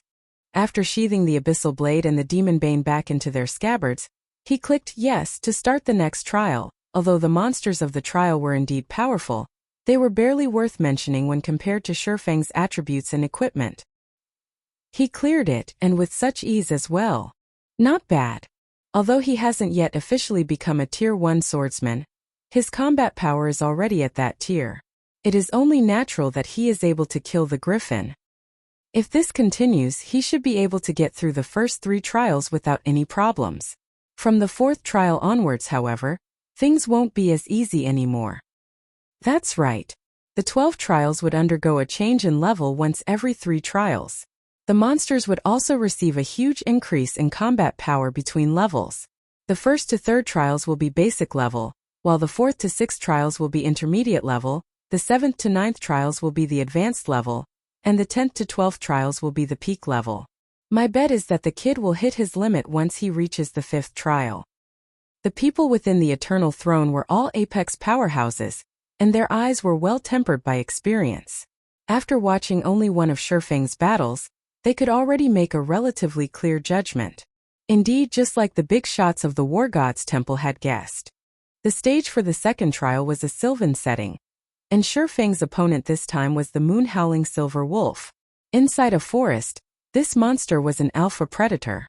Similar to the griffin, the moon-howling silver wolf was a level 20 elite monster with 30,000 HP. Although it, too, was a Tier 1 primordial beast, unlike the griffin, the moon-howling silver wolf was much stronger on land. Its physical attacks were much more powerful, and its reaction speed was also much faster than the griffin's, however. As if to replicate the scene from the first trial, Feng immediately activated Silent Steps and arrived at the hind leg of the moon-howling silver wolf. Again, similar to the time with the griffin, Feng slashed his swords down at the wolf's hind legs, crippling them and greatly reducing the monster's movement speed, following which, Feng simply kite the moon-howling silver wolf with the blazing meteor before 30 seconds had passed. The moon-howling silver wolf fell system. Moon-howling silver wolf defeated. 2nd trial completed. Rewarding 300,000 EXP and 10 free mastery points. Proficiency of all skills increased by 50 point system. 2nd trial cleared. Do you wish to start the next trial? Immediately after, a golden glow surrounded Feng's body, signifying his rise to level 19. Feng then placed all 6 of his newly obtained free attribute points into strength, increasing the attribute to 180 points and activating basic destructive power, the hidden passive skill for strength. Now Feng's bare hands were capable of destroying a bronze-ranked item. In other words, Feng's unarmed attacks could damage bronze-ranked weapons and equipment, reducing their durability, and eventually destroying them. Originally, Feng had intended to place all 6 of his free attribute points into intelligence. However, he wanted to increase his combat power for the sake of the trial, even if it was only by a small amount. Soon after, Feng clicked yes, and started the next trial. The 3rd trial's monster was a blue-eyed spider, while the stage for the 3rd trial was a location completely befitting a spider, inside a dark cave. Fortunately, there was no change to the blue-eyed spider's level despite Feng's rise to level 19. Similar to the previous 2 monsters, it was a level 20 elite monster with 30,000 HP. However, the blue-eyed spider was much stronger than the moon-howling silver wolf, though not in terms of attack power and movement speed. Instead, the blue-eyed spider had its highly potent venom and its tough and sticky silk. It also possessed superb eyesight. Even if its surroundings were pitch black, the blue-eyed spider would still be able to see clearly, as if it were daytime. Moreover, its eyes also provided it with a 360-degree field of vision without any gaps in between. Feng carefully looked around. Even if he possessed extraordinary strength, His range of visibility was limited to a maximum range of 5 yards. Meanwhile, the blue-eyed spider could easily spot any attempt Feng made to attack from a distance of 30 to 40 yards, making the situation extremely unfavorable for Feng. Interesting. However, Feng did not show any signs of panic. On the contrary, his lips curled up slightly. If it were any other player here, they might have to fight a bitter battle if they did not possess any supportive tools. Unfortunately, not me. Suddenly, a deep blue flame appeared in Feng's hand, lighting up the surrounding area. The scorching flame also caused the freezing temperatures inside the cave to rise sharply. Nevertheless, this was still not the end. The ice blue devil flame in Feng's hand quickly expanded and enveloped his body, completely covering him in a layer of deep blue flames. At this moment, Feng looked just like a god of fire, the flames on his body brightly illuminating the entire cave. Meanwhile, the blue-eyed spider's position had also been clearly revealed. Chapter 289 Silver-Eyed Lion King. The blue-eyed spider lived in darkness all year round. Hence, its eyes, which were accustomed to the dark, could not adapt at all when the dazzling flame suddenly illuminated the entire cave. The blue-eyed spider was just like a frightened little rabbit. Suddenly, the blue-eyed spider, which had previously had the upper hand, was placed in an unfavorable situation. On the other hand, Feng, who had summoned the ice blue devil flame, could now deal 20% more damage, and his fire and ice-type attacks would also have an additional 40% damage, instantly breaking out of his disadvantageous position. While the blue-eyed spider was still incapacitated, Feng used silent steps and arrived over 20 yards behind the 8-legged monster. With the power of thunder and flames coating its length, the abyssal blade smashed into the blue-eyed spider's body. 836. A frightening amount of damage appeared above the blue-eyed spider's charred head. The attack had also placed it in a fainted state for 4 seconds. Feng then followed up the attack with a thundering flash and a normal attack. 634, -1751, -1087, -1169. After suffering this series of attacks, the blue-eyed spider finally broke out of its stupor. However, it only had 72% of its HP remaining now. The blue-eyed spider was furious. Rotating its body, it spat a stream of dark green venom at Feng. Having long since anticipated such an attack, Feng swiftly dodged to the side, avoiding the attack completely. He then activated Windwalk and escaped. Feng knew full well how frightening the blue-eyed spider could be. Its venom attack just now was merely the tip of the iceberg. The deadliest feature of the monster was the poisonous gas emitted by its venom. If he stood his ground to fight the blue-eyed spider, the end result would be obvious. He would inevitably die of poisoning. Meanwhile, Feng's purpose in using Thundering Flash on the blue-eyed spider was simply to inflict the damage amplification effect on the monster. He would then kite it using the blazing meteor. Shortly after, one by one fiery red needles streaked through the air and pierced the blue-eyed spider's body. Although the blue-eyed spider was very skilled at dodging and blocking attacks, Feng still managed to land 2 out of every 3 hits thanks to precision throw, the special skill he obtained back at the Steel Fortress Barusha. Moreover, his attacks would occasionally trigger the quadruple phantom effect of the blazing meteor, instantly causing 4-600 damages to appear above the blue-eyed spider. When his luck was good, he would also trigger the burning flames effect. When the effects stacked up to 5 times, combined with the amplification effects of the ice blue devil flame, the debuff caused -1600 damage every second to the blue-eyed spider. The damage of this debuff was even higher than Feng's melee damage. However, such an occurrence was only natural. Although magic weapons were amazing before they were fully released, they would still be far from comparable to a pseudo-extraordinary item. Meanwhile, aside from venom attack, the only other ranged attack the blue-eyed spider possessed was Silk Bind. However, these 2 skills were simply superfluous when used against Feng. Feng simply made an effortless sidestep to dodge these attacks, and with a flick of his wrist, he would send yet another needle into the blue-eyed spider, following which, the blue-eyed spider's HP bar constantly decreased 62%, 45%, 33%, 20%. Within a few moments, the blue-eyed spider died at Feng's hands as well. System. Blue-eyed spider defeated. 3rd trial completed. Rewarding 1 million EXP and 10 free mastery points. Proficiency of all skills increased by 100 points. System. 3rd trial cleared. Do you wish to start the next trial? A million EXP just for clearing the third trial? The system sure is generous. The difficulty for the first 3 trials isn't that high, though. It seems that the truly difficult part would start from the 4th trial onwards. I should take a rest and get my mental state back to peak condition for now. Despite having effortlessly cleared the first 3 trials, Feng did not believe, even for a second, that a legendary ranked main storyline quest could be so easily completed. Although Feng did not possess a good understanding of the 12 trials, it was still established as one part of a legendary quest. Its difficulty would definitely be high. The passing requirement was for Feng to clear up to the 6th trial. Yet, the difficulty of the first 3 trials was not particularly high. According to combat power, the monsters Feng had faced were only at the basic level of a Tier 1 monster. Hence, the truly difficult part was definitely the 4th to 6th trial. Feng had always been a careful person. Hence, he intended to make ample preparations. Inside the Eternal Throne, the many Apex powerhouses there had been slightly surprised by Feng's battle. That was a Tier 2 mysterious flame, the Ice Blue Devil Flame. It seems that the kid is still hiding his strength. It seems he really does have a chance at clearing the 6th trial. Based on his current strength from the 4th trial onwards, he should be facing intermediate level Tier 1 primordial beasts. In terms of combat power, the kid is already at the intermediate level of Tier 1.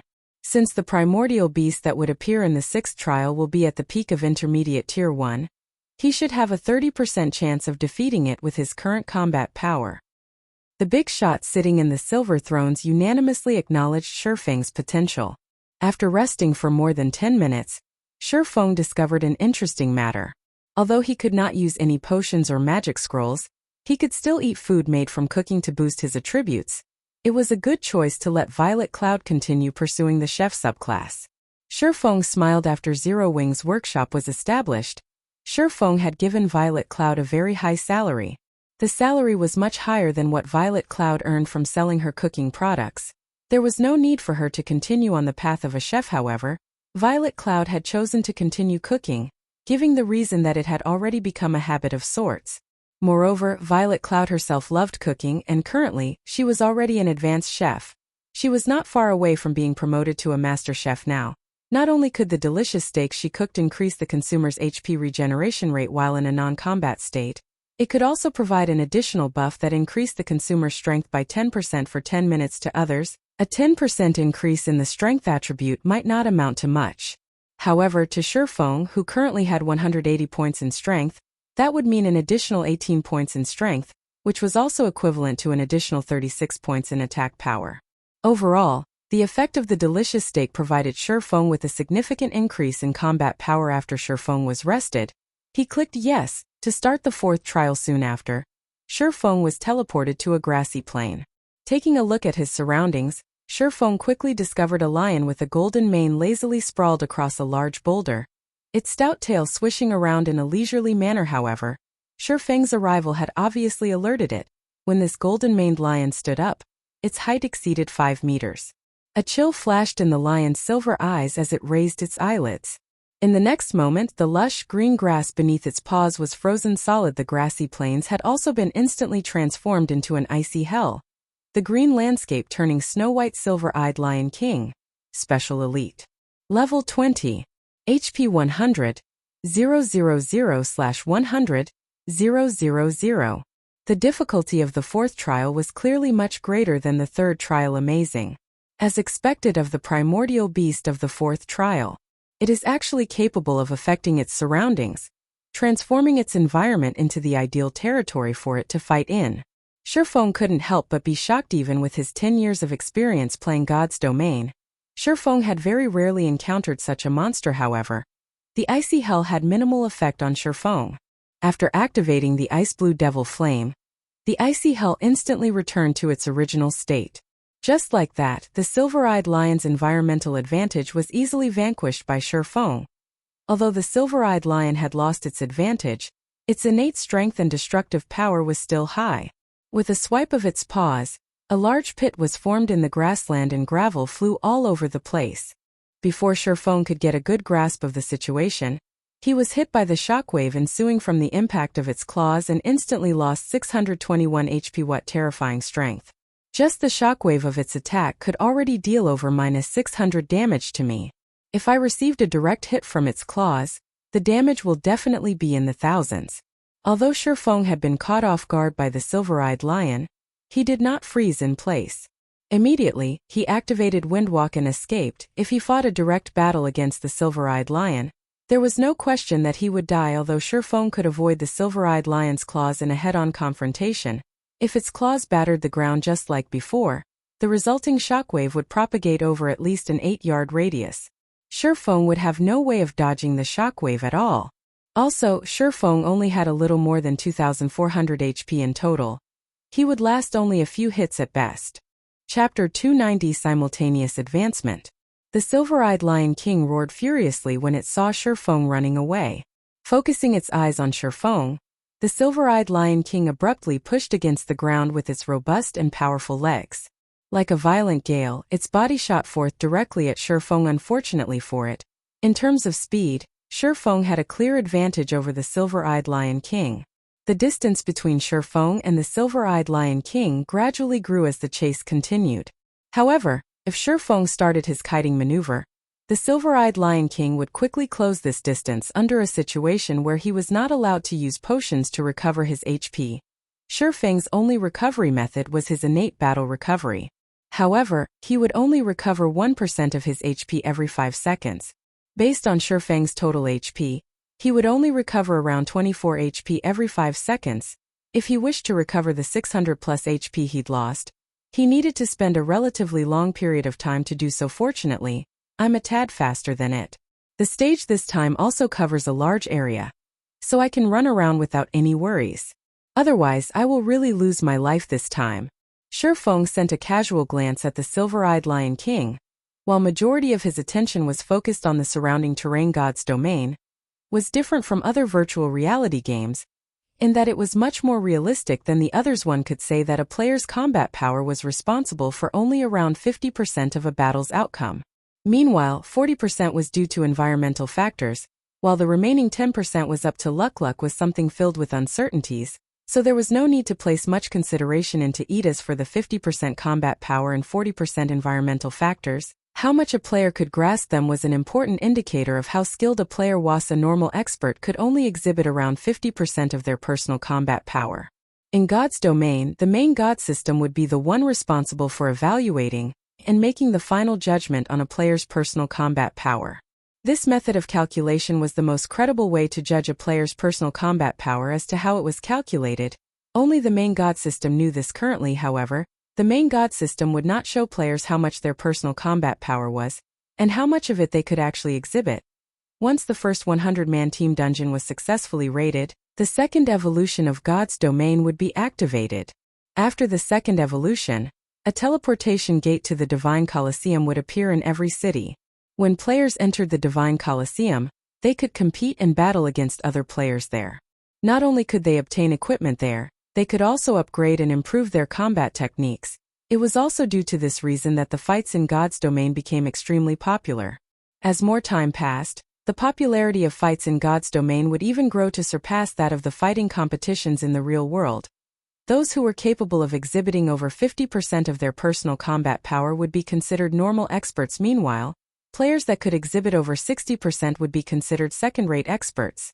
Once a player could exhibit 70%, they would be considered first-rate experts. If one could exhibit more than 85% of their personal combat power, then they would be considered apex experts. A majority of the players within this category were famous experts of God's Domain, and they would often participate in the international competition that was held only once a year by the developers of God's Domain. They were, without a doubt, the most popular individuals in God's Domain back in the days when Feng was still a Tier 3 Sword King. Although he was not comparable to these great experts of God's Domain, he had still been categorized a first-rate expert since he could exhibit around 80% of his personal combat power. However, compared to exhibiting his personal combat power, Feng was much stronger in terms of observing and utilizing his surroundings. Currently, in terms of combat power, Feng was about equal to the Silver-Eyed Lion King. However, the Silver-Eyed Lion King's HP was many times greater than Feng's. Without taking into consideration the environmental factors, Feng would definitely die if he chose to clash head-on with the Silver-Eyed Lion King. If Feng had met the Silver-Eyed Lion King under normal circumstances, he would simply accept his death. At worst, he would just lose a single level. However, the current situation he was in did not allow him to do so. This was a trial given by his quest. There was no second chance for him, and his death would also signify the end of the quest. Hence, he absolutely could not die right now. After running for over a dozen minutes, Feng arrived at a hill. As for the Silver-Eyed Lion King, it was still far from catching up to Feng. Feng wandered around this hill for a while, and eventually discovered a cliff. Immediately, Feng's eyes glowed and his lips curled up in a smile. At last, I've found the key to victory. Feng chuckled lightly. He then activated Windwalk, dashing towards the edge of the cliff. Originally, Feng could have used this period of time to increase the gap between him and the Silver-Eyed Lion King even further. However, Feng chose not to do so because he wanted to find a favorable terrain to deal with the Silver-Eyed Lion King. A minute later, Feng stood at the edge of the cliff. Below him was a large gorge. This height should be sufficient. Feng made some mental calculations and felt that his plan was feasible. After several more seconds passed, the Silver-Eyed Lion King finally caught up. Just as the Silver-Eyed Lion King leapt into the air, its razor-sharp claws about to slash Feng's head, Feng jumped, dodging the attack completely. In the next moment, the Silver-Eyed Lion King's paws smashed into the cliff. Boom! The ground beneath Feng and the Silver-Eyed Lion King was destroyed, both man and beast plunging towards the very bottom of the cliff. Just as Feng's body was about to hit the ground, he activated gravity liberation, his body instantly becoming as light as a feather. Immediately, Feng's rate of descent dropped sharply. The Silver-Eyed Lion King, on the other hand, was not as fortunate.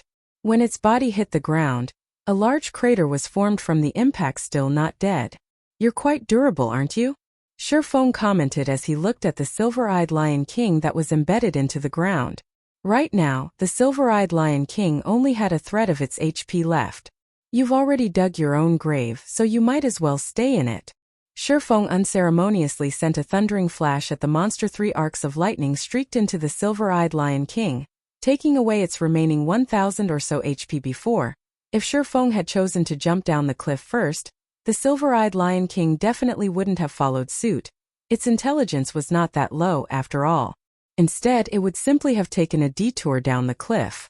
Hence, Feng had chosen to borrow the Silver-Eyed Lion King's immense destructive power to destroy the edge of the cliff. That way, there was no doubt the Silver-Eyed Lion King would be caught unawares. System. Silver-Eyed Lion King defeated. 4th trial completed. Rewarding 3 million EXP, 20 free mastery points, and 10 gold coins. Proficiency of all skills increased by 300 points. System. 4th trial cleared. Do you wish to start the next trial? 3 million EXP? Isn't this reward a little too lavish? Feng was immediately shocked by the system's reward. He had only recently risen to level 19. Yet now he was already close to welcoming level 20. Moreover, after the 4th trial, Feng's War God's Temple merit points were already at 700 points.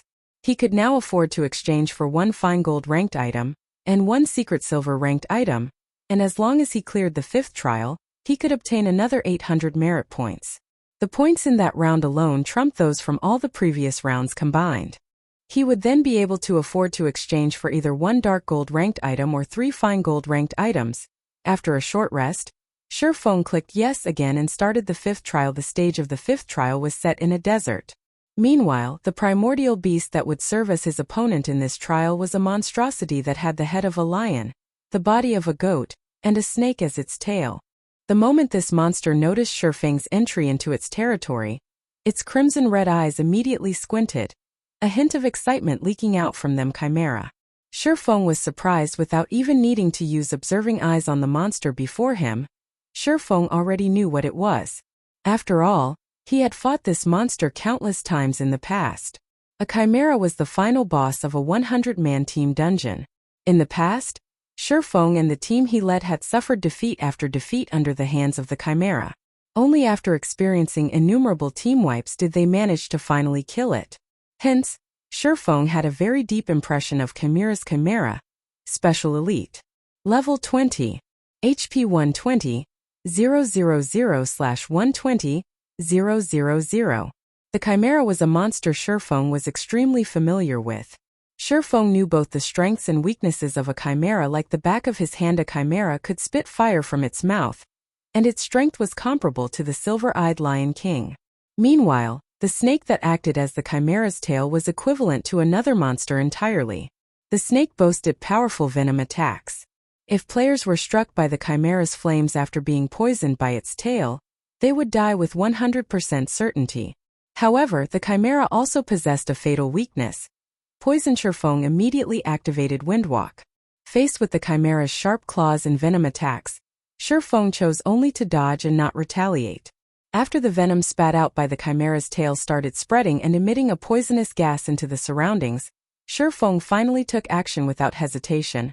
Feng charged into the poisonous fog, with the chimera following closely behind him.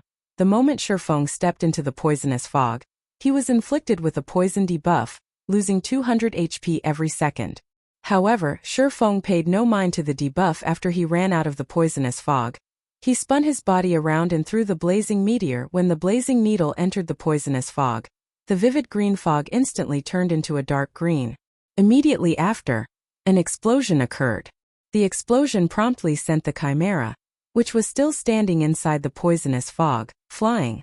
The monster lost over 10,000 HP from the explosion, and it was placed in a momentary crippled state. Taking advantage of this change, Feng launched a barrage of attacks at the chimera. By the time the chimera had recovered from its crippled state, Feng had already taken an additional 6,000 or so HP away from it. Furious, the chimera charged at Feng, while the latter started evading the chimera's attacks once more, biding his time while he waited for the next poisonous fog to form. After repeating this process several times, the battle finally came to an end. Although Feng had only around 400 HP remaining, the chimera had already fallen at his feet. System. Chimera defeated. 5th trial completed. Rewarding 6 million EXP, 20 free mastery points, and 10 gold coins. Proficiency of all skills increased by 300 points. System. 5th trial cleared. Do you wish to start the next trial? Immediately, Feng's experience bar rose to 62% of level 20. He was not far away from reaching level 21, although Feng was slightly stronger now after allocating his free attribute points. He still felt that the next trial would be extremely dangerous. If not for the fact that Feng was familiar with the chimera's habits, he would have definitely died in the 5th trial. Meanwhile, the monster in the 6th trial would definitely be much stronger than the chimera. It would be fortunate if the monster that appeared in the 6th trial was something Feng was familiar with. However, what would he do if it was a monster he had never seen before? Most likely death would be his only ending. Feng would not rely on luck to decide such an important matter for him. Hence, Feng did not immediately start the 6th trial after he was rested this time. Instead, he called out his attribute panel, choosing to use the free mastery points he had reserved all this time. One-handed sword mastery. Intermediate apprentice swordsman. Mastery points required. 50. Damage when using a one-handed weapon increased by 15%. Advanced apprentice swordsman. Mastery points required. 100. Damage when using a one-handed weapon increased by 20%. Basic swordsman. Mastery points required. 150. Damage when using a one-handed weapon increased by 30%. There is a 5% chance for a qualitative change to occur. Intermediate swordsman. Mastery points required. 200. Damage when using a one-handed weapon increased by 40%. There is a 10% chance for a qualitative change to occur. Normally, even after players were promoted into a Tier 1 swordsman, their one-handed sword or two-handed sword mastery would only be at the intermediate apprentice swordsman rank. Meanwhile, Feng had received a total of 65 free mastery points from clearing the first 5 trials. In addition to the points he had received from completing quests and the points that were rewarded once every 5 levels, he now had a total of 168 unused free mastery points. After Feng used up all his free mastery points, his one-handed sword mastery had reached the rank of a basic swordsman. However, Feng was still not satisfied with this result, following which he retrieved the level 20 dark gold ranked Purgatory's Shadow, which he had previously bought at the Blackwing auction house, from his bag and swapped out the level 15 Demonbane. Let's start the devouring process, then. Feng looked at the pitch-black abyssal blade in his hand. He then offered the 10 level 15 mysterious iron weapons, which he had prepared at an earlier date, and the level 15 Demon Bane as sacrifices to upgrade the Abyssal Blade. Although it was unfortunate that he did not possess 10 level 15 secret silver weapons to use as a sacrifice, the legendary quest was of utmost importance. He could not afford even the slightest misstep, and it was necessary for him to utilize all available avenues. Chapter 291 The Beginning of Greatness. In order to increase the Abyssal Blade's potential, Feng had intended to gather 10 level 15 fine gold weapons to serve as a sacrifice. Hence, he had deliberately kept the Abyssal Blade at level 10 all this time now. However, he no longer had the leeway to do so. The Abyssal Blade started exuding a dark fog, which immediately charged at the sacrificial weapon Feng had prepared within 3 seconds. Even the incomparably hard Demon Bane, a dark gold-ranked one-handed sword, had been turned into dark fog and was absorbed by the Abyssal Blade. After the Abyssal Blade had finished devouring the sacrificial weapons, the weapon was no longer completely pitch black in appearance. Golden divine runes appeared on the blade of the sword, giving off a faint golden glow. Meanwhile, the entire blade itself had also become silvery gray when Feng casually brandished the Abyssal Blade, slashing it through the air. The feeling he got was like he was cutting a transparent sheet of paper sharp. Feng looked at the Abyssal Blade in his hand, astonishment filling his eyes. If he combined such sharpness with the basic destructive power passive skill, even without the ice blue devil flame, he could still easily destroy mysterious iron ranked weapons and equipment. Secret silver ranked items would also last only a while longer. Abyssal Blade. One-handed sword. Magic weapon. Attack power plus 211. All attributes plus 25. Attack speed plus 8. Ignore levels plus 8. Attacks have 35% chance to cause 200% damage, 10% chance to cause 300% damage, 20% chance to induce Doom Curse, reducing all attributes by 40% for 30 seconds if Wielder belongs to any swordsman-related class. All skill levels plus 3 increase free ability points received for every increase in level by 2 points. Equipment level 15. Can be upgraded. Devour 10 level 20 mysterious iron weapons and 1 level 20 secret silver weapon to upgrade to level 20. Can be evolved. Unknown. Additional skill 1. Phantom Kill. Instantly creates a doppelganger. You can control this doppelganger. Doppelganger will have 55% of original body's attributes and all skills. At the same time, doppelganger and the original body can be swapped. Duration 40 seconds. Cooldown 5 minutes. Additional skill 2. Abyssal Bind. Binds enemies and prevents movement, reducing defense by 100%. Duration 3 seconds. Cooldown 1 minute. Additional skill 3. 9 Dragon Slash.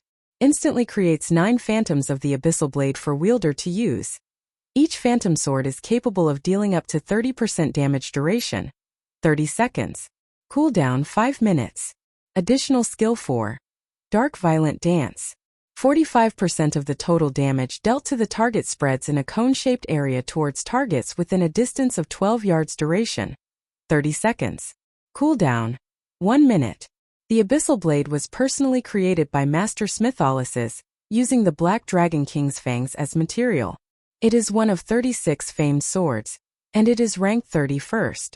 However, this sword has been cursed by the Black Dragon King. Aside from providing the wielder with immense strength, there will be a backlash every period of time. However, after being remodeled by Jack using a star crystal, the strength of the backlash has been greatly reduced. If the wielder is unable to suppress the backlash, the wielder will receive the curse of the Black Dragon King, permanently reducing all attributes by 50%. Unable to be dropped, unable to be traded as expected of a magic weapon. Even though only 10 mysterious iron weapons and 1 dark gold weapon were used as its sacrifice, its new attack power is even higher than a dark gold weapon of the same level. This attack power could already rival a dark gold ranked two-handed sword. Feng smiled in satisfaction. The level 15 dark gold ranked Demon Bane only had 183 attack power. Meanwhile, the Abyssal Blade had 211 attack power. It was far stronger than the Demon Bane. Not to mention, the other attributes and skills of the Abyssal Blade had also received a significant improvement from the upgrade this time around. Unfortunately, the Abyssal Blade was still far from being a match for the Purgatory Shadow, a level 20 dark gold ranked one-handed sword. Purgatory Shadow. one-handed sword, dark gold rank. Level 20, can be upgraded twice. Attack power plus 273. Strength plus 30. Agility plus 25. Endurance plus 22. Attack speed plus 2. Attacks have 20% chance to cause 300% damage, 10% chance to reduce damage dealt by target by 20%. Effect not stackable, additional skill dash. Purgatory power. When activated, increases attack speed by 100% and damage dealt by 30% for 15 seconds, cooldown 2 minutes. However, this could not be helped. Level 20 weapons and equipment were essentially more powerful than level 15 ones. At level 20, players could take the promotion to become a Tier 1 class. Hence, level 20 weapons and equipment would all be significantly stronger. Although the attack power has improved greatly, it won't be enough to get me through the 6th trial. Feng knew that a player's combat power could not simply be measured through their attack power alone. An increase in attack power only meant that the damage players dealt would be higher than before. Meanwhile, combat power was the synthesis of various other factors such as strength, agility, endurance, and other basic attributes. Skill level was also a factor to consider. Even if Feng multiplied his current attack power by 3 to 4 times, his HP would still be tens of times lower than the monster in the 6th trial. If he could not dodge the monster's attacks, he would still lose his life after taking a few hits. So, an increase in attack power would not bring too great an increase to his overall combat power. A player was just like a wooden bucket that was used to collect water. How strong they were depended not on their strengths but their weaknesses. Feng called out the system interface. As Eucharis had already opened up the exchange system of the War God's Temple's treasury for Feng, he could now directly exchange his merit points through the system. Feng immediately used 1,500 merit points to exchange for a level 20 dark gold weapon. He then took out another 10 level 20 mysterious iron weapons from his bag. There were plenty of mysterious iron weapons stored inside the guild warehouse.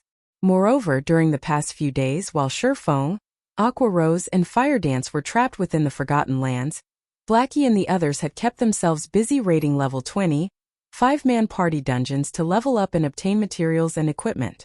They were making preparations to challenge the level 20 10-man Great Dungeon.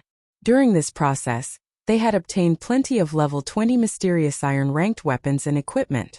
Currently, Zero Wing possessed the most level 20 weapons and equipment out of all the guilds in White River City. With such a large supply, Feng had set aside some of the level 20 mysterious iron ranked weapons and equipment with the weakest performance for future use.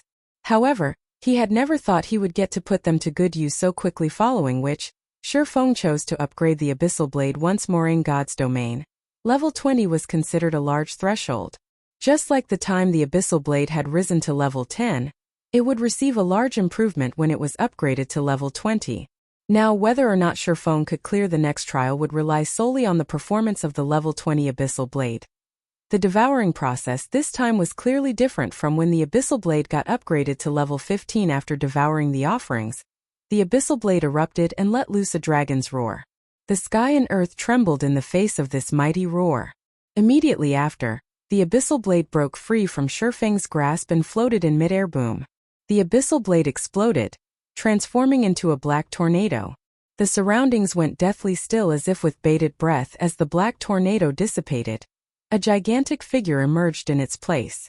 This figure was none other than the phantom of the Black Dragon King that Feng had previously seen. However, compared to the first time Feng had seen it, the phantom that appeared this time was much more vivid. Moreover, the destructive aura it emitted was far stronger than before. Even when he was faced with the apex powerhouses back at the Eternal Throne, Feng had not been so scared. Of course, this disparity was also due to the fact that those big shots had been intentionally suppressing their auras at this moment. The Black Dragon King's phantom, which was several hundred meters in height, actually turned to look at Feng and revealed a human-like sneer. Soon after, the phantom dissipated and transformed back into the Abyssal Blade. As the sword landed, its blade stabbed deep into the earth before Feng, with only its hilt remaining above ground. Some time passed before Feng gradually recovered from his stupor. He then slowly extended his hand and pulled out the Abyssal Blade. The appearance of the Abyssal Blade had greatly changed after being upgraded. The entire sword was now silvery gray in color, and it exuded a faint black aura of death. The image of a black dragon could also be seen fading in and out of existence on the blade of the sword. Meanwhile, the image of a dragon had also been carved out of the hilt of the abyssal blade. There were small black chains wrapped around the hilt as well, seemingly acting as a seal for the dragon. Have I just done something I shouldn't have? Feng wondered, laughing bitterly as he looked at the lifelike dragon sculpture. Everything was playing out just as Faust, the legendary character Feng had met back at the Star River Valley, had said a magic weapon was a double-edged sword. As one allowed the magic weapon to grow in strength, the curse contained within it would also grow stronger. Meanwhile, the wielder would sooner or later be devoured by the strength of the magic weapon. Chapter 292 Black Emperor. Extraordinary strength comes from an extraordinary will. This was the only advice Faust had given Feng after Feng grasped the abyssal blade, which had undergone a huge change in its appearance. He could fully feel the terrifying strength contained within the sword itself. It was like the sword was alive. Feng could even feel pulsations when he gripped the hilt of the abyssal blade. It felt as if the Black Dragon King was roaring inside the abyssal blade, and likely to break through its seals at any given time. Such powerful attributes. When Feng checked the attributes of the abyssal blade, he couldn't help but secretly marvel at them. The abyssal blade was definitely the best weapon below epic rank Feng had seen. Even the blazing meteor, which had been crafted by the forging genius Sealiora, was not its match currently. Based on the abyssal blade's attributes, it would not be an exaggeration to label the sword a pseudo-extraordinary item. Provided that he could continue upgrading it, it would reach the epic rank standard before long. Abyssal blade. One-handed sword, magic weapon. Attack power plus 302. All attributes plus 30. Attack speed plus 10. Ignore levels plus 10. Attacks have 40% chance to cause 200% damage, 15% chance to cause 300% damage, 20% chance to induce doom curse, reducing all attributes by 40% for 30 seconds if wielder belongs to any swordsman-related class. All skill levels plus 3 increase free ability points received for every increase in level by 2 points. Equipment level 20. Can be upgraded. Devour 10 level 25 secret silver weapons and 1 level 25 fine gold weapon to upgrade to level 25. Can be evolved. Unknown. Additional skill 1. Phantom kill. Instantly creates a doppelganger. You can control this doppelganger. Doppelganger will have 70% of original body's attributes and all skills. At the same time, doppelganger and the original body can be swapped. Duration 40 seconds. Cooldown 5 minutes. Additional skill 2. Abyssal bind. Binds enemies and prevents movement, reducing defense by 100%. Duration 4 seconds. Cooldown 1 minute. Additional skill 3. 9 Dragon Slash. Instantly creates 12 phantoms of the abyssal blade for wielder to use. Each phantom sword is capable of dealing up to 40% damage. Duration 30 seconds. Cooldown 5 minutes. Additional skill 4. Dark Violent Dance. 50% of the total damage dealt to the target spreads in a cone-shaped area towards targets within a distance of 12 yards. Duration 30 seconds. Cooldown 1 minute. Additional Profound Inheritance. Black Emperor. When activated, every critical hit will accumulate 1 layer of Death Aura. Each layer of Death Aura can be used to increase all attributes of wielder by 2% and attack speed and movement speed by 1% for 10 seconds, or be used to reduce the cooldown of a skill by 3 seconds. Maximum of 30 layers of Death Aura. Duration 10 minutes. Cooldown 18 hours. The Abyssal Blade was personally created by Master Smitholises, using the Black Dragon King's fangs as material. It is one of 36 famed swords, and it is ranked 31st. However, this sword has been cursed by the Black Dragon King. Aside from providing the wielder with immense strength, there will be a backlash every period of time. However, after being remodeled by Jack using a star crystal, the strength of the backlash has been greatly reduced. If the wielder is unable to suppress the backlash, the wielder will receive the curse of the Black Dragon King, permanently reducing all attributes by 50%. Unable to be dropped, unable to be traded as expected of a magic weapon. It really doesn't disappoint. Even epic weapons rarely have profound inheritances attached to them. Now, before even reaching the standard of an epic weapon, it already possesses a profound inheritance. Feng breathed a sigh of relief after carefully reading through the introduction of the Black Emperor. With it He should not have any problems facing the sixth trial. Profound inheritances were rarely seen during the early stages of God's domain. They only started becoming widely known during the middle stages of the game. Inheritances and skills were different. In God's domain, the skills provided to each class were made to accommodate the masses of players, so there was no sense of individuality to them. To put it another way, instead of skills being made to cater to the individual player, players were required to adapt themselves to pre-made skills, regardless of the suitability of said skills.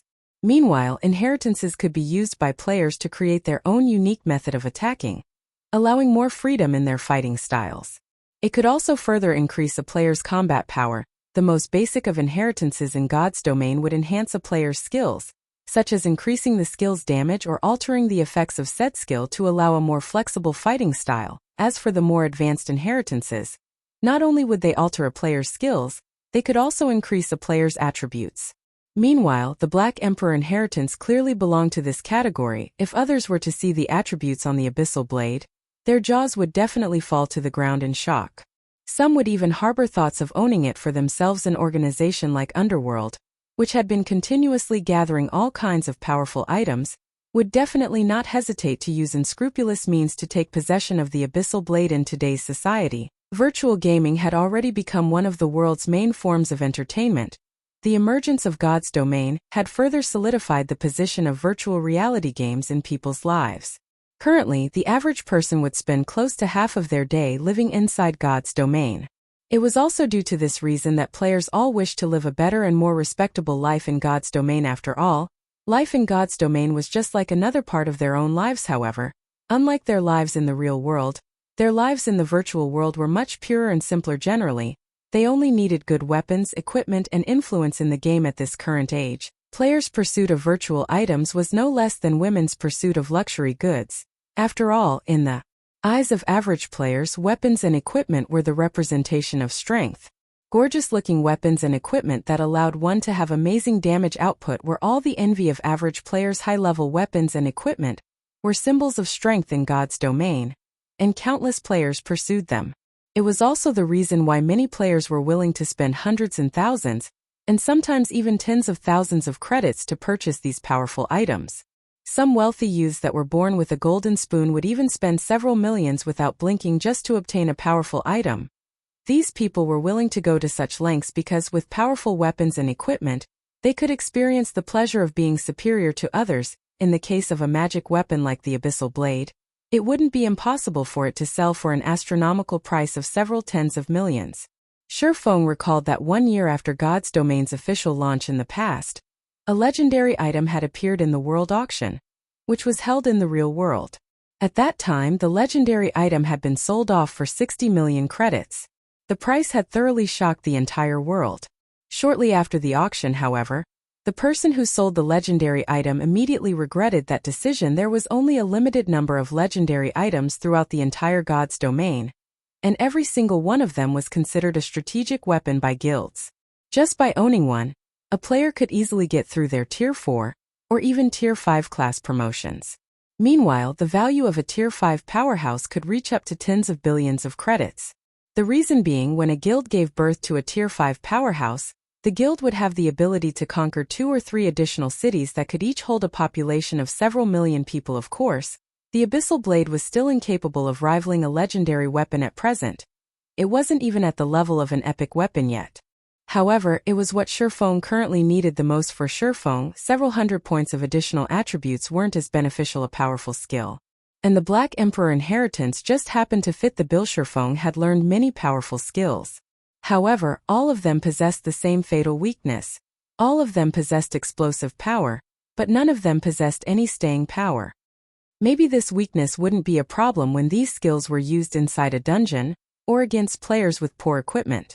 After all, when going against players with poor equipment, Feng did not even need to use up all the skills in his arsenal to finish them off.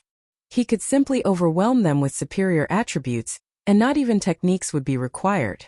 Meanwhile, when inside dungeons, he would have MTs to tank the monsters at the front lines, healers to heal him from behind, and many other players to support him.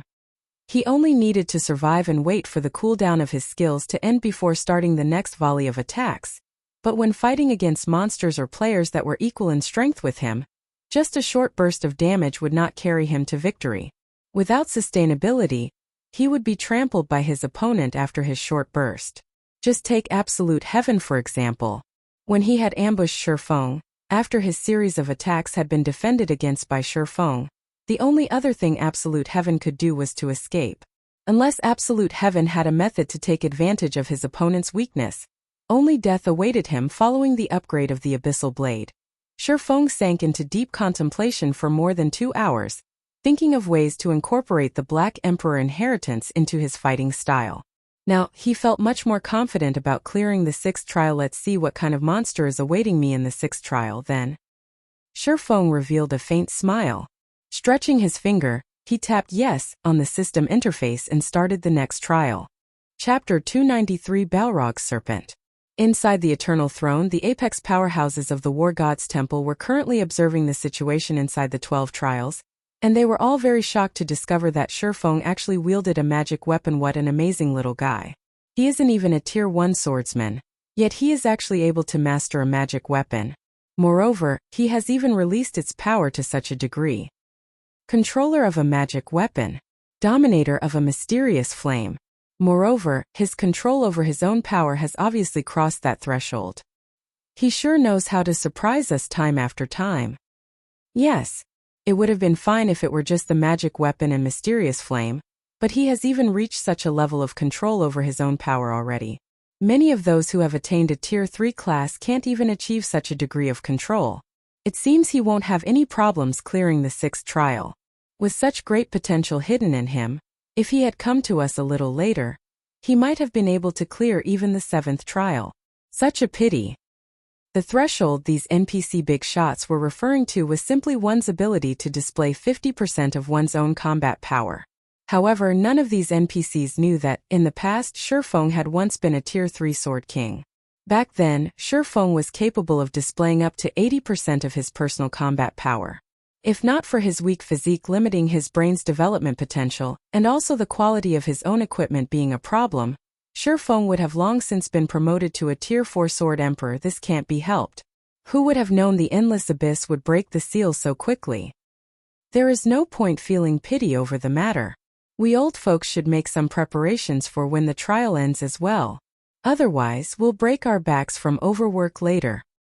The Lords of the Silver Thrones unanimously acknowledged Feng's potential. However, in regard to Feng's managing to clear the 7th trial, they held no hope towards it at all. The reason being, it had been over a millennium since the 7th trial had been cleared. Inside the 12 trials, the stage for the 6th trial was a cave of lava similar to the Flame God's cave. However, the fire-type mana here was far purer than in the Flame God's cave. Feng currently stood inside this cave, and the molten hot lava around him was making bubbling sounds as it flowed through the cave. If Feng did not possess 20 points in fire resistance, allowing him a certain degree of immunity to heat, he would have long since been cooked by the scalding hot temperatures. Any average player that came here might already be half dead before they even started battling, before Feng could fully observe the terrain inside the cave. A gigantic flame-covered snake over 20 meters long emerged from the molten lava. Balrog Serpent. Special Elite. Level 20. HP 150, 000/150, 000.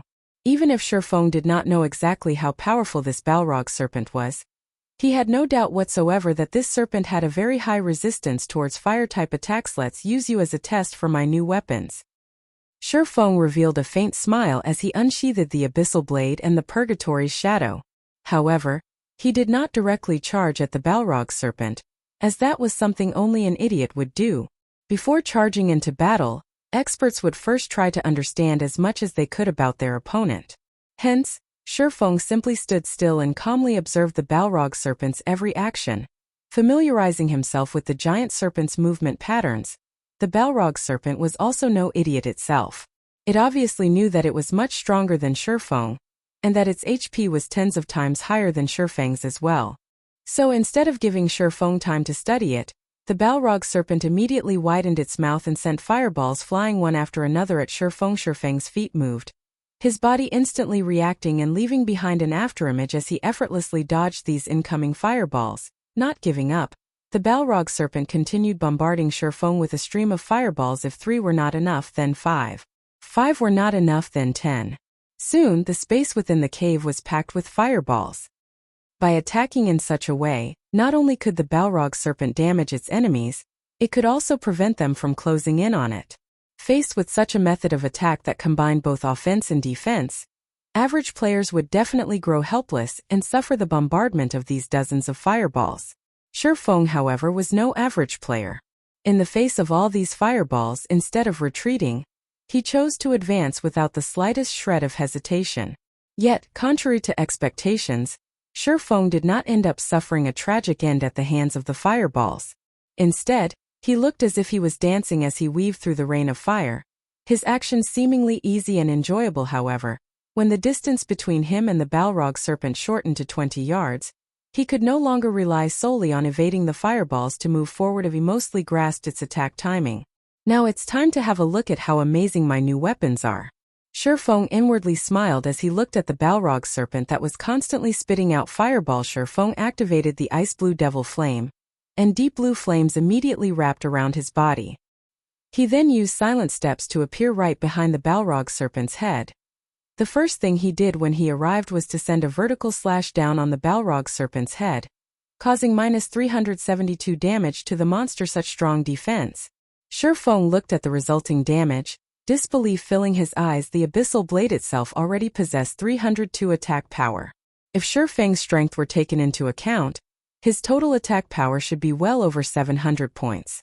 Moreover, the ice blue devil flame had also increased the damage he dealt by 20%. Yet, he had managed to cause only -372 damage to the monster. The Balrog Serpent's defense could already rival a Lord-ranked monster of the same level if Feng had not upgraded the Abyssal Blade to level 20 nor equipped the Dark Gold-ranked Purgatory's Shadow. Feng might not even be able to deal -150 damage to the Balrog Serpent right now. At this moment, Feng felt fortunate that he had not rushed before to start the 6th trial. Otherwise, his chances of victory would have been lower than 20%. However, although Feng had allowed this thought to linger in his mind for a moment, his attacks on the Balrog Serpent never stopped. Immediately after his first sword strike, Feng followed up by using Thundering Flash. 3 electric arcs dove into the flaming Balrog Serpent, piercing its gigantic body and causing damages of -554, -1,528, and -1,125. The damage he dealt was much higher than before. Simultaneously, he had also inflicted a damage amplification debuff that lasted 20 seconds on the Balrog Serpent, following which, Feng continued with a chop, the attack achieving a critical hit and dealing close to -2,000 damage. When Feng landed on the ground, he immediately followed up with a flurry of sword slashes. The Abyssal Blade now had a 40% chance to deal a critical hit, so Feng could deal a critical hit with almost every other attack from this series of attacks. The Balrog Serpent had lost over 7,000 HP. However, the Giant Serpent had 150,000 HP. Feng would need to repeat such a burst of attacks at least 20 more times in order to completely kill it. Originally, Feng felt quite happy with the damage he was dealing. At this rate, even if he did not activate Black Emperor, he still possessed a very high chance of killing the Balrog Serpent. Unfortunately, that happiness was short-lived. The reason being, Feng soon discovered that the Balrog Serpent's HP was rapidly returning to full. It was actually recovering 500 HP every second. That amount was even higher than a single one of Feng's normal attacks. If Feng remained idle, the Balrog Serpent would fully recover in less than 20 seconds. Meanwhile, the Balrog Serpent immediately sent its tail swiping at Feng. Finally reacting to Feng's attack, Feng hurriedly used parry to block the attack. Although he suffered no damage from the Balrog Serpent's tail strike, he was forced to retreat 3 steps, with his hands growing numb from the force of the impact as well. In terms of destructive power, the Balrog Serpent was definitely superior to the Chimera. The Balrog Serpent was also much faster. Feng had actually been forced to use parry because he could not dodge in time. Currently, Feng's parry was at level 7, so it had a cooldown of 21 seconds. Aside from parry, Feng also had Defensive Blade, a skill that had both offensive and defensive capabilities. Currently, Defensive Blade was at level 6, and it had a cooldown of 2 minutes. Although its cooldown was much longer than parry, It allowed Feng to completely block 4 melee attacks and 8 ranged attacks. He would also be immune to charge attacks. Just as the dozens of fireballs were about to hit him, Feng jumped into the air, dodging them completely. Right after that, the Balrog serpent swiped its tail at Feng again. The sound of wind whistling could be heard as its tail streaked through the air in the face of this powerful attack. Feng showed no signs of weaknesses. Immediately he countered the attack with the level 7 Thunder Flame explosion. When sword and tail collided, sparks of flame scattered in all directions. The Balrog serpent's tail was knocked back, the monster itself receiving over -400 damage from the brief clash. On the other hand, Feng landed heavily onto the ground, his feet sinking partly into the molten lava. A damage of over -700 points also appeared above his head. As expected, in a direct confrontation, Feng was definitely a lot weaker than the Balrog serpent. However, Feng was probably the only player in God's domain right now who dared to actually fight a special elite monster in such a way. Chapter 294 Storm of Swords. Although Feng lost against the Balrog serpent in a direct confrontation, Thunder Flame Explosion, the skill he used, wasn't just a powerful destructive skill. It was also a control skill. However, the Balrog serpent was a special elite monster. It possessed a degree of resistance towards control skills, hence, the level 7 Thunder Flame Explosion, which would originally place enemies hit by it in a fainted state for 5 seconds, only managed to incapacitate the Balrog serpent for 5 seconds. For average players, 5 seconds might not seem like a long time. For Feng, however, it was plenty of time. Wind Blade. Feng instantly arrived before the Balrog serpent. Simultaneously, his attack speed received a 30% increase. However, Feng was still not satisfied with this. He then proceeded to activate the additional skill of the Purgatory's Shadow, Purgatory Power. When activated, increases attack speed by 100% and damage dealt by 30% for 15 seconds cooldown, 2 minutes. Feng then activated 9 dragons/12 phantoms of the Abyssal Blade suddenly appeared, floating around Feng. Each phantom was capable of dealing 40% damage for 30 seconds. However, it had a long cooldown of 5 minutes. Feng brandished his 2 swords using his full strength. In addition to the 12 Abyssal Blade phantoms he was controlling, a total of 14 swords surrounded and madly attacked the Balrog serpent within moments.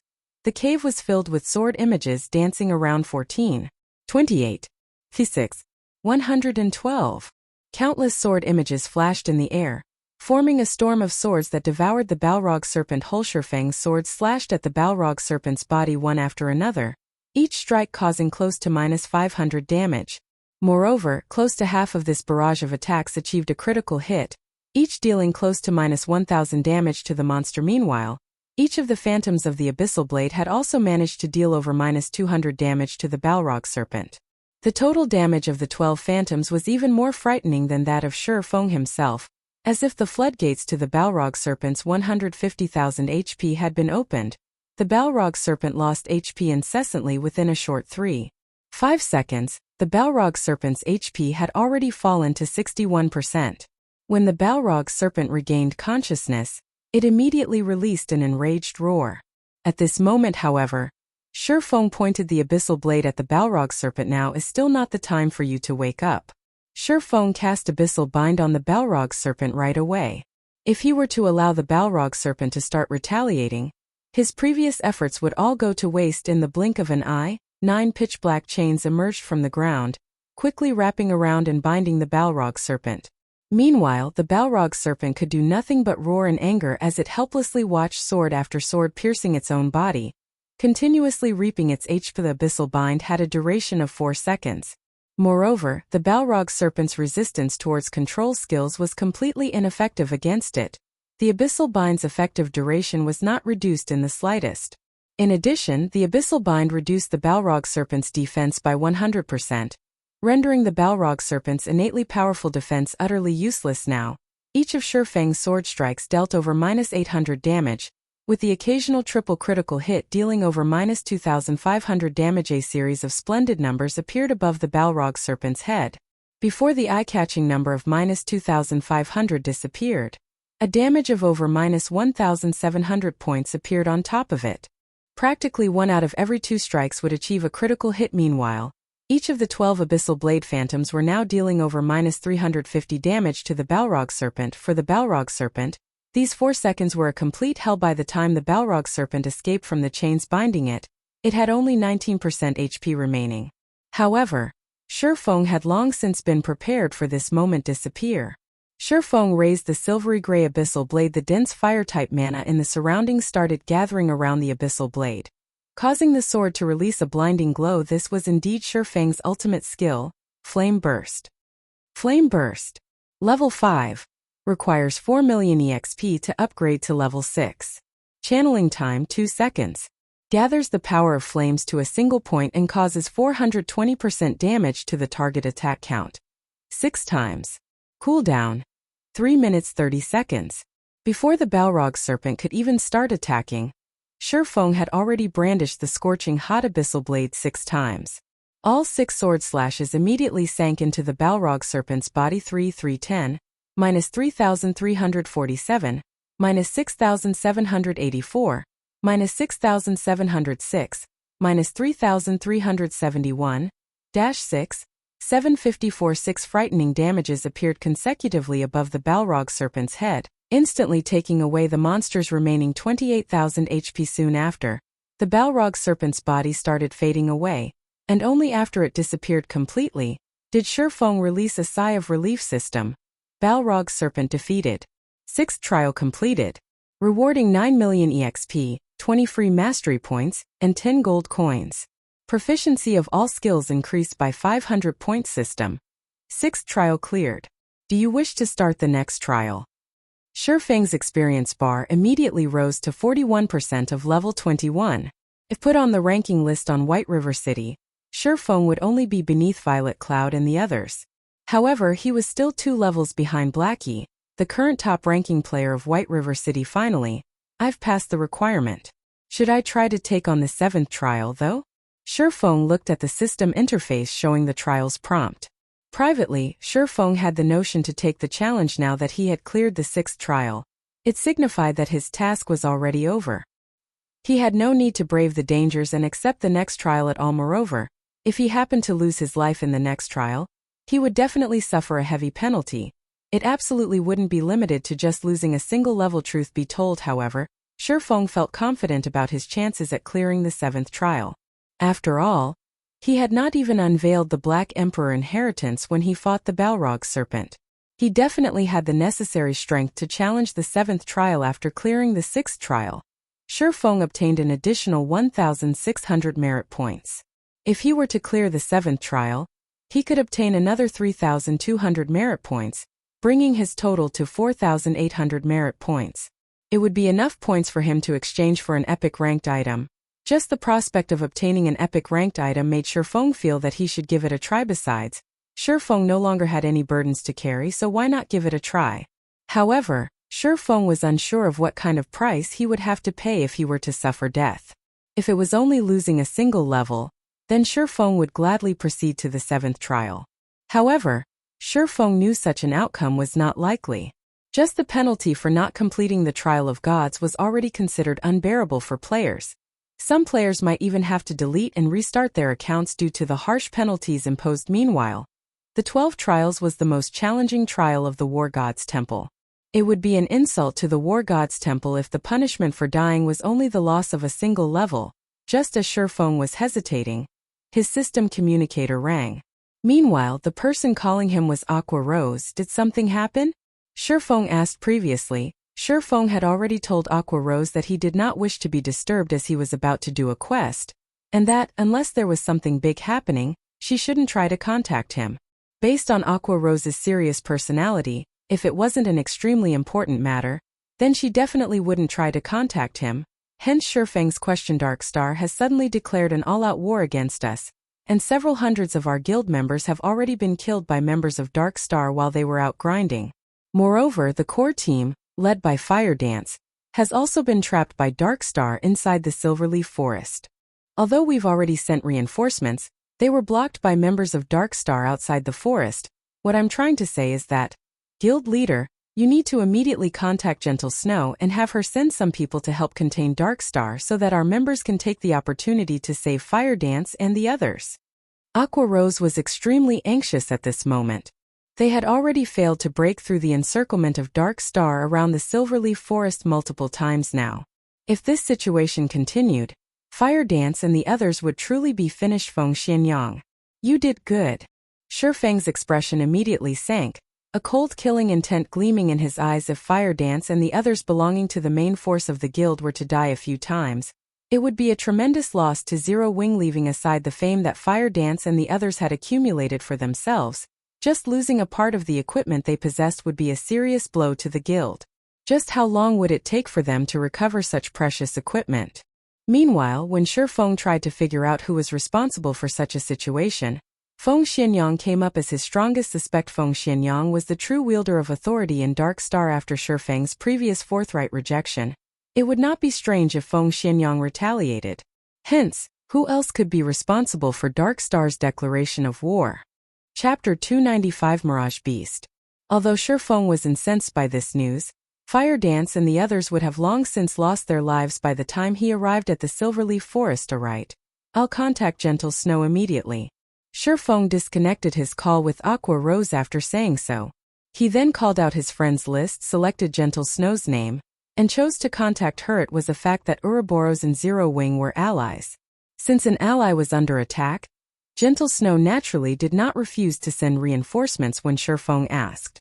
Moreover, Gentle Snow had found out about this entire matter a step ahead of Feng.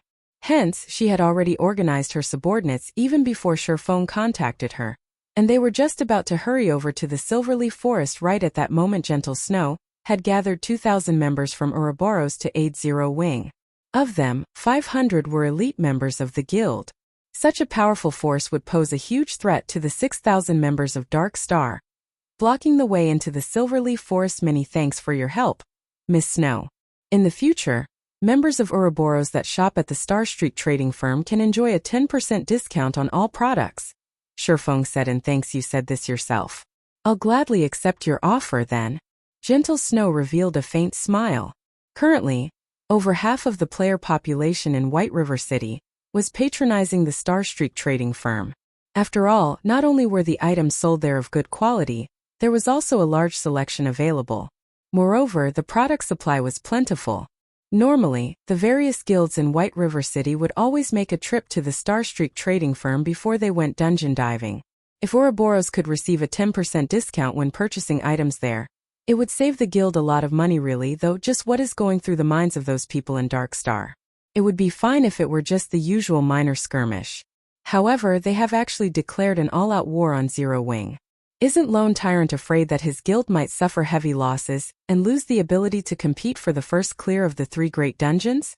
Gentle Snow commented curiously. The competition over the first clear of the 3 great dungeons had already reached its most crucial moment right now. Moreover, Dark Star only had the final boss left to defeat in order to snag the first clear of the Land of Death and gain an absolute advantage over the other guilds. However, Dark Star had instead chosen to take action against Zero Wing at this critical junction. God's Domain had been launched just recently. At this early stage of the game, everyone was busy leveling up and raiding dungeons to strengthen themselves. Guilds, in particular, were deeply afraid of falling behind others. Even if conflict arose between guilds, both sides would usually choose to show restraint. After all, an all-out war between guilds would profit nobody. Worse, they might even get taken advantage of by a third party. If such a situation were to truly occur, then the damage to both guilds would grow even more massive. Hence, unless there was a huge disparity in strength between both sides, nobody would casually choose to start a war. Dark Star and Zero Wing were both among the top 6 guilds in White River City, so the difference in strength between the 2 guilds was not particularly wide. No matter how Gentle Snow looked at the situation, she could not figure out why Dark Star would choose to suddenly declare war. I am afraid that the one starting the war this time around isn't Lone Tyrant, but the organization that's backing him. Underworld, Feng said, laughing bitterly. Underworld. Gentle Snow couldn't help but wrinkle her eyebrows at this revelation. So that's how it is. I've been wondering how Dark Star had managed to suddenly obtain so many experts. It turns out the mysterious power supporting Dark Star is Underworld. However, how did you manage to find out about this? Even though I've planted many spies inside Dark Star, I never managed to uncover the forces hidden behind Dark Star. Feng Xianyang from Underworld came looking for me to buy some of Zero Wing's shares. However, the price he offered was simply too low. I rejected his offer, so now he is trying to get back at me by destroying Zero Wing. Feng revealed the truth. Gentle Snow immediately understood the situation after listening to Feng's words. It was no wonder Dark Star was completely unafraid of commencing an all-out war. With Underworld's background, it only needed to field a part of its forces located in the eastern region of Star Moon Kingdom to completely destroy Zero Wing. With such a large disparity in strength, it was natural for Dark Star not to fear a war, so it is Feng Xianyang. He is indeed a person who would take revenge for the slightest of offenses. However, with Underworld's financial power, his offer to buy Zero Wing, which possesses a guild residence, should not have been low. At the very least, he should have offered 500 to 600 million, right? Gentle Snow came to an abrupt realization. However, she also felt curious about this matter, as the Feng Xianyang she knew was not a tight-fisted person. 1 billion credits and several hundred experts. In addition, they would also provide 100 gold coins as support every week. Feng said 1 billion credits and also 100 gold coins per week? Feng Xianyang sure is generous. Even I might feel tempted if given such an offer. Yet, you actually complained that it's too little? No wonder he's angry.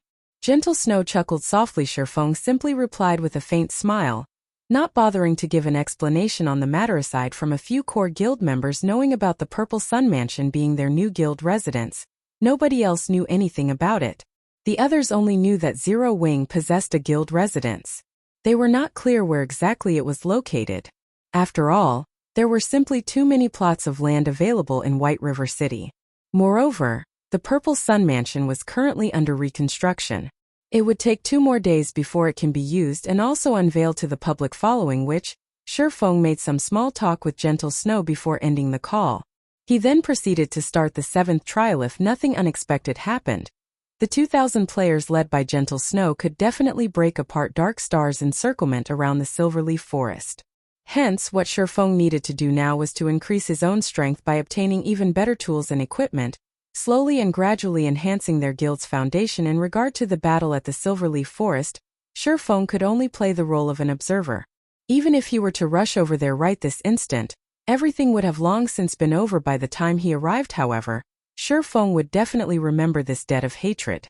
Sooner or later, he would repay this debt to Dark Star and Underworld 10 times over. The stage for the 7th trial was an ancient coliseum. The moment Feng laid eyes on his opponent, he was immediately shocked by what he saw. Why is it myself? Feng looked at the familiar figure gradually appearing at a corner of the coliseum, feeling very surprised. However, when he used observing eyes on this twin of his, he immediately came to an understanding. Mirage Beast, Rare Special Elite. Level 20. HP 200, 000/200, 000. This Mirage Beast was capable of replicating the appearance and skills of an enemy.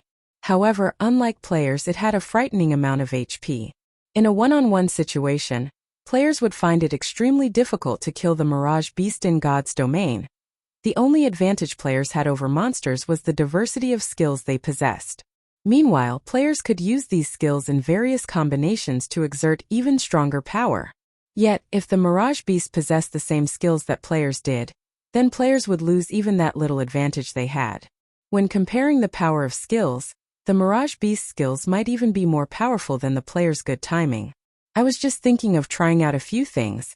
Feng advanced, immediately directing a chop at the Mirage Beast. Meanwhile, the Mirage Beast had similarly charged at Feng, and it too had sent a chop at Feng. The moment the two swords clashed, sparks flew all around. However, when all was said and done, Feng was still a player. In terms of strength, he was still far inferior to the Mirage Beast. Hence, Feng was easily repelled, forced by the Mirage Beast to retreat step by step. Meanwhile, the Mirage Beast was also superior in terms of attack speed. Although the ensuing damage from a collision of weapons was small, after clashing for tens or even hundreds of times, Feng would eventually lose his life. After all, the Mirage Beast possessed 200,000 HP, while Feng's HP was just slightly over 2,600 after reaching level 21. Moreover, Feng was receiving more damage than the Mirage Beast from their exchanges. Not to mention, Both sides were also executing various skills. When Feng used Thundering Flash, the Mirage Beast would activate Windwalk to dodge the attack. It would then counter with a Thundering Flash of its own. Knowing that he could not receive the attack directly, Feng, too, activated Windwalk to dodge. However, the Mirage Beast activated Wind Blade to immediately appear before Feng. It then followed up with a chop, sending an extremely quick vertical slash down towards its prey. Feng hastily used parry to block the Mirage Beast's chop. He countered with a Thunder Flame explosion right away. In the end, however, the Mirage Beast used parry to fend off the powerful attack. Feng then followed up with a Flame Burst, which was promptly countered with a defensive blade by the Mirage Beast. The exchange between both sides was extremely intense. After a dozen seconds or so, Feng's HP had fallen to 60%. On the other hand, the Mirage Beast had lost only a negligible amount of HP. Just the Mirage Beast's battle recovery negated most of the damage Feng had caused, as expected of the 7th trial. Even the monster's normal attacks and skills are used with such viciousness. However, instead of feeling afraid, a sense of excitement was bubbling within Feng at the moment. However, do you know this move? Feng looked at the Mirage Beast, a faint smile appearing on his face. He then proceeded to activate the Black Emperor Inheritance Dark Fog, immediately started emerging from the Abyssal Blade, and then entered Feng's body. Chapter 296, Perfect Combination. Although the Mirage Beast was capable of duplicating a player's every skill, Feng had already obtained a clear understanding of the Mirage Beast. During this short period of time, Feng had previously activated the Ice Blue Devil Flame after starting the battle. Yet, the Mirage Beast had not done so. The Ice Blue Devil Flame was not a skill Feng had learned. Instead, it was an additional effect provided by the item known as the Ice Blue Devil Flame. Hence, Feng could say with certainty that the Mirage Beast was incapable of duplicating the additional skills of a player's equipment. The moment the dark fog, which emanated from the Abyssal Blade, started permeating Feng's body, a faint silvery gray aura of death emerged on the surface of his body. Immediately, he charged at the Mirage Beast, while simultaneously activating 9 Dragon Slash. The 12 Abyssal Blade Phantoms promptly started attacking the Mirage Beast the moment they came into existence. When the Mirage Beast saw the 12 Phantoms striking at it, it cleverly chose not to block them. Instead, it bombarded Feng with a Thunder Flame explosion. As long as Feng died, the 12 Abyssal Blade Phantoms would naturally disappear along with him. Seeing the Mirage Beast's actions, Feng simply revealed a calm smile. Rather than dodge the attack, however, Feng chose to activate Defensive Blade, and proceeded to assault the Mirage Beast's Vital Point. Defensive Blade provided Feng with complete immunity to 4 melee attacks. He could simply allow the Mirage Beast's attack to connect without needing to defend using his sword at all. Meanwhile, Feng's twin swords had also landed on the Mirage Beast's body previously. In order to block Feng's Thunder Flame explosion, the Mirage Beast had used up its own defensive blade. Hence, it had no choice but to endure Feng's attacks. Right now, Feng took this chance to make 7 consecutive slashes on the Mirage Beast's body. His normal attacks caused over -500 damage, while critical hits dealt over -1000 damage. Meanwhile, each of the Abyssal Blade Phantoms could also inflict over -200 damage out of the 7 sword strikes Feng landed on the Mirage Beast, for achieved a critical hit. Coupling those sword strikes with the attacks of the Abyssal Blade Phantoms, Feng dealt over -7000 damage within this brief moment. It was a very impressive amount of damage. However, the Mirage Beast, which had taken on Feng's appearance, simply gave Feng a smile of disdain. The Mirage Beast looked as if it was saying, "This is your limit." The Mirage Beast had 200,000 HP, so -7000 damage was only a scratch to it. It would be perfectly fine again once it rubbed some spit on its wounds. On the other hand, now that Feng no longer possessed any life-saving skills, only death awaited him. A high HP is really a great asset. Feng sighed when he looked at the Mirage Beast's HP bar. In the next moment though, Feng revealed a smile saying, "However, you are still 10 years too early if you think you can overpower me just with this asset of yours alone." Feng activated the Purgatory Shadow's additional skill, Purgatory Power, increasing his attack speed by 100% and damage by 30% for 15 seconds. Feng then pointed the Abyssal Blade at the Mirage Beast, charging at him. Abyssal Bind. 9 chilling chains instantly emerged from the ground, wrapping around and restraining the Mirage Beast. Abyssal Bind had a duration of 4 seconds. Despite being sealed, however, the Mirage beast showed no signs of panic at all. It did not even try to resist in the slightest. Instead, it revealed a mocking expression as it looked at Feng, as if telling Feng to slash it as much as he wanted to. Previously, Feng had only managed to take away around 7,000 of its HP after attacking it for slightly over a second. Even if the Mirage beast allowed Feng free reign for 4 full seconds, the most it would lose was around 30,000 HP. That was not even a quarter of its total HP. Moreover, after Feng exhausted all his skills, he would also lose his means of dealing bursts of damage with neither life-saving skills nor bursting skills. The end result was obvious. Hence, the Mirage beast felt very assured of its victory. Since the very beginning, this human never had a chance of defeating it. However, the Mirage beast quickly discovered that reality was much crueler than fantasy. The Abyssal Bind indeed had a duration of only 4 seconds. However, the skill also possessed the effect of reducing its target's defense by 100%. And this allowed Feng's damage to abruptly soar now. Each of Feng's normal attacks could deal over -700 damage. Miraculously, one of his attacks even triggered the Doom Curse, one of the Abyssal Blade's effects. Instantly, the Mirage beast had its attributes reduced by 30. And its maximum HP fell from 200,000 to 140,000. Engulfed by the Storm of Swords, the Mirage beast's HP fell crazily. Feng also achieved critical hits with his attacks one after another, stacking layer upon layer of death aura around his body. In this situation, the 9 Dragon Slash could be said to be a perfect match for the Black Emperor inheritance. After activating the 9 Dragon Slash, Feng would not be lacking in death auras at all. Before the 4 seconds were up, the Mirage beast's HP had already gone below the 70% threshold, just as the Abyssal Bind was about to lose effect, and the Mirage beast was about to regain its freedom. Feng abruptly leaped into the air and switched sword techniques. Simultaneously, he used 10 of the 30 layers of death aura he had accumulated to reduce the Thunder Flame Explosion's cooldown. The level 7 Thunder Flame Explosion had a cooldown of 30 seconds. Meanwhile, each layer of death aura could reduce a skill's cooldown by 3 seconds. After using 10 layers of death aura, Thunder Flame Explosion could be used again. However, Feng was still not done. He then used the remaining 20 layers of death aura on himself, instantly increasing all his basic attributes by 40%, and attack speed and movement speed by 20% for 10 seconds. After receiving this new buff, Feng executed Thunder Flame Explosion, bombarding the Mirage beast's head and sending sparks of flame flying all around. A damage of over -1,300 points appeared above the Mirage beast's head, and the monster was placed into a fainted state for 3 seconds.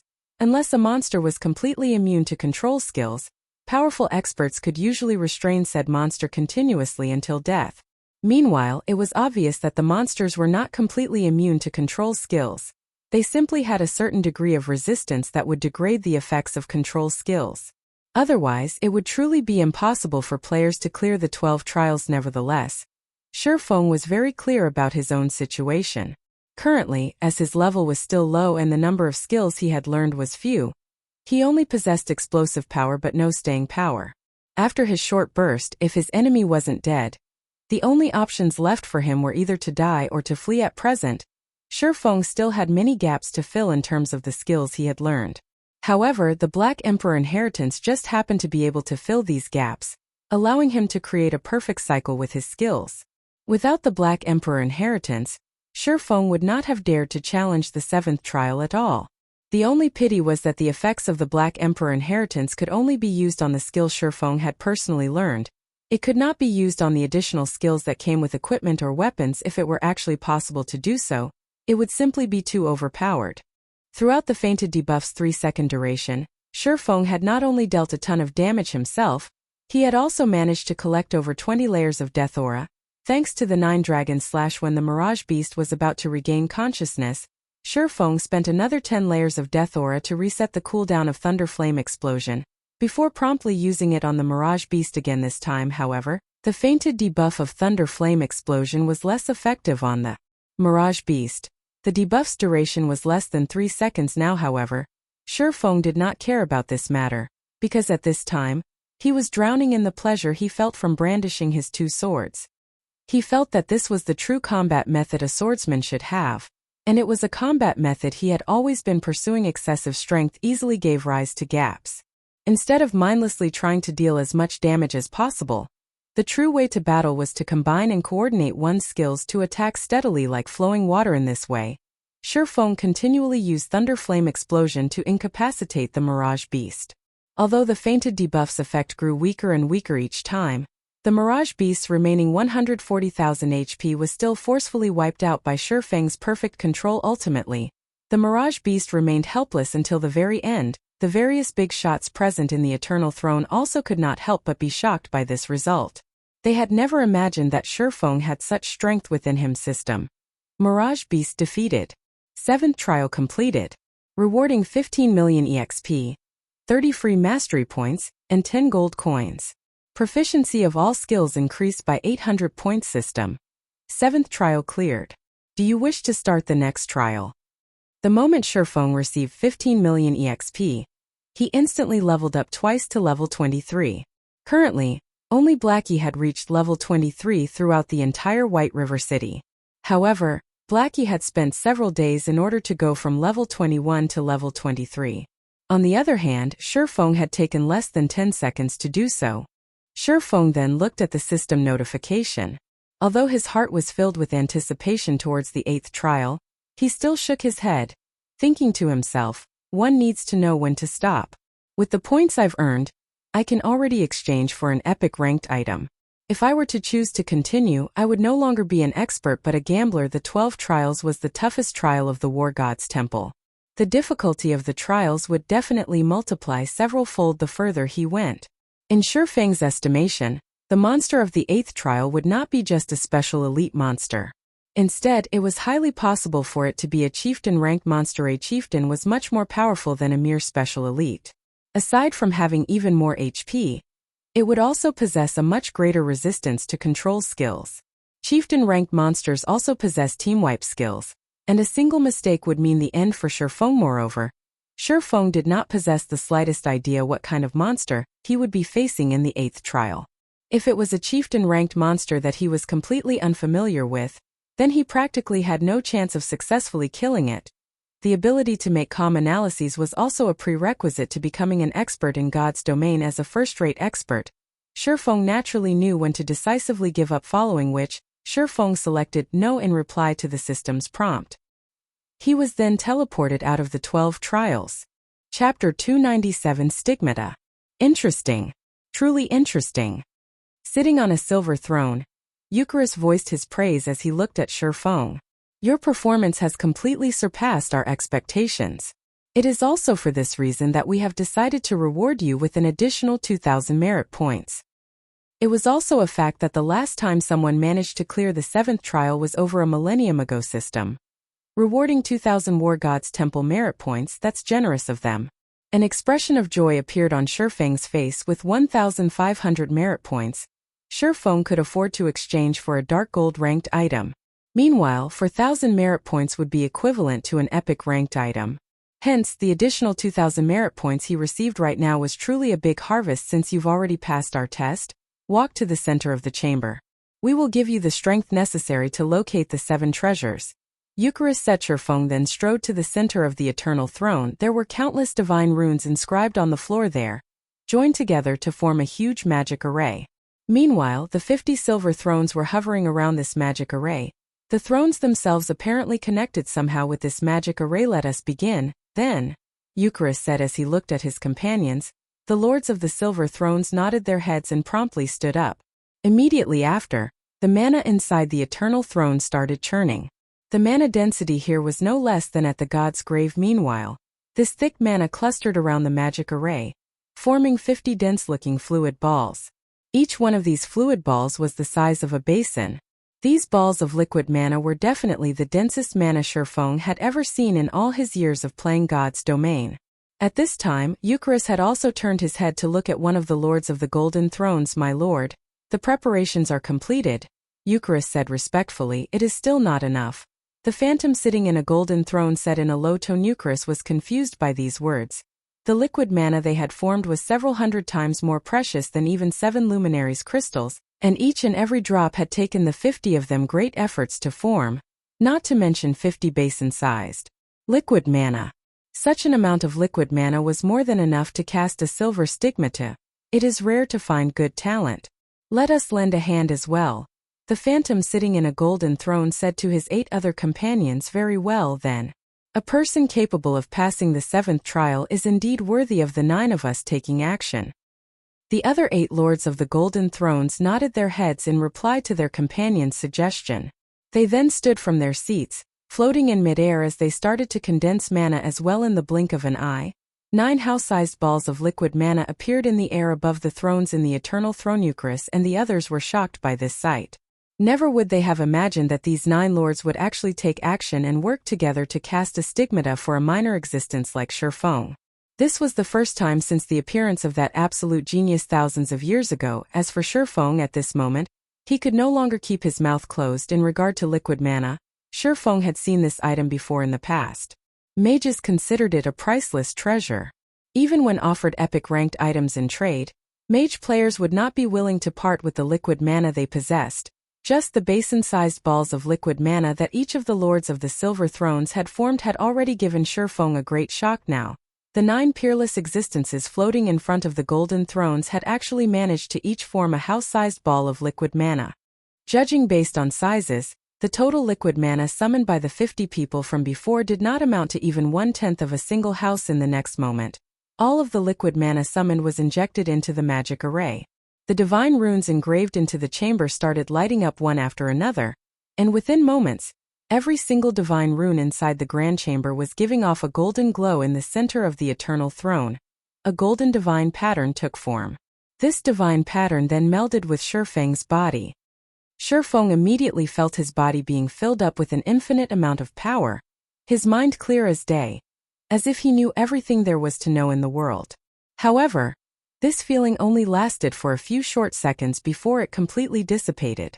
Meanwhile, Feng's pupils, which were originally pitch black in color, had also turned golden for a brief moment. Although his pupils regained their original color, careful observation would reveal innumerable bright stars flashing within them, looking just like the starry skies at night system. Congratulations! Player has obtained golden Stigmata. Reputation with the War God's Temple increased by 3,000 points. The seal on the Endless Abyss has been broken. If we wish to reseal the Endless Abyss, we need the assistance of the 7 treasures, which the gods had bestowed upon the human race. However, the 7 treasures have been missing for hundreds of years now, scattered throughout this large continent. A few of these 7 treasures have even been damaged. It would be extremely difficult to locate and gather the 7 treasures. However, with the Stigmata that we have engraved into your body, your task of locating the 7 treasures should become much easier. As long as you come within a certain range of one of the 7 treasures, the Stigmata will produce a response to notify you of it. If you happen to come across one of the 7 treasures that is damaged, the Stigmata can also aid you in repairing it. Now that our part here is done, we will move to suppress the Endless Abyss. The fate of the entire continent will depend on you now. I pray that you will be able to gather the 7 treasures as soon as possible. System: Legendary Ranked Main Storyline Quest, 7 Treasures, Accepted Quest Details. The 7 treasures have been scattered throughout the continent. Player is required to gather the 7 treasures within 2 years. Otherwise, the Endless Abyss will break through the War God's Temple's suppression and plunge all inhabitants of God's domain into misery and suffering, turning the continent into the playground of darkness. If player is unable to complete this quest, player's level will drop by 30, all attributes will be permanently reduced by 70%, and all EXP gained will be reduced by 90%. The system really is ruthless. If I can't complete this quest, this account would definitely have to be scrapped. Fortunately, I have 2 years to complete it. Feng inwardly clicked his tongue when he read the system notification. However, just what is this Stigmata thing? Feng wondered, as there was nothing new on his body or in his bag. He then opened his status bar to take a look. As expected, there was an additional column labeled Stigmata. Their golden Stigmata automatically perceives the presence of the 7 treasures within a radius of 5,000 yards. Detect can be used once a day to search for the specific location of the 7 treasures within a radius of 50,000 yards. In addition, player will receive Stigmata's power, providing player with ignore levels plus 20, and all resistances plus 40. For every increase in 5 levels, all attributes of player will increase by 5 points, in addition to receiving 10 free attribute points and 10 free mastery points. Player will also receive the skill Omniscient Eyes, a pair of eyes that can see through everything and find out all information. Nothing is capable of hiding from the Omniscient Eyes. The Omniscient Eyes have a perception range of 100 yards, duration 1 minute, cooldown 10 minutes. Such amazing effects. Feng's excitement after looking at the effects of the golden stigmata was indescribable. For starters, the additional 40 points in all resistances meant that he could ignore most of the environmental factors of many terrains. He would also receive reduced damage from spells. When battling against magic-type monsters, he could easily take on the role of an MT. However, the most amazing part about the golden stigmata would still have to be the increase in attributes. The golden stigmata was unlike the abyssal blade, whereby Feng would receive 2 additional free attribute points every time he leveled up. However, the golden stigmata would provide Feng with an average of 7 basic attribute points per level, 2 points of which were even free attribute points. This was definitely a huge increase. Moreover, the golden stigmata also provided Feng with a powerful identification skill. This skill would be of significant help when used against dungeon bosses or during field battles. It seems the heavenly dragon's breath is already waving its hands at me. Feng revealed a faint smile. Originally, the heavenly dragon's breath's requirement of 120 points in intelligence had given Feng a major headache. Now, however, with the bonuses provided by the golden stigmata and his magic weapon, as long as he received his promotion to a Tier 1 swordsman, he could definitely equip the heavenly dragon's breath before he reached level 30. He would actually get to equip a fragmented legendary item before reaching level 30. If it were in the past, Feng would not even have dared to dream about it. Following which, Feng called out the exchange interface of the War God's Temple and began to carefully look through the treasures there. Chapter 298, Deep Pockets. Previously, Feng had focused his attention purely on clearing the trials. Even when he upgraded the abyssal blade to level 20, he had only picked out a random level 20 dark gold weapon. The War God's Temple was one of the strongest powers in God's domain.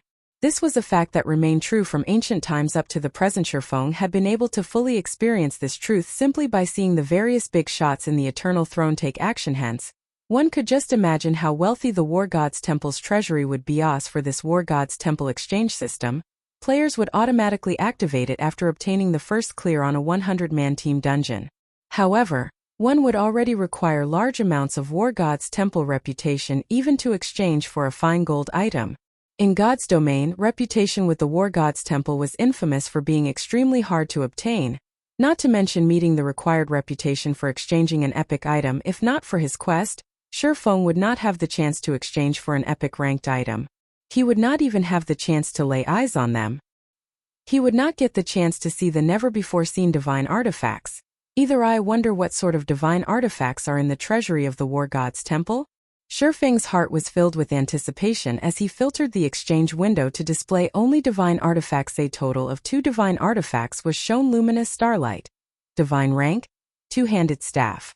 Equipment requirement: Strength 3000, Intelligence 8000. Required merit points: 200,000. Skyfrost Blizzard Divine Rank 2-handed spear. Equipment requirement: Strength 10,000, Intelligence 4,000. Required merit points: 250,000. Although he could not see the exact attributes of these 2 items, just the merit points demanded and the equipment requirements of these 2 divine artifacts left Feng utterly speechless. Can a person really equip these divine artifacts? Feng had his doubts. It was simply unthinkable for a person to possess 10,000 strength. Even during his prime, Feng had not even been close to meeting such a requirement. After having his fill of looking at the divine artifacts, Feng filtered the window to display only epic ranked items. Immediately, an endless list of items appeared before him. A simple glance told Feng that there were more than 10,000 items listed, and he could not help but wish he could take them all to enrich his own guild warehouse. If Zero Wings Guild Warehouse had so many epic ranked items stored within it, then dominating the entire Star Moon Kingdom would not be a problem, let alone conquering White River City.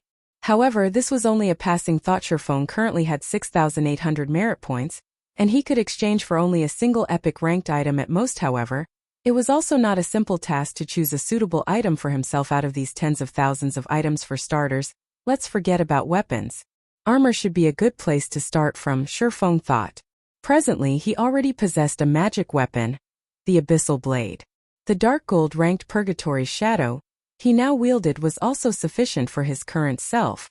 If he wished to further increase his strength, then he needed to replace some of the mysterious iron and secret silver-ranked equipment he was still using yet. When Feng looked at the long list of equipment, his mind was racked with indecision. However, Feng still managed to pick out a few good breastplates that caught his fancy. Not only did these breastplates offer large amounts of strength and agility, some even provided additional intelligence, an attribute that Feng was currently in need of. Meanwhile, the usage levels for these breastplates ranged between level 20 to level 80, and they all were epic equipment that could level up to level 100. One of these breastplates was called the Purple Fire Battle Armor, and it required 5,000 merit points. It was a breastplate that mainly focused on the strength attribute. In addition to providing a certain amount of intelligence, the other one was called Merciless and required 5,300 merit points. It was similarly a breastplate that mainly focused on the strength attribute, and likewise it provided a certain amount of intelligence. The final breastplate that caught Feng's fancy was a breastplate called the Carnage Chest Protector. It required 6,000 merit points to exchange for, and it provided a balanced amount of strength, agility, and intelligence. The design of the breastplate was also very good, and it was also Feng's favorite out of the three breastplates. However, if he were to exchange for the Carnage Chest Protector, he would not be able to do much with his remaining merit points. Let's take a look at some other items for now. After some contemplation, Feng filtered the exchange window to display ornaments that had a minimum equipment requirement of level 20. The merit points of the War God's Temple were extremely precious, so he needed to be extra careful when spending them. After browsing through the list for some time, Feng suddenly discovered an item he was extremely familiar with. Space Ring. However, instead of being of mysterious iron rank, this space ring was of epic rank. It was capable of storing up to 2,000 slots of items and cost 4,500 merit points. However, it would simply be a luxury to spend 4,500 merit points on this item, and Feng was definitely not willing to waste his precious merit points to purchase it. Isn't this the ring mentioned in the legends? Why is it categorized under epic ranked items? Feng noticed another ring he was familiar with. 7 Luminaries ring. Feng had done his fair share of research on the history of God's domain during his past life. The 7 Luminaries ring was a ring crafted by one of the ancient gods, the Twilight Goddess. 7 formidable powers were sealed inside this ring, and each one of these 7 powers could match the power of a god. Meanwhile, the 7 Luminaries ring allowed the simultaneous use of these 7 powers. Even a mere mortal would have the power to destroy heaven and earth when equipped with this ring. Rumor had it that the legendary Godslayer possessed this 7 Luminaries ring, and it was precisely because of this ring that he had the power to kill gods. Is it a replica? Feng did not believe that the War God's Temple possessed the real 7 Luminaries ring, the reason being, an epic ranked item would not be powerful enough to decimate heaven and earth. Even a divine artifact did not have that strength. According to Feng's understanding, the 7 Luminaries ring was a true godly relic. However, even a replica was an extremely rare find. To put it bluntly, replicas were weaker copies of the real deal. Although the replica 7 Luminaries ring would not possess the power to decimate heaven and earth, at the very least, it could still be used to beat some tigers and kill some wolves. It should still have the original features, albeit greatly watered-down versions of them. Feng then looked at the merit points required, discovering that the ring actually cost 8,000 merit points. It was worth almost half of a fragmented legendary item. Are you kidding me? Is this the brand effect? Feng couldn't help but inwardly curse the War God's Temple. It was simply a replica. The other epic ranked rings only cost 6,000 points at most, so on what basis would a replica be worth 8,000 points? 8,000 merit points. It seems I won't be able to exchange for it. Feng sighed. Although he coveted the 7 Luminaries ring greatly, he had only 6,800 merit points, following which, after taking his time looking through the myriad items, he still did not find anything that he fancied. Ultimately, he ended up choosing the Carnage Chest Protector. As for the 7 Luminaries ring, he could only slowly accumulate merit points in exchange for it in the future system. 6,000 merit points are required to exchange for the Carnage Chest Protector. Current merit points in possession: 6,800. Do you wish to exchange? Feng immediately clicked, yes. System. Player's reputation with the War God's Temple has reached 3,000 points. Player is allowed to pay 20% of the required merit points using gold coins. Do you wish to pay using gold coins? It can't be, right? I can also pay using gold coins? Feng grew ecstatic. He had hope of obtaining the 7 Luminaries ring now currently. He needed to pay 1,800 gold coins for 1,200 merit points. This meant that each merit point was equivalent to 1 gold 50 silvers. Such a price was much more expensive than just simply buying epic ranked items on the market, where one epic ranked item was worth only around 1,000 gold. If 6,000 merit points were converted to gold coins, that would be a total of 9,000 gold. This price was at least 8 to 9 times more expensive than the markets. The system was truly black heart, however. This was a rare chance for Feng. If he could pay a portion of the merit points required using gold coins, he would be more than willing to do so, following which Feng chose to exchange for the 7 Luminaries ring instead. 20% of 8,000 merit points would be 1,600 points, which would be 2,400 gold coins at this stage of the game. Average players would be glad just to have a few extra silver coins to spend, and spending 20 to 30 silver coins at once would be considered an extravagance. As for gold coins, average players might not even know what these things looked like currently. 1 gold coin could be sold for 11,000 credits. Meanwhile, 2,400 gold coins would be worth over 25 million credits. Even a first-rate guild would not spend so much money just to obtain an epic ranked item. Not to mention spending 2,400 gold coins. If Aqua Rose were to find out about this matter, she would definitely label Feng as spendthrift. However, Feng chose to pay the 2,400 gold coins without hesitation. He had 5,000 gold on his person at this time, having originally intended to use this money to purchase a stall in Star Moon City. Now, though, doing so was no longer possible after completing the exchange, a purple gold crystal ring appeared on Feng's palm. There were 7 different gems inlaid into the ring, and the entire ring itself exuded a faint purple aura. It looked absolutely luxurious and fascinating. Chapter 299. One word. When Feng received the ring, he could not help but grow excited. In the past, a legendary item had been sold for tens of millions of credits at the world auction. At that time, the news had thoroughly shocked the entire world. Many people felt that the person who purchased the legendary item was a complete fool. After all, it was simply an item inside a virtual world. It was nothing more than a data-generated item. Only a person whose head was caught in the door would spend so much money to purchase it now. If Feng converted the War God's Temple merit points and gold coins he had spent into credits, the total amount would be even higher than the price of the auction legendary item. More importantly, he had spent such a large sum just to obtain an epic item, which was 2 ranks lower than a legendary item. However, even if Feng were called a fool several hundred times over, he would still be willing to do what he had done without hesitation. He was only afraid that he would not get such a chance back then. Countless people had ridiculed the person who purchased the legendary item as a big fool. Later on, however, that person became the guild leader of King's Return, Odin.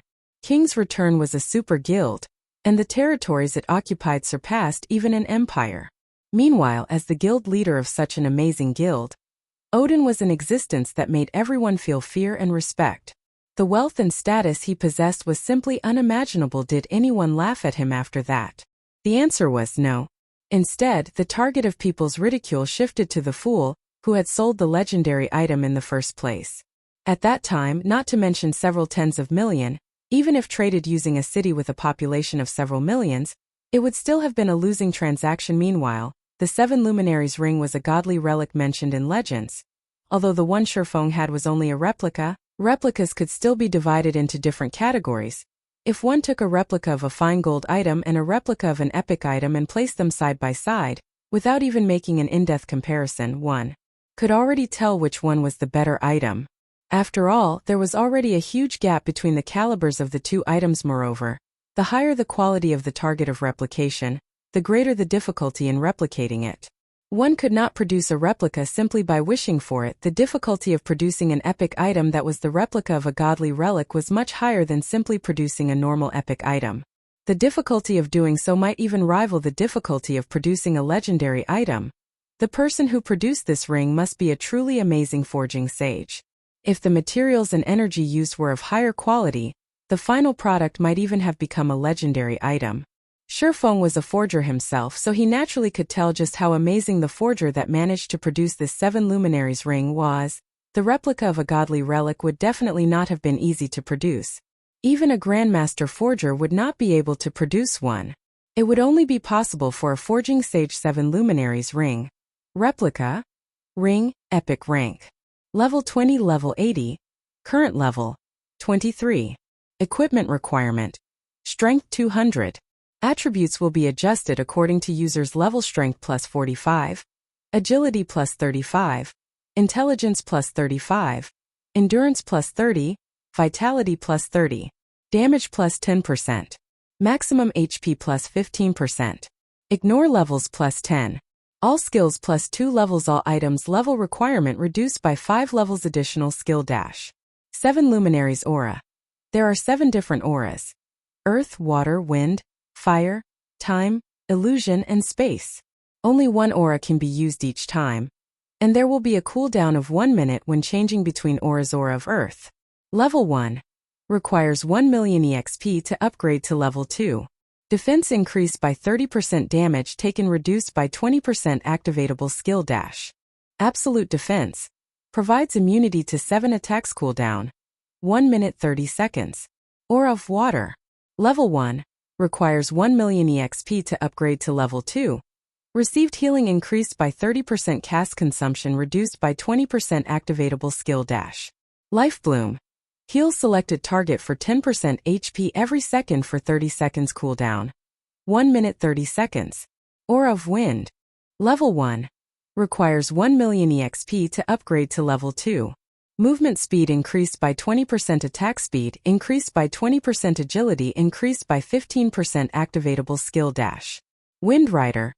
Enables temporary flight and movement speed increase of 100% for 15 seconds. Cooldown 2 minutes. Aura of Fire. Level 1. Requires 1 million EXP to upgrade to level 2.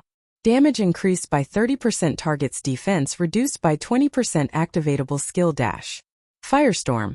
Inflicts 500% damage within a range of 10 by 10 yards for 5 seconds. Cooldown 5 minutes. Aura of Time. Level 1. Requires 2 million EXP to upgrade to level 2. Cooldown of all skills reduced by 20%. Enemies within a 100-yard radius will have their movement speed and attack speed reduced by 20, and cooldown of skills increased by 20%. Activatable skill dash. Absolute Time. Prevents enemies within a range of 50 by 50 yards from using any skills or tools for 20 seconds. Cooldown 3 minutes. Aura of Illusion. Level 1. Requires 2 million EXP to upgrade to level 2.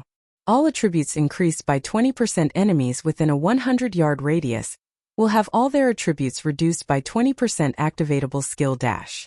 Fantasy World. Immunity to all magic damage and 10% of magic damage received will be converted to healing to recover player's HP for 10 seconds. Cooldown 3 minutes. Aura of Space. Level 1. Requires 2 million EXP to upgrade to level 2. Immunity to all control and restricting effects. Activatable skill dash. Space Movement. Instantly move to any location within a radius of 300,000 yards. Cooldown 10 minutes. As expected of a godly relic's replica, even if it is only at epic rank, apart from the basic attributes it provides being inferior to a legendary item, its other aspects are much stronger.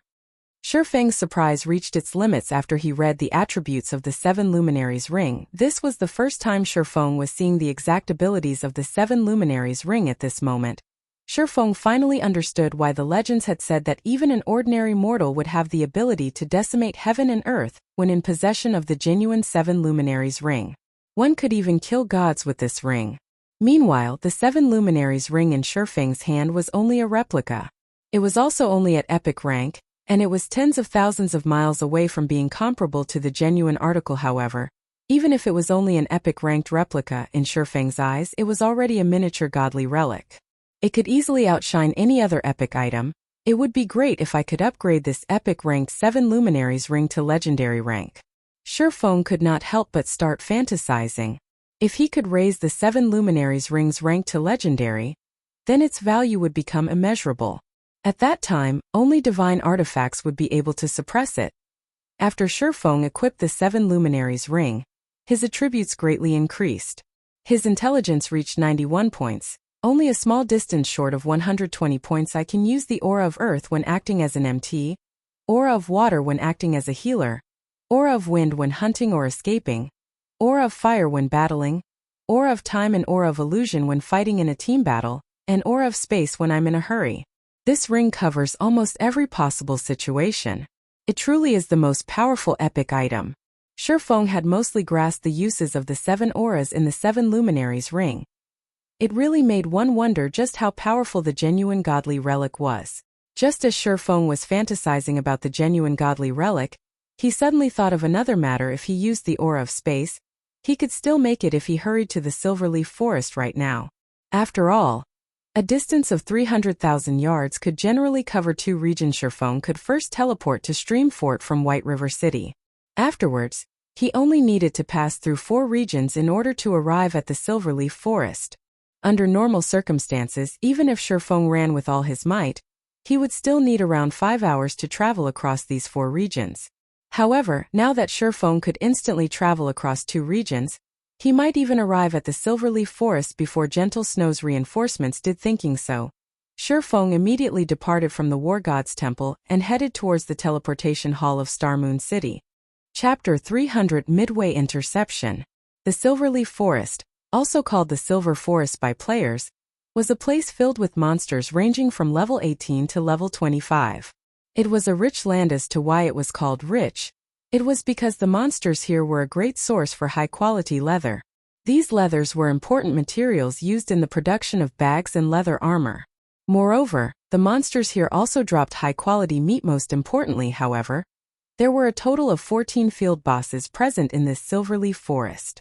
Field bosses were one of the main sources of income for guilds. Also, unlike team dungeons, which would reset only once every 3 days, field bosses respawn daily. The improvement these field bosses could bring to a guild's equipment was quite significant. It was also the reason why Fire Dance had led Zero Wing's core team here to kill field bosses. Now, however, the Silverleaf Forest swarmed with members of Dark Star. These players were grouped into smaller teams of a dozen or so players and larger teams with as many as 100 or so players. Meanwhile, each and every one of these players was currently out searching for members of Zero Wing. Master Tyrant, we need to speed up our operations. If we wait until Gentle Snow's people arrive, it will be difficult if we wish to wipe out Zero Wing's main force, Southwolf said as he looked at Lone Tyrant. For her to actually willingly send out reinforcements, it seems that woman really does have a deep relationship with Zero Wing. Lone Tyrant was slightly surprised. His lips then curled into a sneer as he said, "Even so, she is too late. We've already searched through the majority of this Silverleaf Forest. We've also tightly blockaded the 3 exits for this place. In addition, we've also placed a guild war order to seal off the entire Silverleaf Forest, so the bastards won't be able to simply return to the city, using a return scroll. It won't be long before we will find them and get rid of them. However, even if they did use a return scroll and return to the city, their red names would get them killed by the guards the moment they arrived. They would also get locked up and lose their freedom for a long period of time. Such a penalty would be much worse than simply getting killed by us." Southwolf nodded in agreement. In order to deal with Zero Wing's main force this time, Dark Star had spared no effort, sending out all the elite members it had. Even Underworld had sent a team of Underworld guards into the fray. There were over 10,000 players participating in the hunt this time around, and of those, 6,000 were used to hinder Zero Wing's reinforcements. With its current power, Zero Wing definitely could not contend against these 6,000 players. However, Southwolf himself could not help but admit that Zero Wing indeed possessed some real ability. Even when they were ambushed, they had still reacted in an extremely calm manner. They had immediately launched a counterattack and bravely fought back. Moreover, many within their ranks possess relatively good techniques this time. In order to kill the few hundred elite members of Zero Wing, Dark Star had lost over 1,000 members. Southwolf found this result simply unbelievable. The reason being, of the 1,000+ members that died, over 300 were elite members of Dark Star. Their fighting techniques could definitely be considered first-rate. The most unbelievable part was that even a few members of the Underworld guards had been killed by Zero Wing. However, that was it. So what if Zero Wing was top-notch when it came to dungeon raiding? In a field battle, numbers triumphed over everything else. This was an unchangeable fact for all game sets, A pity that we didn't manage to locate Black Flame or Yi Feng. If we could deal with them as well, we can thoroughly remove Zero Wing's name from White River City. We'll see if they dare act presumptuously in front of young Master Feng again. South Wolf's hatred of Sir Feng had never dissipated in the slightest, and he had always intended to fulfill the words he had spoken before. However, now that they were about to get rid of Zero Wing's main force, the anger in his heart had lessened slightly. Relax. Those two will soon be finished as well. In White River City, nobody can protect them. Even the elites led by Gentle Snow won't be able to do so, Lone Tyrant said proudly. How so? Asked South Wolf, somewhat surprised. If Zero Wing can make allies, why can't Darkstar do so as well? Lone Tyrant softly chuckled. Allies? This was the first time South Wolf was hearing about this. Of course you wouldn't know about this matter. This is a heavily guarded secret of Darkstar. I made this alliance precisely to forestall Gentle Snow's intervention, and also to prevent them from joining together with Zero Wing to deal with us, Lone Tyrant said pridefully, as if he had full control over everything. If Gentle Snow wishes to bring reinforcements over, she'll have to first see if she can arrive at the Silverleaf Forest's entrance. Regarding the matter of exterminating Zero Wing, this time, you can rest assured. You just need to remind Vice Leader Feng of the agreement we made. Guild Leader Tyrant can rest assured on this matter. As long as you complete the task this time, we will definitely deliver the 100 million credits and weekly funding of 150 gold that we promised. South Wolf laughed. Fine, as long as you guys don't forget your promise. Lone Tyrant nodded in satisfaction. In truth, he did not place much importance on Zero Wing. When Feng Xianyang had asked him to deal with Black Flame and Zero Wing, Lone Tyrant had simply agreed, not giving the request much thought. After all, Lone Tyrant had never acknowledged Zero Wing as Darkstar's opponent. His true enemy was only one person, Gentle Snow. However, the capital injection offered by Feng Xianyang this time around was quite attractive, so Lone Tyrant naturally yielded to his request. With this capital injection, he would be able to contend against Gentle Snow for White River City on an equal footing. As an added bonus, he could also gain plenty of good equipment from Zero Wing Guild Leader. We've found them. An assassin suddenly said in the team chat. Good, we'll head over there immediately. Lone Tyrant softly chuckled. He then gave a command through the guild channel saying, everyone, hurry over to that location. We mustn't let them escape this time. The precious equipment on their bodies are waving their hands at us. Immediately, all the members of Darkstar that had come to the Silverleaf Forest cheered loudly. They had long since been drooling over Zero Wing's precious equipment. What secret silver equipment? Many members of Zero Wing's main force possess fine gold equipment, and some even dark gold equipment. Meanwhile, at one of the dense thickets of the Silverleaf Forest, space suddenly ruptured. One man walked out from this rupture in space, and this person was none other than Sir Feng, who had arrived using space movement. Space movement sure is convenient. Too bad it has a slightly long cooldown. Sir Feng was liking the 7 Luminaries ring more and more now. Sir Feng had taken less than an hour to get here from Star Moon City, even arriving ahead of Gentle Snow. Just as Sir Feng was about to contact Fire Dance, a call came from Gentle Snow. We got ambushed by 500 or so elite players, so it may be a little later before we can reach the Silverleaf Forest. Gentle Snow apologized. Ambushed? Sir Feng was surprised. To actually muster so much manpower, that Lone Tyrant sure came prepared. We weren't ambushed by players from Darkstar. Gentle Snow shook her head. No? Is it Underworld then? Sir Feng couldn't help but feel amazed by Underworld's strength. It definitely should not be easy to field so many players for this hunt. Yet, they were actually able to deploy another 500 plus elites to hinder Gentle Snow. The organization known as Underworld really possessed a powerful framework. No. They're elites from world dominators. My guess is that Darkstar has already joined hands with world dominators. Gentle Snow then suggested, it won't be possible for my side to break through anytime soon. If your reinforcements really can't break through, you all should just give up. If we wait until world dominators' troops head over there and carry out a pincer attack against you, then Zero Wing will truly be finished. I know. Sir Feng fully understood the situation now. Darkstar wasn't planning on just giving a huge blow to Zero Wing this time. Instead, they intended to wipe out Zero Wing, removing it as a threat completely. Chapter 301 Fangs. The reinforcements from Ouroboros definitely won't make it now. Zero Wing's forces had also been blocked at the outer perimeter of the Silverleaf Forest. According to Sir Feng's understanding, Darkstar currently had over 3,000 members searching inside the Silverleaf Forest, including practically all of Darkstar's elites. The 6,000 or so players blockading the outer perimeter were merely cannon fodder. If this stalemate continued, World Dominators might succeed in carrying out a pincer attack with Darkstar. Annihilating Zero Wing's forces. Aqua, would it be possible to break through on your side? Feng contacted Aqua Rose and asked, with the current numbers we have at hand, definitely not. However, I've already mentioned this matter in the guild channel, and have sent for more members to hurry over. We should be able to gather another 3,000 members in half an hour. The level and quality of equipment of our guild members are much higher than Darkstar's, so as long as we can join with these 3,000 members, we can break through their blockade, Aqua Rose said confidently. She had faith in their guild's combat prowess, although Zero Wing had far fewer members than Darkstar. With Darkstar having well over 30,000 members, there wasn't much of a difference in the number of elite players each guild possessed of Darkstar's 30,000 members. More than 10,000 were newbies around level 10. Meanwhile, the elites that managed to reach level 16 only numbered around 6,000. On the other hand, despite recruiting only a small amount of players, their member count only hovering slightly above 5,000, there were actually over 4,000 elites in Zero Wing who were over level 16. If other guilds discovered this fact, they would be shocked. This was also why Aqua Rose had maintained an optimistic view of Zero Wing's future.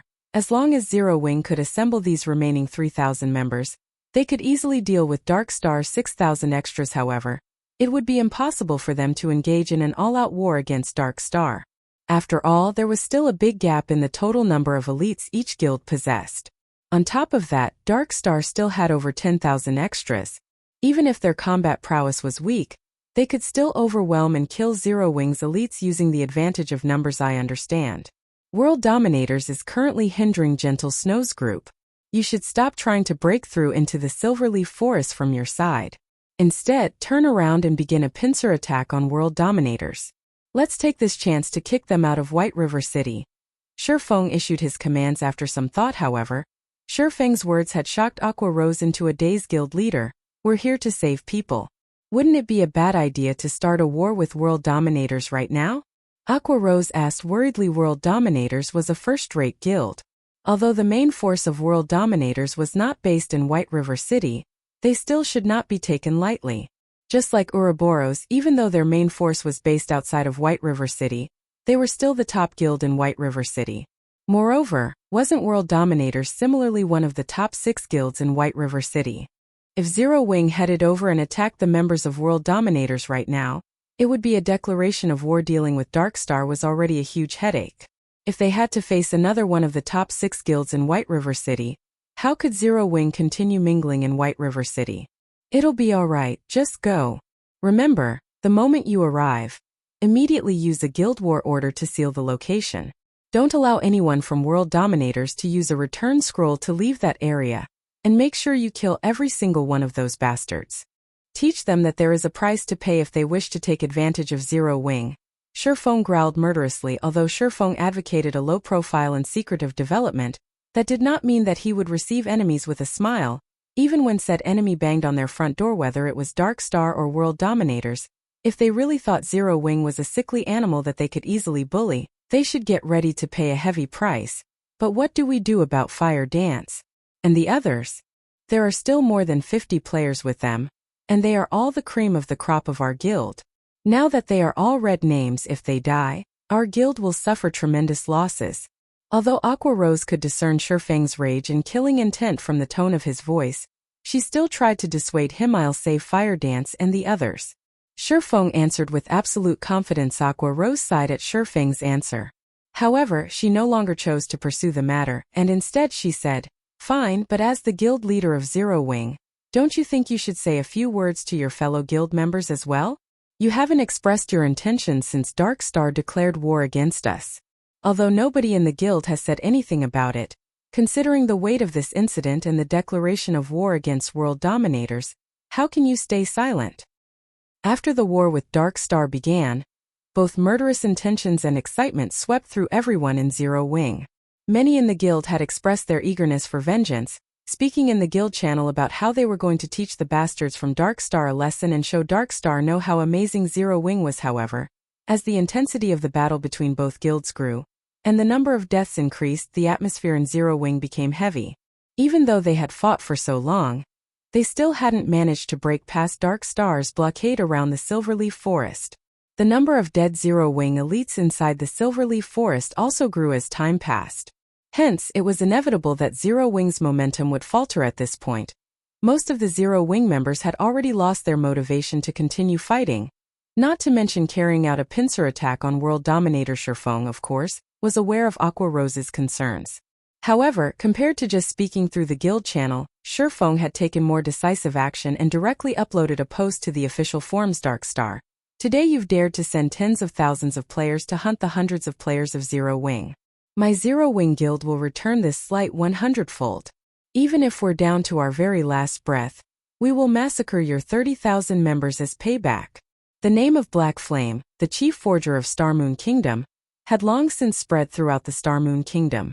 Moreover, Zero Wing was also the first guild to own a guild residence. The moment this post uploaded, it immediately garnered the attention of the residents of Starmoon Kingdom. Crap.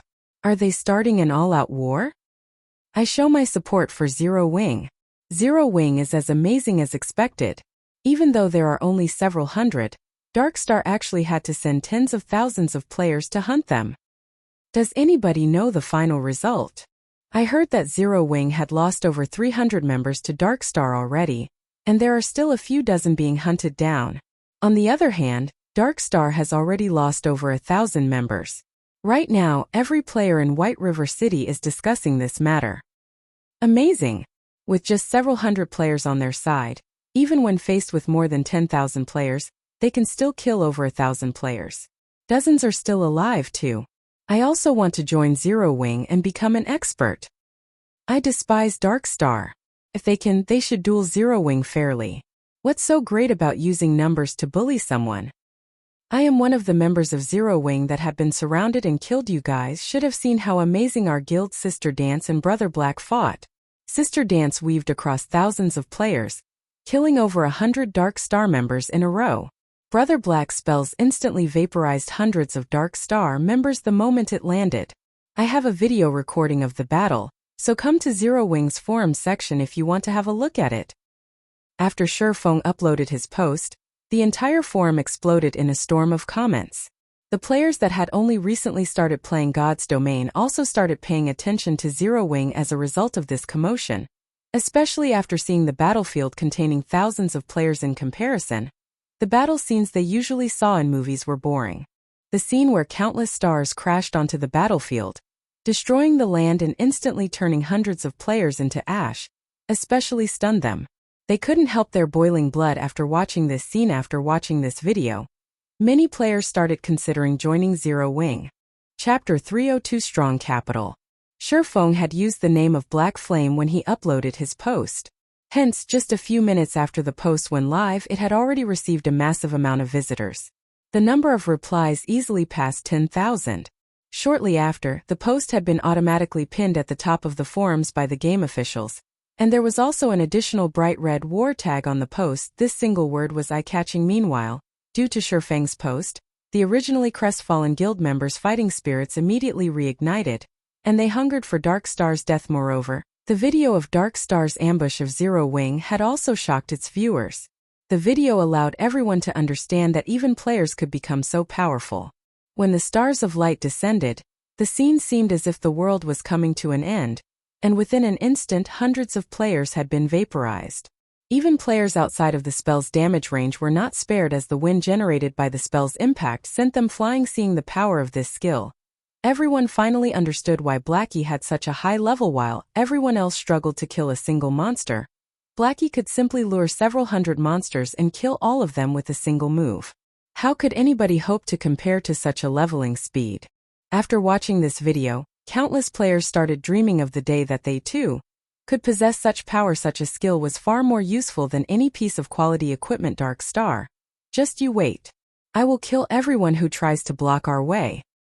That's right. Brother Black and Sister Dance are waiting for us right now. How can we be so shameful? Aren't they just 6,000 monkeys? Even if I have to die 10 times over, I will extinguish Dark Star. The members of Zero Wing all released spirited battle cries as they glared at the members of Dark Star blocking their path. As long as Aqua Rose gave the command, they would charge and take action. However, just as they turned their gazes to Aqua Rose, Zero Wing's vice leader, Feng's voice suddenly dominated the guild channel. I'm sure everyone is clear about what has happened today. Dark Star has declared all-out war against us, and they wish to wipe our names from White River City. Although we, Zero Wing, have just started our journey and the member count of our guild cannot compare to the other guilds in White River City, Dark Star has actually started a war with us, thinking that we are easy to bully. What do you all think we should do about this? Kill them all. Oh, that's right. Why should we fear fighting back? Now let's show those bastards that, if they wish to swallow us whole, they should prepare to lose a few teeth. Since everyone is going to try their best, as the guild leader, I cannot be stingy. Before the battle, I sent for someone to retrieve some battle tools stored inside the guild warehouse. Everyone should now look for Vice Leader Aqua Rose for your share. Also, for those who participate in today's battle, you will gain 10 guild points for each enemy you kill. Those who manage to accumulate 10 kills will be rewarded one piece of secret silver equipment, while those who kill 50 will get a piece of fine gold equipment. If you manage to kill 100, you will even receive a private room in the guild residence. Even if you die in battle, you will still receive 10 guild points as compensation. The moment Feng finished his monologue, everyone's hearts beat fervently, and their eyes glowed with excitement. Zero Wing's administration was very thorough, and one could only use guild points to exchange for items from the guild warehouse. However, it was extremely difficult for members to earn guild points. If converted to coins, each guild point was worth around 30 copper. Meanwhile, trading them for a level 10 bronze equipment required 30 guild points, which would be 9 silver coins. Currently, level 10 bronze equipment only sold for around 7 to 8 silver coins on the market. To put it simply, it was not a worthwhile exchange. It was also for this reason that another batch of players had withdrawn from the guild. In fact, this was something Feng and Aqua Rose had already taken into consideration. If the guild sold equipment cheaper than market price, then many members would try to take advantage of this fact to trade for guild equipment to resell elsewhere. They could then use the money to buy guild points again. Hence, the high prices were set to prevent an outflow of guild equipment and items. However, after the emergence of the guild residence and the additional benefit of renting private rooms, everyone in the guild no longer had a disfavorable opinion of the guild's administration. On the contrary, they all felt that the administration was extremely fair. Private rooms were something ordinary players dared not even dream of obtaining in other guilds. After all, the land in White River City and each guild residence could only contain a limited number of private rooms. Meanwhile, the higher-ups of the guild would surely occupy these rooms. Ordinary members would never be able to enjoy this benefit. Yet, Zero Wing had defied all expectations and actually opened up a few private rooms for ordinary members. Ordinary members of Zero Wing could actually rent these private rooms for a low cost of only 2 guild points per day. Although the price was slightly higher than staying a night at a hotel, unlike hotels, one could accumulate double EXP buffs from private rooms. With this feature, it was definitely worth spending a few extra copper coins. The members present in this battle also heard of the benefits provided by other guilds. Although other guilds also provided rewards and compensation to its members for killing and dying in battle, the amount offered was far worse than Feng's 10 guild points, equaled 3 silver coins. There were 3,000 members participating in this battle. If each one of them managed to kill one enemy, the total guild points awarded would be the equivalent of 9,000 silver coins or 90 gold. This was a massive sum of money. Moreover, Feng also promised to compensate for each guild member's death. At the very least, he would have to spend over 100 gold. If converted to credits, 100 gold would be worth over 1 million. This situation reaffirmed everyone's confidence in Zero Wing's financial resources and background. With such great benefits, powerful financial resources, and most importantly, such an amazing guild leader, was it possible for such a guild not to grow powerful? Even if I have to die, I'll still drag at least 10 guys with me. Humph! Don't you have any ambition? Didn't you hear the guild leader say that he would reward those who managed to get 100 kills with their own private room? You have to be capable of actually doing that first. Have you not seen how easily Brother Black and Sister Dance managed it? Oh! The momentum pushing the guild members to kill their enemies was stronger than ever now. Although the guild would only rent out, not sell, any of the private rooms, one could imagine how much a private room would cost. It was definitely not something worth a measly 1,000 guild points. Although their chances of actually killing 100 people were slim, there was still a small possibility. Naturally, they would fight for that glimmer of hope. Everyone, come to me to receive the frost grenades. Each person will only get 2. Party leaders will get 3 frost grenades and 1 tier 0 attack or defense magic scroll. Team leaders and vice team leaders will receive 5 frost grenades and 1 tier 1 magic scroll. After Feng finished his speech, Aqua Rose started distributing the supportive tools to every guild member in order to display Zero Wings might to everyone in Star Moon Kingdom. Feng bled his pockets dry this time. He retrieved all the supportive tools from inside the guild warehouse for this battle. The moment everyone received the supportive tools, everyone felt even more certain of their victory over Dark Star.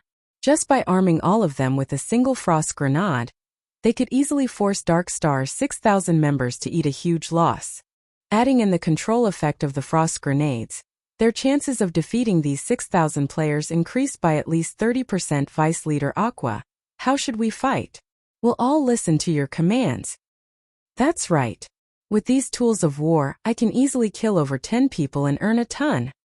100 people, here I come. Let's hope that those bastards don't run away. Everyone started joking around as they felt confident in defeating Dark Star now. Since everyone is ready, follow me. Aqua Rose nodded. The next moment, however, she turned around and ran in the opposite direction of the Silverleaf Forest. Chapter 303, Hold Nothing Back. Deep inside the Silverleaf Forest. Boss, I don't know what's going on with Zero Wing, but they've retreated from Silverleaf Forest's entrance. An assassin who used stealth to stalk Zero Wing's troops reported in the team chat. It seems that they're giving up on trying to get in. Ha ha ha. That black flame made such a bold statement, yet now he's fleeing with his tail between his legs? If we upload this news to the forums, he will definitely become a laughingstock. Southwolf laughed loudly when he received this report. Lone Tyrant's lips curled into a sneer as well, saying contemptuously, Zero Wing is just a gathering of nobodies. Since the very beginning, they have never stood a chance at victory. They should consider themselves lucky. If they waited until we finished wiping out Zero Wing's core team, we would have turned around and begun a pincer attack on them with world dominators. At that time, even their remaining 3,000 to 4,000 members would have no hope, and Zero Wing would utterly disappear from White River City. Guild Leader Tyrant is as amazing as expected. It turns out that you had such a plan readied as well. No wonder you are an expert capable of competing with Gentle Snow over White River City. Not only do you possess extraordinary strength, but your intellect is also at the top of White River City. Southwolf flattered as he came to a realization. As long as you can remove Zero Wing's name from White River City, the only obstacle in your way will be Ouroboros. However, with Dark Star and World Dominators working together, even the team led by Gentle Snow would no longer pose a threat. At that time, Guild Leader Tyrant would become the true overlord of White River City. It's still too early to make such claims. Lone Tyrant chuckled as pleasure filled his heart. He then continued saying, ultimately, Gentle Snow is a well-known expert and leader in the virtual gaming world. I'm afraid that I'll need more strength before I can chase her out of White River City. When the time comes, it will also depend on whether or not Underworld plays its part. Ha ha ha. Guild Leader Tyrant can rest assured. As long as Dark Star possesses a high chance of becoming the overlord of White River City, Underworld will invest greatly in it. When the time comes, Underworld will send even more experts to help Dark Star solidify its position as overlord. Southwolf laughed, answering with certainty. With your words, Southwolf, I can rest assured. Lone Tyrant laughed with Southwolf currently. Confidence regarding Dark Star's future filled Lone Tyrant now that Zero Wing has given up on saving Fire Dance and the core members. Although I pity them slightly, we should still quickly end their lives. When Southwolf thought of Fire Dance's sexy body, a lecherous smile unconsciously appeared on his face. Elsewhere, Fire Dance and her group were currently in a very precarious situation. Players from Dark Star had them surrounded, and although they had constantly carved out a path of bodies, they could not use return scrolls to escape. Dark Star had the Silverleaf Forest under siege, and all exits were blocked. If this situation continued, they would, sooner or later, lose their lives. However, they could not afford to die. At this moment there were only 30+ players remaining in their team, and they were red names. As for herself and Blackie, their names were already close to turning black now. If they died, losing 3 or 4 levels would only be a small matter. The most crucial point was that they could not afford the loss of their equipment sister Fire Dance. What are we going to do now? The bastards from Dark Star have discovered our location again, Lonely Snow asked. At this moment, he appeared to be in quite a sorry state. After being surrounded and attacked over a dozen times, his willpower had started to falter as well. Unfortunately, no matter what they did, they could not find a way to escape from Dark Starlet's retreat first, then talk. Aqua Rose and the others are currently breaking through the entrance now. Moreover, they also have a large stock of supportive tools, so they can definitely break past Dark Star's blockade. We just need to hold on for a little while longer before we're rescued. Fire Dance had also racked her mind, trying to think of a way to escape. However, Dark Star simply had too many players. No matter how they tried to run, another group of players always waited for them. If not for the fact that their equipment and techniques were so impressive, they would have long since died just as everyone was desperately running for their lives. Feng contacted Fire Dance and suddenly joined the team guild leader. Guild leader, you're finally here. A glimmer of hope immediately flared in Blackie's heart when he noticed Feng join the team. Blackie's opinion of Feng had reached blind worship long ago, and he believed that there was nothing that Feng could not accomplish. In fact, Blackie wasn't alone in having such an opinion. Everyone in the core team thought so as well. Meanwhile, the originally gloomy atmosphere instantly dispersed upon Feng's arrival. Guild leader, you're even more amazing than the Fountain of Life. By simply joining the team, you have caused everyone's spirits to recover instantly. Their fighting powers have doubled. Fire Dance joked, ha ha ha. I never knew I had such an effect. Feng laughed. They all could not help but laugh with him instantly. The atmosphere relaxed. How are things on your side? Feng asked. Dark Star has us forced into a corner, and it's practically impossible for barge through any of the exits.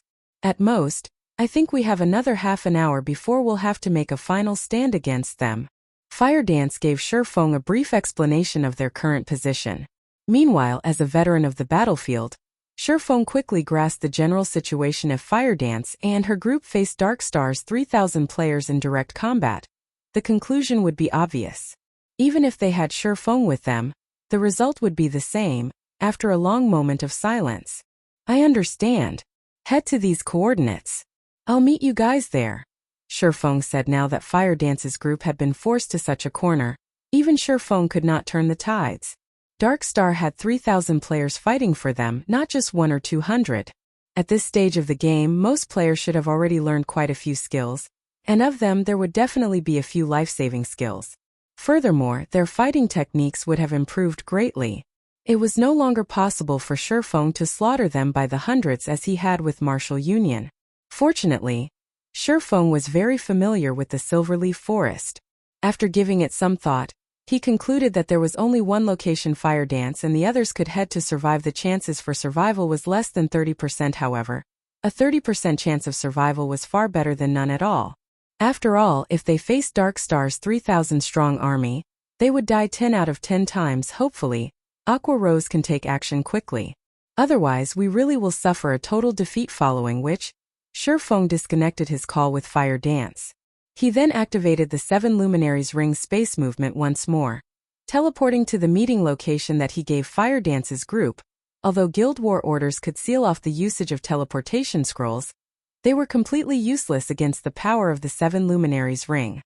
On the gravel road leading to the Silverleaf Forest, the players from World Dominators had already started battling the players from Ouroboros. Throughout their battle, both sides had constantly sent for more reinforcements, involving more and more players in the fray. Both sides were first-rate guilds with extraordinary backgrounds.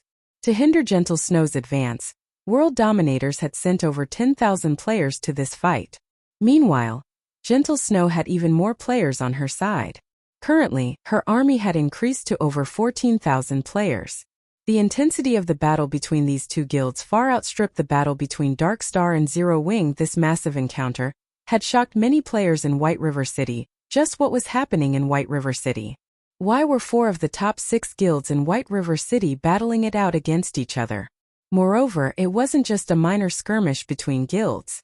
These 4 guilds had actually started a full-fledged war against each other, where only one side would rest when the other was obliterated. Such a situation was simply unimaginable in other cities. Players were still in the initial stages of God's Domain, and currently, every guild in God's Domain fully occupied themselves with raiding dungeons and development. Yet, these 4 guilds in White River City actually dared to start a full-fledged war. Regardless of which side won or lost, they would all be losers in God's Domain Snow. This war is getting out of hand. Both sides have already incurred over 1,000 fatalities. If this situation continues, Emperor's Light and the Assassin's Alliance might be tempted to take advantage of the situation. I think we should retreat for now. After fighting for so long, we have fulfilled our duty to Zero Wing, Zhao Yueru urged as she looked at Gentle Snow, who currently issued commands. Chapter 304, Ferocious Beasts released. In reply to Zhao Yueru's suggestion, Gentle Snow merely shook her head and revealed a smile. Not bothering to give any additional explanations, are we just going to continue fighting like this? Although we have the advantage right now, if we wish to repel world dominators, our losses will be immense. We might very well ruin the great advantage we have in White River City. Snow, you should know that the people of Star Moon City have long since had an opinion of you. If we lose the advantage we have in White River City, they will take advantage of the situation and cause you trouble. Zhao Yueru could not make sense of Gentle Snow's thoughts. Although they were good friends with Black Flame, it wasn't enough of a reason to destroy the influence they had obtained through painstaking efforts. The fight between their 2 guilds was no longer a simple skirmish, but a war that involved over 10,000 people without sufficient benefits. One should never start a war. War was not a child's game. Not only were they required to give out rewards and compensation to the participants, but they also needed to pay for many other expenditures. To put it plainly, war was just a way for players to waste money. Though it would not have mattered as much if they could pay these expenses using credits. After all, their families in the real world were both wealthy and influential. They could easily ignore such insignificant expenses. However, what they were not spending credits but coins, a commodity that could not be easily obtained if they continued fighting this war. The advantage they previously held over the other guilds in White River City would fall behind significantly. Zhao Yueru knew that Gentle Snow was a person who spoke of righteousness and possessed high morals. If it were for a personal matter, she would never allow her companions to fight in such a desperate war. It was also the reason many experts willingly followed and respected her even if it were for personal reasons. Gentle Snow absolutely would not drag in the entirety of Ouroboros in White River City. Is Zero Wing truly worth the effort to attempt to win this battle and protect them? Zhao Yueru asked in confusion. Yes. I believe my own foresight. Gentle Snow's crystal-clear eyes glowed with firm confidence. In truth, Gentle Snow wanted to say that she believed in Black Flame and Yi Feng's potential. In addition, there was also a great power hidden behind Black Flame. Even to this moment, Gentle Snow had yet to glean any important information about Black Flame. Not only could he form a connection with the Starstreak trading firm, but he was also allowed to sell his products there. This was definitely not a feat that any ordinary power could help achieve. At the very least, to this day, Gentle Snow had yet to find any other guild successfully forming a relationship with the NPCs of a trading firm. Moreover, the experts in Zero Wing had practically appeared from thin air. If one claimed that no power supported Zero Wing from behind, then how was it even possible for a recently established guild like Zero Wing to draw in so many experts? Hence, Gentle Snow felt confident that she had made the right decision. However, if Gentle Snow discovered that Feng had simply recruited people in Jinhai City who had been experts in the past, just what would her expression be? As the desperate battle between Ouroboros and World Dominators continued, the vice leader of World Dominators, Bloodhalberd, experienced a slight headache. Has that Gentle Snow gone insane? Isn't she just helping out some foreign guild? Is there a need to try so desperately? Bloodhalberd appeared disappointed and confused as he looked at the casualty report he had received. As of this moment, they had lost over 1,500 players. Just the compensation they had to pay out had already reached astronomical amounts. The more Bloodhalberd read the death toll written in the report, the darker his expression became. No matter how he considered things, World Dominators would undertake a huge loss this time. Guild leader Tyrant, World Dominators has incurred an immense loss due to your great plan. If you don't compensate us appropriately, don't blame me if the relationship between our guilds turns sour. Bloodhalberd was furious now. He felt that Lone Tyrant had used him as cannon fodder. Vice Leader Blood, please calm your anger. This entire incident was purely an accident. I did not expect Gentle Snow to be a madman. Rest assured, I will definitely compensate you for your losses. Lone Tyrant agreed to Bloodhalberd's demands without hesitation. Or to put it in another way, he did not dare hesitate. Although Darkstar was powerful in White River City, it was still weaker than Ouroboros. If a misunderstanding occurred with world dominators, it would be a disaster if they joined hands with Ouroboros to deal with Darkstar. Hence, Lone Tyrant had no choice but to compensate them. After all, he was the one who had requested world dominators to hinder Ouroboros.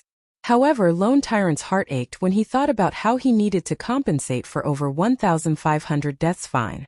Since Guild Leader Tyrant has made such a promise, I won't say anything more. While Bloodhalberd and Lone Tyrant conversed, Aqua Rose and the members of Zero Wing finally arrived at the battlefield between Ouroboros and World Dominators. It's up to all of you now. Feng spoke in the guild channel. Guild Leader, leave it to us. At worst, we will just have to die once. No matter what, we are going to teach World Dominators that, if they wish to join hands with Darkstar to face us, they better not think of leaving unscathed. Right. Since they wish to start a war, we will show them that anybody who dares provoke Zero Wing will suffer the consequences. Energy filled the 3,000+ members of Zero Wing that had hurried to the battlefield. The moment Feng gave the order, they would instantly transform into ferocious beasts and tear apart their enemies. Good. Listen to my command. Assassins, your job is to use stealth and sneak over to World Dominators. Healers, Shield Warriors, Guardian Knights, Berserkers, and Swordsmen, all of you are to charge into the heart of World Dominators and break their formation. Healers, follow the group closely and keep everyone in the unit alive. As for ranged attackers, block their path of retreat. We will not let a single one of them leave here alive. Aqua Rose will be in charge of commanding the ranged classes. Under Feng's commands, everyone from Zero Wing took organized action. Very quickly, more than 300 assassins snuck to World Dominators' rear lines. Meanwhile, as all of the players from World Dominators were occupied with their battle against Ouroboros, none of them managed to discover the forces of Zero Wing arriving behind them, let alone the assassins sneaking up on them. Assassins, confirm your targets. Have 2 people deal with each target and kill the healers with certainty. Do not give World Dominators a chance to react. Feng said in the guild channel. Guild Leader, we're in position. The assassin party leader reported. Good. On the count of 5, take action together. After the assassins make their move, Shield Warriors and Guardian Knights, remember to activate your life-saving skills immediately as you start your charge. You all are to become a wall for everyone else and block of every bit of damage sent at you.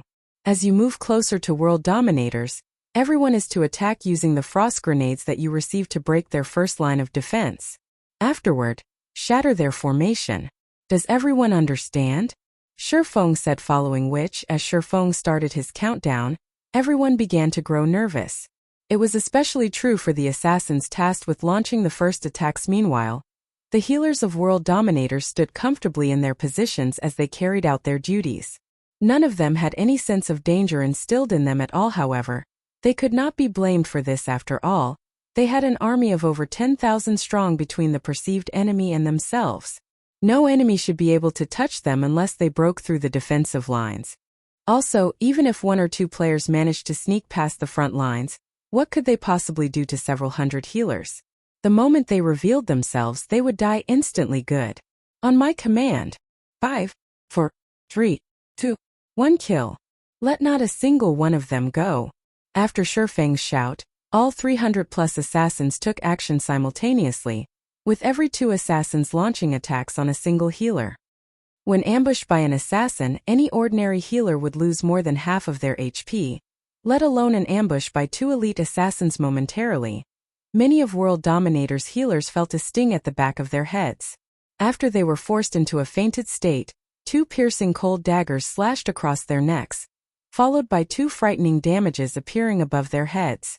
In the next moment, their bodies were no longer under their control. In the blink of an eye, World Dominators lost close to 200 healers. Immediately, Zero Wing's melee players began their charge. A moment later, Aqua Rose used a Guild War order to lock down the entire region, preventing any from using a return scroll to leave the battlefield.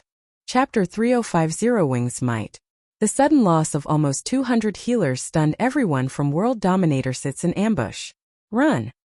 Faced with several hundred assassins so close without any protectors by their side, the only way the healers of World Dominators could escape death was to run towards the main army of World Dominators. However, healers were inherently slow. The assassins from Zero Wing quickly caught up to them. Originally, if these healers had worked together to retaliate against the assassins from Zero Wing, they could have at least offered some semblance of resistance. It would not have been so easy to kill them. However, their decision to run immediately created chaos, and those who could have originally survived died as well without any healing or resistance. These healers were lambs to the slaughter. Zero Wing's assassins killed them arbitrarily. By the time the rear guards of World Dominators came to the rescue, a majority of their healers were already dead. Just as the surviving healers thought they were safe, they quickly discovered several thousand players charging in their direction. Every one of these players was like a ferocious tiger as they crashed into their enemies' ranks, and the several hundred players who served as World Dominators' rear guards were instantly dispersed. This situation allowed the assassins to continue their slaughter of the healers' guild leader. Not good. Our rear line has been ambushed, and we've lost over half of our healers already. These newcomers are fierce, and the rear line needs help to hold them off. One of the team leaders defending against Zero Wing's ambush hurriedly reported, "What? Who are these people?" Blood Halberd had been busy issuing commands from the front lines all this time. The moment he received the report, he immediately turned to look.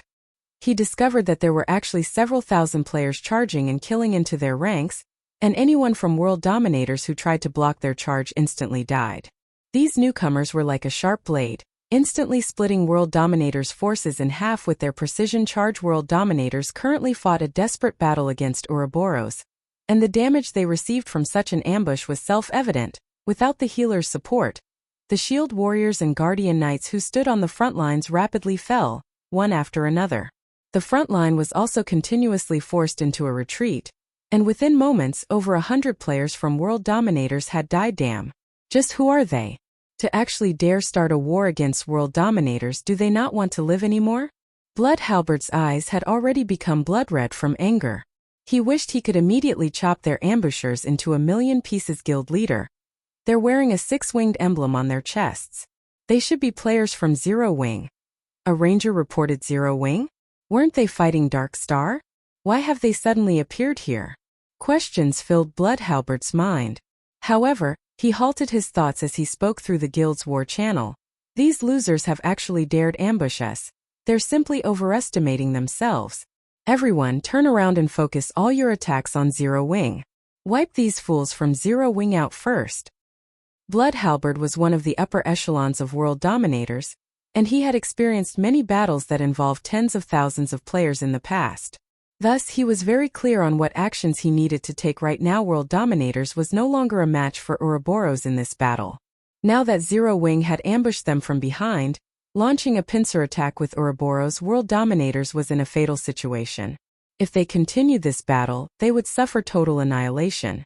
The only options they had was to either break through from one side, or defend their positions and wait for help. Since the second option was clearly not viable, the only option they had left was to break through and escape this battlefield. However, it was clearly impossible for them to break through from Ouroboros' side.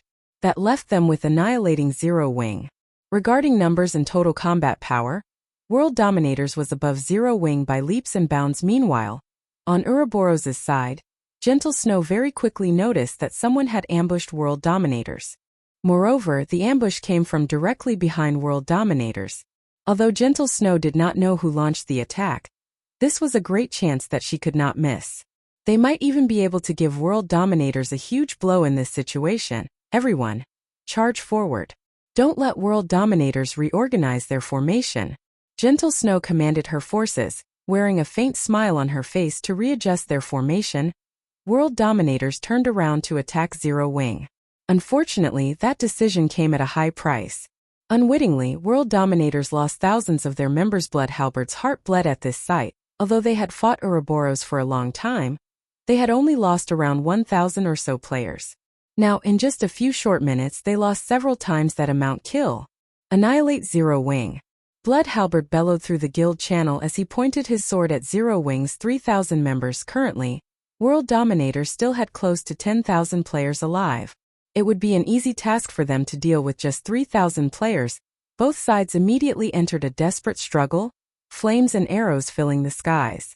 A few independent players that stood a distance away were thoroughly shocked when they witnessed this scene.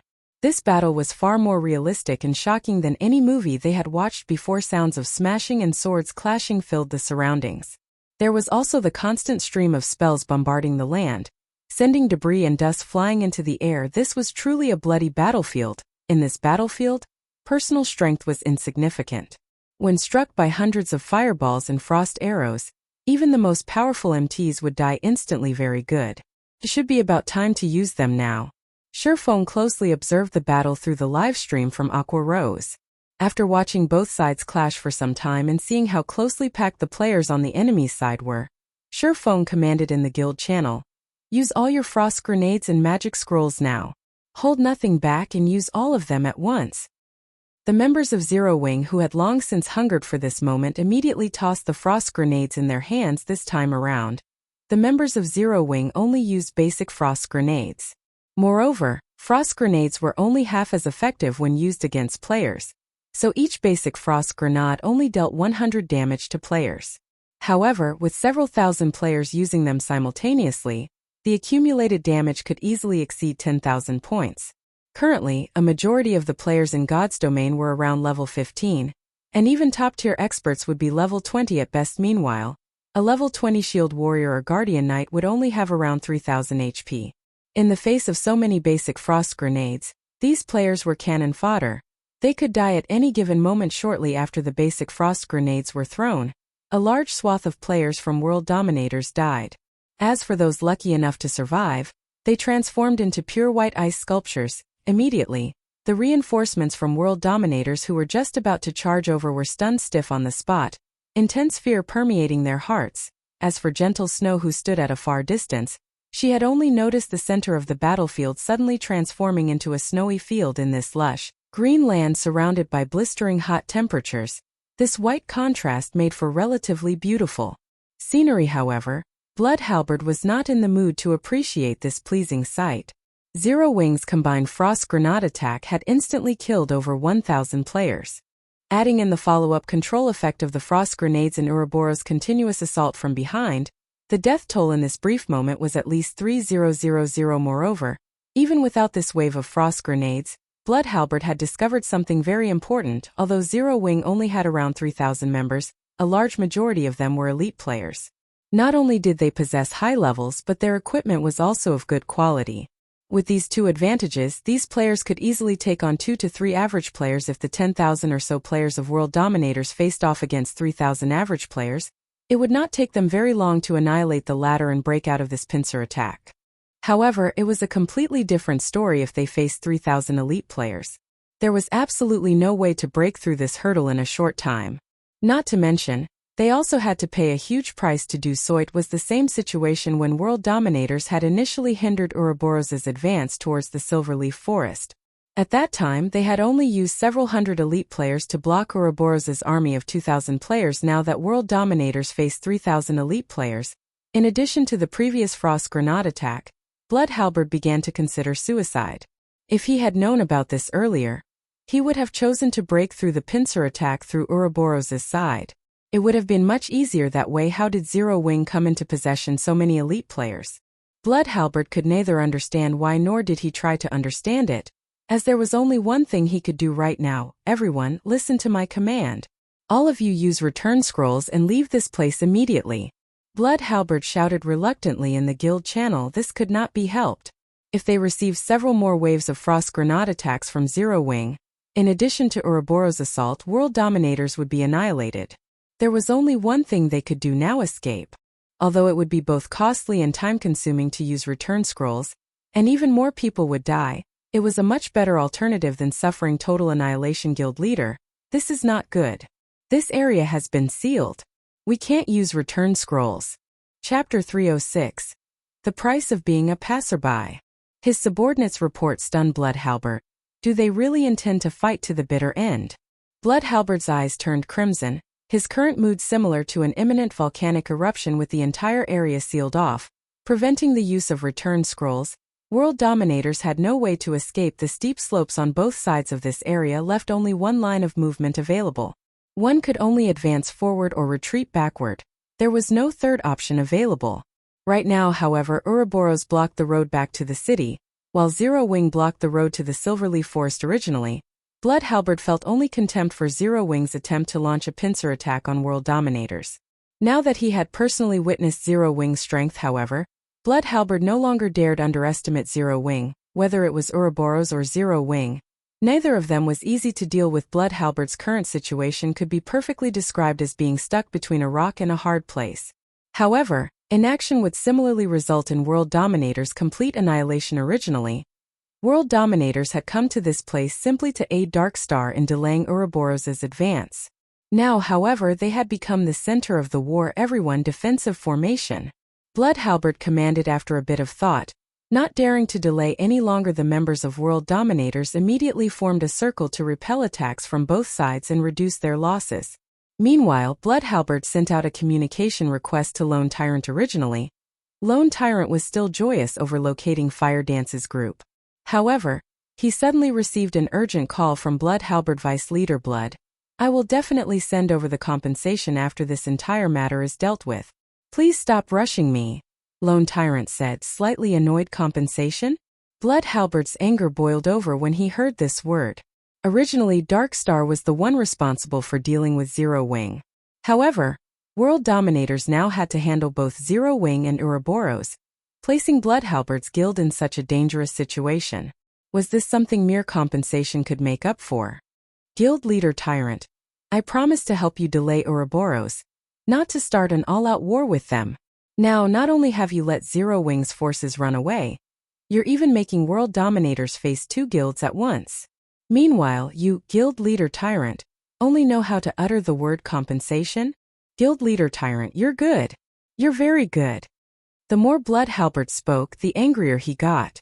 He felt that Lone Tyrant had plotted against world dominators all this time. First, Lone Tyrant had let them fight it out with Ouroboros. Then he had allowed Zero Wing's forces to escape. In order to escape, Zero Wing could only pass through the area where world dominators and Ouroboros were fighting. In the end, Zero Wing had no choice but to start a fight with world dominators. With this plan, Lone Tyrant could kill 3 birds with 1 stone. Success meant that 3 of the top 6 guilds in White River City would receive a huge blow. With Darkstar the only beneficiary of this chaos, Lone Tyrant was certain that there was a misunderstanding the moment he heard Bloodhalbert's words. After all, he had not intentionally allowed Zero Wing to escape. Instead, the players from Zero Wing had left on their own, and they just happened to encounter world dominators on their way back, which resulted in world dominators suffering a pincer attack. Everything was simply a coincidence. As for Zero Wing's decision to directly oppose world dominators, any normal person would not do that. Currently, Darkstar was in an all-out war with Zero Wing, a war that would end only when one side was completely annihilated. Just before, Black Flame had even publicly declared that he would make Darkstar pay the price of 30,000 people. So, why would they suddenly go and provoke a first-rate guild like World Dominators? Only a person who wished to die a quicker death or a person with brain damage would declare war simultaneously on 2 of the top 6 guilds in White River City. However, no matter what Lone Tyrant said now, Bloodhalbert definitely would not believe him. Hence, Lone Tyrant hurriedly said, Vice Leader Blood, I truly know nothing about this matter. I'll send my army over there right away. If we execute a pincer attack, I'm sure we can wipe out Zero Wing. Well, come quickly then. Bloodhalbert shouted in rage. The more he listened to Lone Tyrant speak, the more disgusted he was with this person. Lone Tyrant had actually used world dominators as bait. However, the priority right now was for the guild to escape this predicament. Everything else was secondary. Okay, I'll have them head over immediately. Lone Tyrant ended the call and promptly contacted his troops stationed outside the Silverleaf Forest. Of the 6,000 players there, Lone Tyrant sent 5,000 over to deal with Zero Wing, while the remaining 1,000 stayed behind to continue blocking the exits of the Silverleaf Forest. However, as time slowly passed, World Dominator's situation turned grimmer and grimmer. Zero Wing's 3,000 elites were incredibly zealous. After several consecutive charges, although Zero Wing lost several hundred of their members, World Dominators lost at least 3 to 4 times that number. Not to mention, Ouroboros was also madly assaulting them on the other side. After gathering up his courage, one of the team leaders of the elite teams, Lonely, walked up to Bloodhalberd and asked in a soft tone, "Guild leader, if this situation continues, we'll definitely be finished. Are the reinforcements from Dark Star not here yet?" If the elite members of World Dominators were to lose 2 or 3 levels, in addition to most of the weapons and equipment on their bodies, World Dominators would definitely not be able to compete for White River City any longer. I know that. But they still need around 10 minutes before they can arrive. At this moment, Bloodhalberd's heart was bleeding in pain. However, he was helpless in this situation. Unless of course Zero Wing or Ouroboros showed mercy and let them go. Bloodhalberd's eyes shone when this thought occurred to him. He was not out of options yet. World Dominators and Ouroboros were bitter enemies, so it was obviously impossible to ask Ouroboros to show mercy. However, there was a slight possibility of success with Zero Wing. After all, World Dominators had never come into direct conflict with Zero Wing before. Also, Zero Wing's main enemy was Dark Star, while World Dominators was simply a passerby. In this matter hence, Bloodhalberd immediately tried to contact Feng Vice Leader Halberd. "To what do I owe this pleasure?" Feng asked, a smile on his face. When he received Bloodhalberd's call, he had chosen to accept it right away. "Guild Leader Black Flame. The war between our guilds is just a misunderstanding. World Dominators has a feud only with Ouroboros. We came here simply to fight Ouroboros, and we truly never intended to fight your guild. In regard to the losses and inconvenience caused to your guild, I can compensate you on behalf of World Dominators. As long as Zero Wing stops attacking us right now, I will immediately have our guild's finance department send over 1 million credits to serve as compensation. What do you think, Guild Leader Black Flame?" Although Bloodhalberd had tried to speak casually, he could not completely hide the panic in his tone. After all, at least one elite member of World Dominators was dying with each passing second. 1 million credits in past virtual reality games. Even well-known gaming workshops needed a month's time to earn such a sum. Hence, Bloodhalberd's offer of 1 million clearly showed his sincerity. So it was all a misunderstanding. Feng acted as if he had come to a sudden realization, letting Bloodhalberd feel a hint of hope. However, before Bloodhalberd could even feel joy, Feng's tone changed abruptly as he said, "I am moved by Vice Leader Halberd's generosity. Sadly, one of my shortcomings as a person is that I am extremely headstrong. Since it is a misunderstanding, let us just continue this misunderstanding then. You're making an enemy out of World Dominators. Aren't you afraid of our retaliation?" Bloodhalberd screamed in anger. "Vice Leader Halberd, what's there to get angry about? The moment we started playing this game, we were bound to meet with some trouble.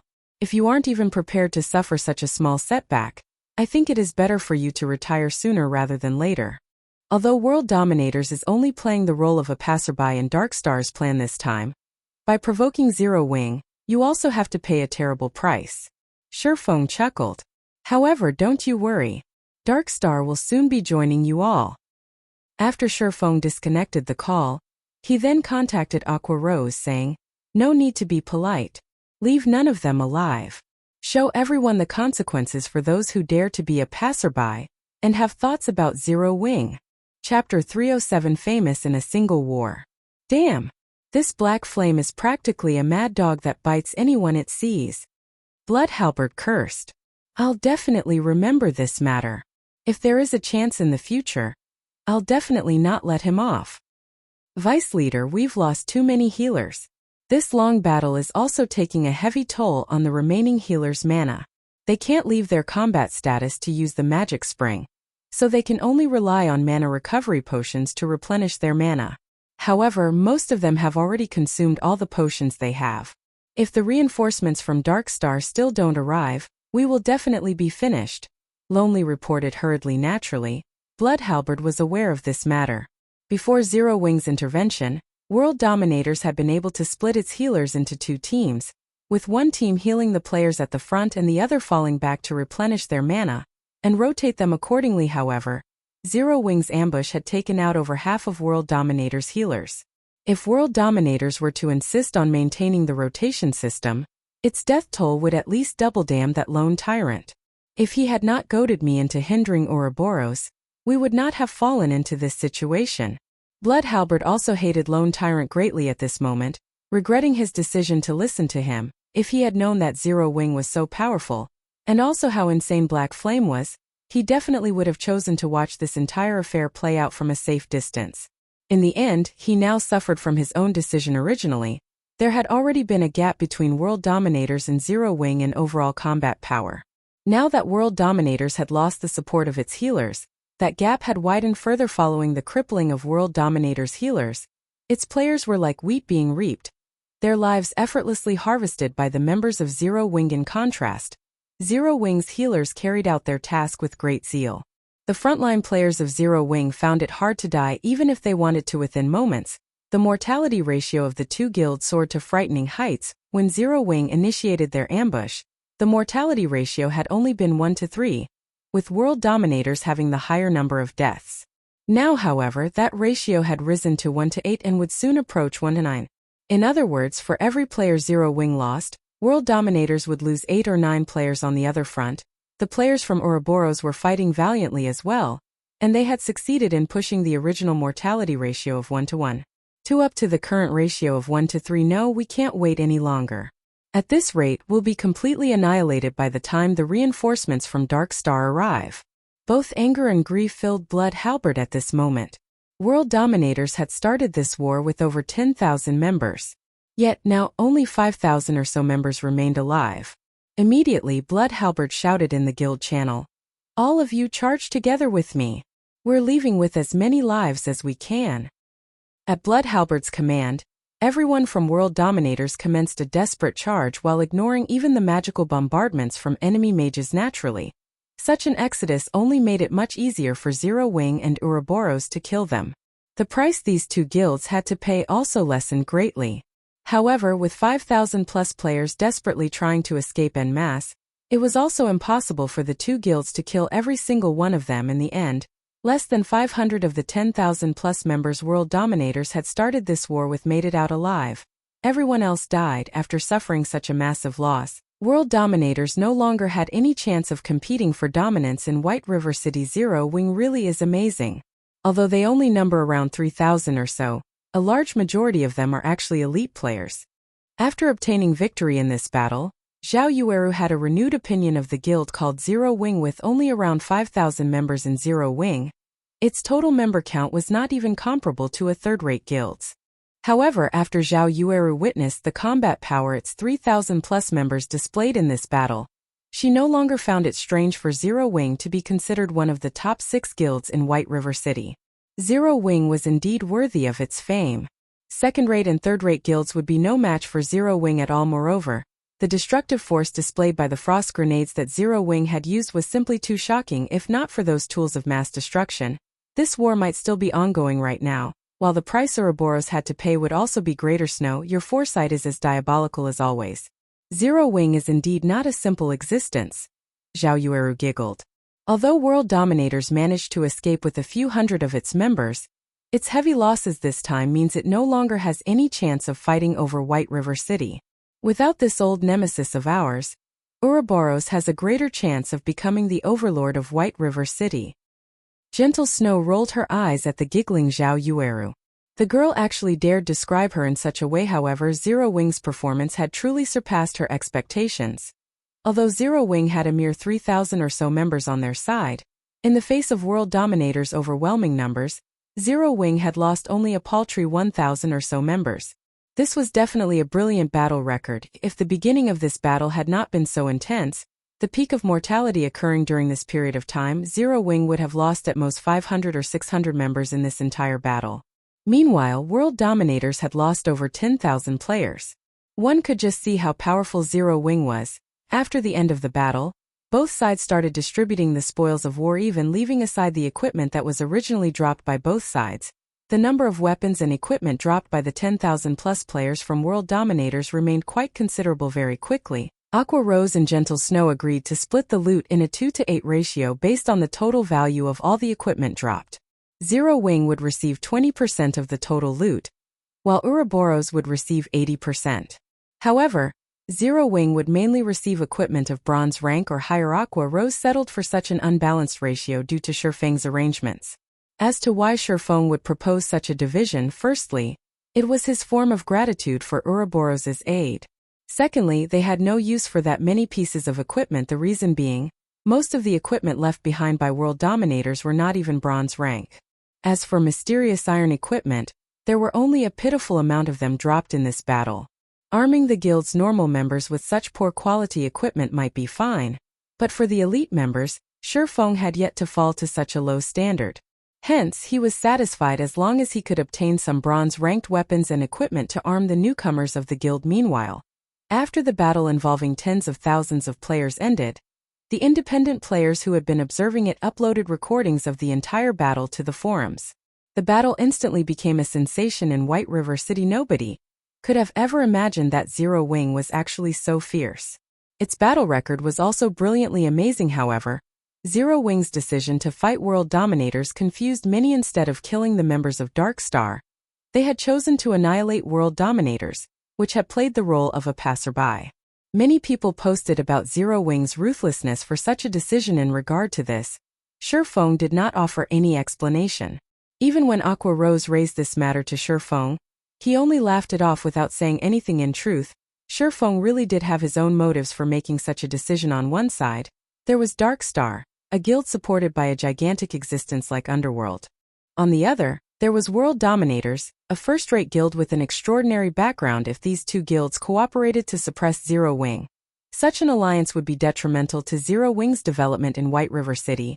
Even with the help of Ouroboros, after Feng found out that these two guilds had joined hands, the first thing he thought to do was to annihilate World Dominators in White River City.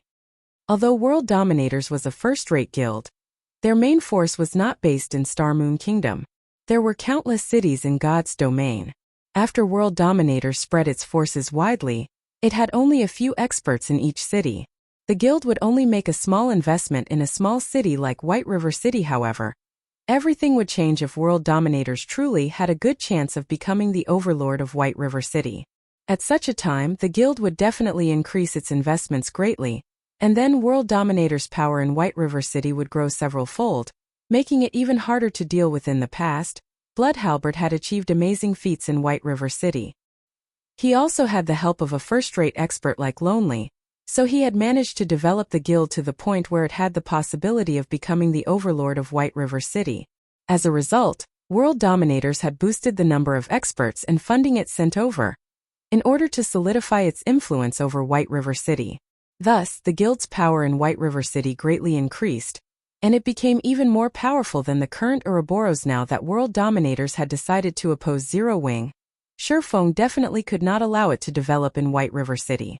Otherwise, they would have to face a powerful foe in the future. This was also the reason why Feng Xianyang decided to annihilate Zero Wing without hesitation. After Feng rejected Feng Xuanyang's proposal, though Feng Xuanyang's decision was due in part to his vicious personality, the more important reason was how very great a potential a guild that possessed a guild residence had. If he did not destroy Zero Wing while the guild was still in its infancy, he would be raising a tiger to serve as his future enemy. Feng's actions were exactly the same as Feng Xuanyang's. He was killing a powerful opponent that was still in its cradle. Meanwhile, World Dominator starting a fight with Ouroboros at a place with only one escape route was the perfect chance for Feng to do so. Naturally, Feng would not let such a rare chance get away. Shortly after the battle with World Dominators ended, Fire Dance and the others also arrived at the location Feng had appointed guild leader. We've already arrived at the location you specified. What are we supposed to do next? Fire Dance said in the team chat after confirming her group's location. Chapter 308 Black Flame in Yifeng.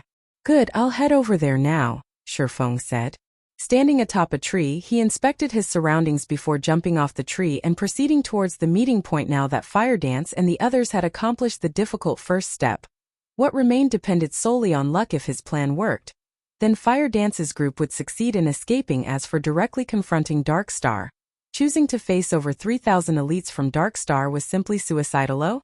Someone's coming over. While Feng was traversing the forest, his keen five senses suddenly picked up on movement a short distance away. He promptly jumped up onto a tree towards the west side of the forest, A team of over 100 elite players was currently searching the vicinity as they moved. The majority of these players were red names, creating a very eye-catching sight. Moreover, none of them tried to hide their presence, which made it very easy for Feng to discover them. Uncle Southwolf. Zero Wing has played a significant role in the war between Ouroboros and world dominators this time. We also can't overlook the combat power Zero Wing displayed. It is definitely not as simple as it appears in the video recordings of their battle.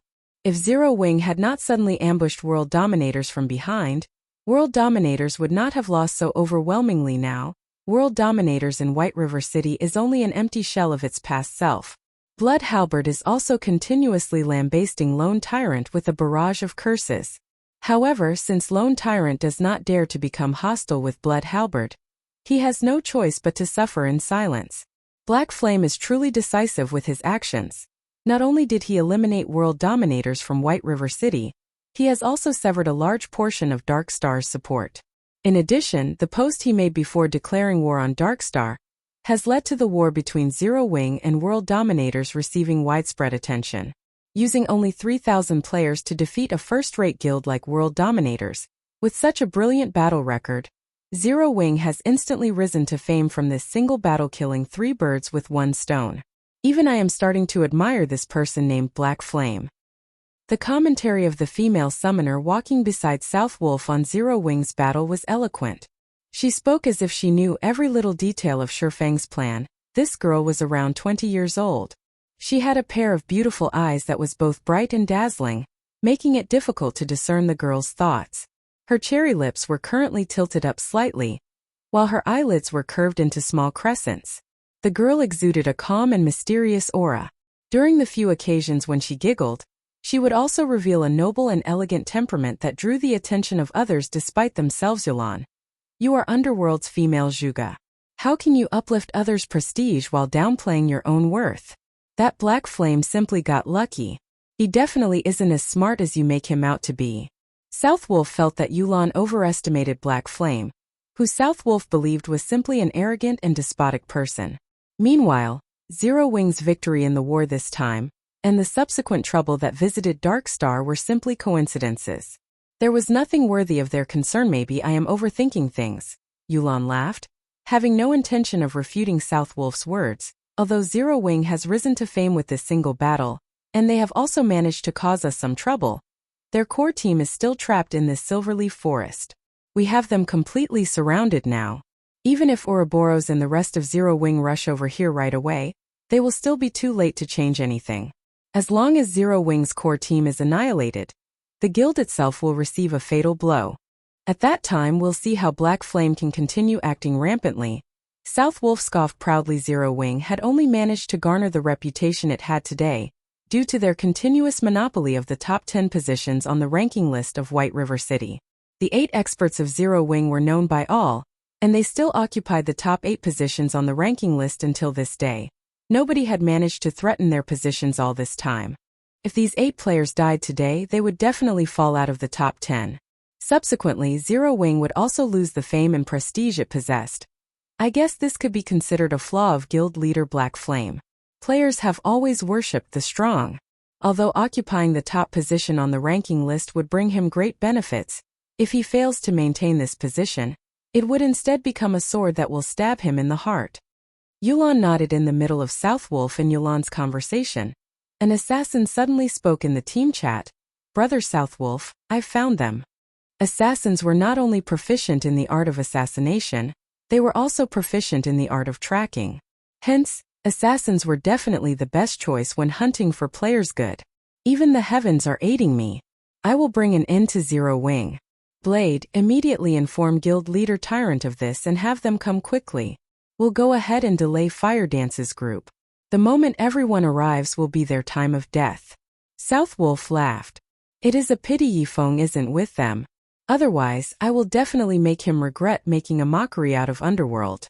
Regardless, I will use the deaths of Zero Wing's core team members as a greeting gift to him. Feng? Uncle Southwolf, are you referring to the God-ranked expert of White River City, that Feng? Yulan suddenly grew interested. What, dogs fart expert?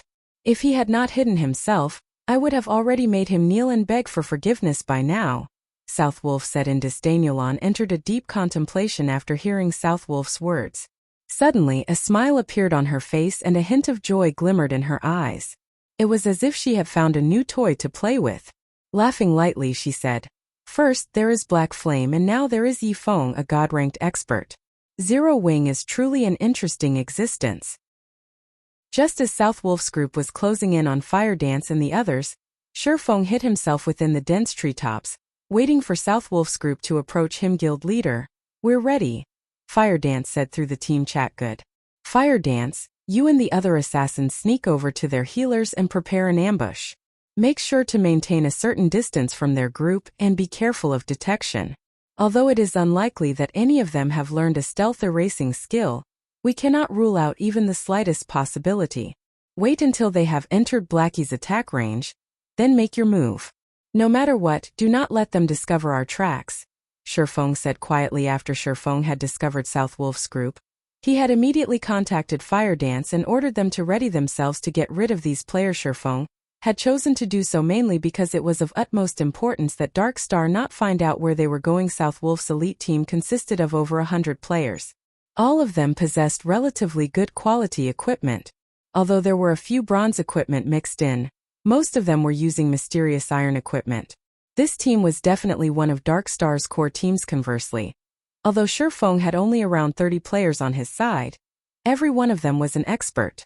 It was not exactly impossible for them to eliminate these 100+ elite players in a short amount of time. Not to mention, Feng still had plenty of basic frost grenades and Tier 1 magic scrolls on him. Naturally, he had distributed quite a lot of them to Fire Dance and the others. In addition, if they could kill all these elite players, the deaths would cause significant damage to Dark Star, so why not? Leave it to me. Saying so, Fire Dance immediately led 5 assassins and snuck over. Although Southwolf's group consisted of 100+ elite players, their levels were only around level 17, with level 19 being the highest. Meanwhile, Fire Dance was currently level 21. Fire Dance's techniques and equipment also surpassed these elite players by leaps and bounds. All these factors combined allowed Fire Dance to effortlessly sneak up on the enemy's healers. The 5 other assassins accompanying Fire Dance were not weaklings, either. They were all core members of Zero Wing, sporting equipment of mysterious iron rank or above, and were also at level 20 right now. When they snuck up on the healers of Dark Star, none of them were detected, so when Southwolf and his group walked into Blackie's attack range, they all remained unaware of the looming danger kill. Feng commanded through the team chat, and immediately everyone sprang into action. Chapter 309 Boss Ranked MT. The 10 healers from Dark Star did not detect the presence of the 6 figures swiftly closing in on them at all. Fire Dance was extremely quick. She crossed the distance of 8 yards within an instant. The level 19 cleric that Fire Dance approached had no clue whatsoever. The cleric did not sense even a threat of danger as a snowy cold dagger stabbed into the back of his head. Before the cleric could even feel pain, another dagger, this one scorching hot, slashed his neck. After placing the level 19 cleric in a fainted state, Fire Dance immediately followed up with a flurry of attacks. Backstab, Shadow Strike, Quadruple Assassinate. A series of frightening damages appeared above the cleric's head. Fire Dance was currently using the pair of fine gold-ranked daggers she had received from Feng. In addition, the equipment she wore consisted of fine gold and even dark gold items. For her, dealing with a cloth armor class like a cleric was a piece of cake. She instantly killed the level 19 cleric, who did not possess even 1,800 HP. The other 5 assassins that moved with Fire Dance performed similarly well, killing their targets almost as quickly as Fire Dance had hers. They actually dared to lay an ambush on us. What a bunch of suicidal fools. Everyone, do not panic. Guardian Knights, cast protection blessing on the healers. Rangers, mark those fools immediately. Absolutely do not let them disappear again. Elementalists, use ice-type magic to restrict their movements. Everyone else, charge at them. Southwolf quickly issued commands after discovering the deaths of 6 of their healers. A cold sneer on his face, the shield warriors and berserkers closest to the healers reacted quickly. They used charge on the 6 enemy assassins in an attempt to save the remaining healers in their team simultaneously. The Guardian Knights of Dark Star cast protection blessing on the 4 remaining healers, reducing the physical damage they received by 50%. One could not help but admit that the Dark Star elites were truly skilled players. Their response made it practically impossible for Fire Dance's group to kill the remaining 4 healers now in the face of the Shield Warriors and Berserkers' charge, and also the barrage of frost arrows sent by the Elementalists. Fire Dance and her fellow assassins promptly used wind steps, gaining more than a second's worth of invincibility, thanks to the skill's effect. All 6 of them then turned around and ran, leaving behind only the corpses of the 6 healers they killed as they plunged into the forest. Despicable assassins, chase after them. Make sure you don't lose track of them. Southwolf bellowed, anger filling his heart. Their team consisted of 100+ elite players. Yet, not only had they lost 6 of their healers in an ambush by 6 assassins, they had even allowed these ambushers to escape. Wouldn't they become laughingstocks if others were to find out about this matter? Before the elites of Dark Star could set off in pursuit of Fire Dance's group, the female summoner Yulan suddenly shouted loudly, "Do not chase after them. Everyone scatter immediately." The moment Yulan finished speaking, she promptly sprinted away from this part of the forest. Southwolf was confused by Yulan's actions, failing to understand why she would do such a thing. However, he still chose to listen to her advice and started running at the same time. In the distance, Blackie finished chanting the final verse of his spell's incantation. In the next moment, an enormous golden magic array appeared in the sky, covering a large part of the forest. Shortly after, a dazzlingly brilliant star appeared from the magic array and plummeted towards the forest one after another. The Dark Star Elementalists with quick reactions responded by immediately activating instantaneous movement. Meanwhile, the other classes also activated their own life-saving skills, while doing their best to escape the effective range of the attack. However, there were a few players from Dark Star that failed to respond appropriately. Moreover, Blackie's stars of light possessed a very large effective range. Hence, when the first star impacted the ground, the blast caught over a dozen Dark Star players. The continuous bombardment of the stars of light easily wiped out even shield warriors that possessed more than 3,000 HP. To put it simply, all those within the stars of light's effective range died. What an amazing skill. Now that I'm seeing it in person, this skill is extraordinary as expected. Aside from Black Flame and Yifeng, the top ranker of White River City cannot be taken lightly either. Although Yulan had managed to avoid the bombardment of the stars of light, she still could not help but marvel at the terrifying destructive power of the skill. Yulan, if not for your reminder, we would have lost more than just a dozen or so members. At this moment, Southwolf had yet to recover from his shock. After all, he had originally been standing at ground zero of the attack. If he had not escaped as quickly as he had, he might have been among the dozen or so players who had died. Uncle Southwolf, please contact Guild Leader Tyrant immediately and have them on the lookout in their vicinity. Make sure they don't split up, as the ambushers from Zero Wing are definitely not limited to just those 6. Yulan said in the team chat after surveying her surroundings. Yulan, you worry too much. Although we have lost some of our people, this team of ours consists entirely of Dark Star's elite. Fire Dance's group has only around 30 or so members remaining. In a direct confrontation, they stand no chance against us at all. The most they can achieve right now is an ambush on us. Now that they have revealed themselves, it is the perfect chance for us to pursue them. So, how can we choose to wait for our deaths in this place? Southwolf felt that Yulan was panicking slightly after seeing the stars of light originally. Yulan had wanted to dissuade Southwolf. However, the latter was simply too impatient. He also did not wish to miss this great chance to get rid of Fire Dance and her group. Hence, before Yulan could say anything more, Southwolf had already led the team off, charging in the direction where Fire Dance and the others had disappeared just in time. Seeing Southwolf and his team running over, Feng revealed a smile as he waved his hand. At Feng's gesture, Kola and the other plate armor classes immediately charged forward to meet with the Dark Star members. The moment Southwolf's group noticed the dozen or so Zero Wing members charging at them, they too did not hesitate to hasten their steps, their eagerness to get rid of Kola and the others showing clearly in their eyes. Kola was the chief MT of Zero Wing, and his current level was at level 21.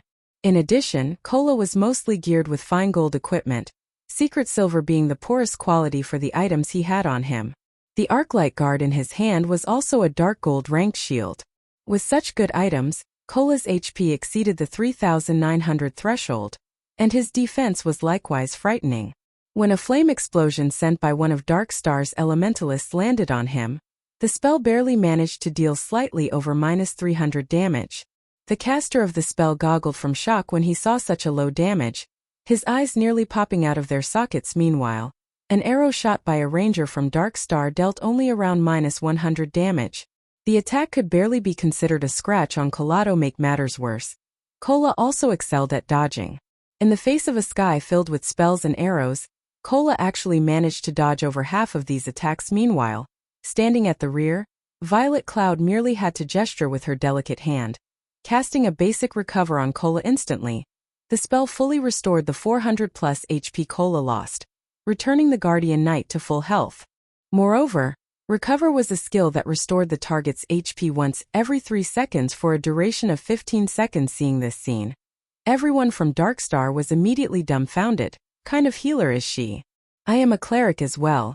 Yet my recover can restore only around 200 HP each time. She's already comparable to the top 5 healers of Darkstar. A cleric for Darkstar commented in shock. Originally, they were already having a hard time trying to kill Cola. Now that there was also an amazing healer supporting him from behind, it was simply impossible for them to kill him. Shortly after both sides started confronting each other, the players from Darkstar suddenly discovered a shocking matter. Cola's HP had actually risen past 5,000.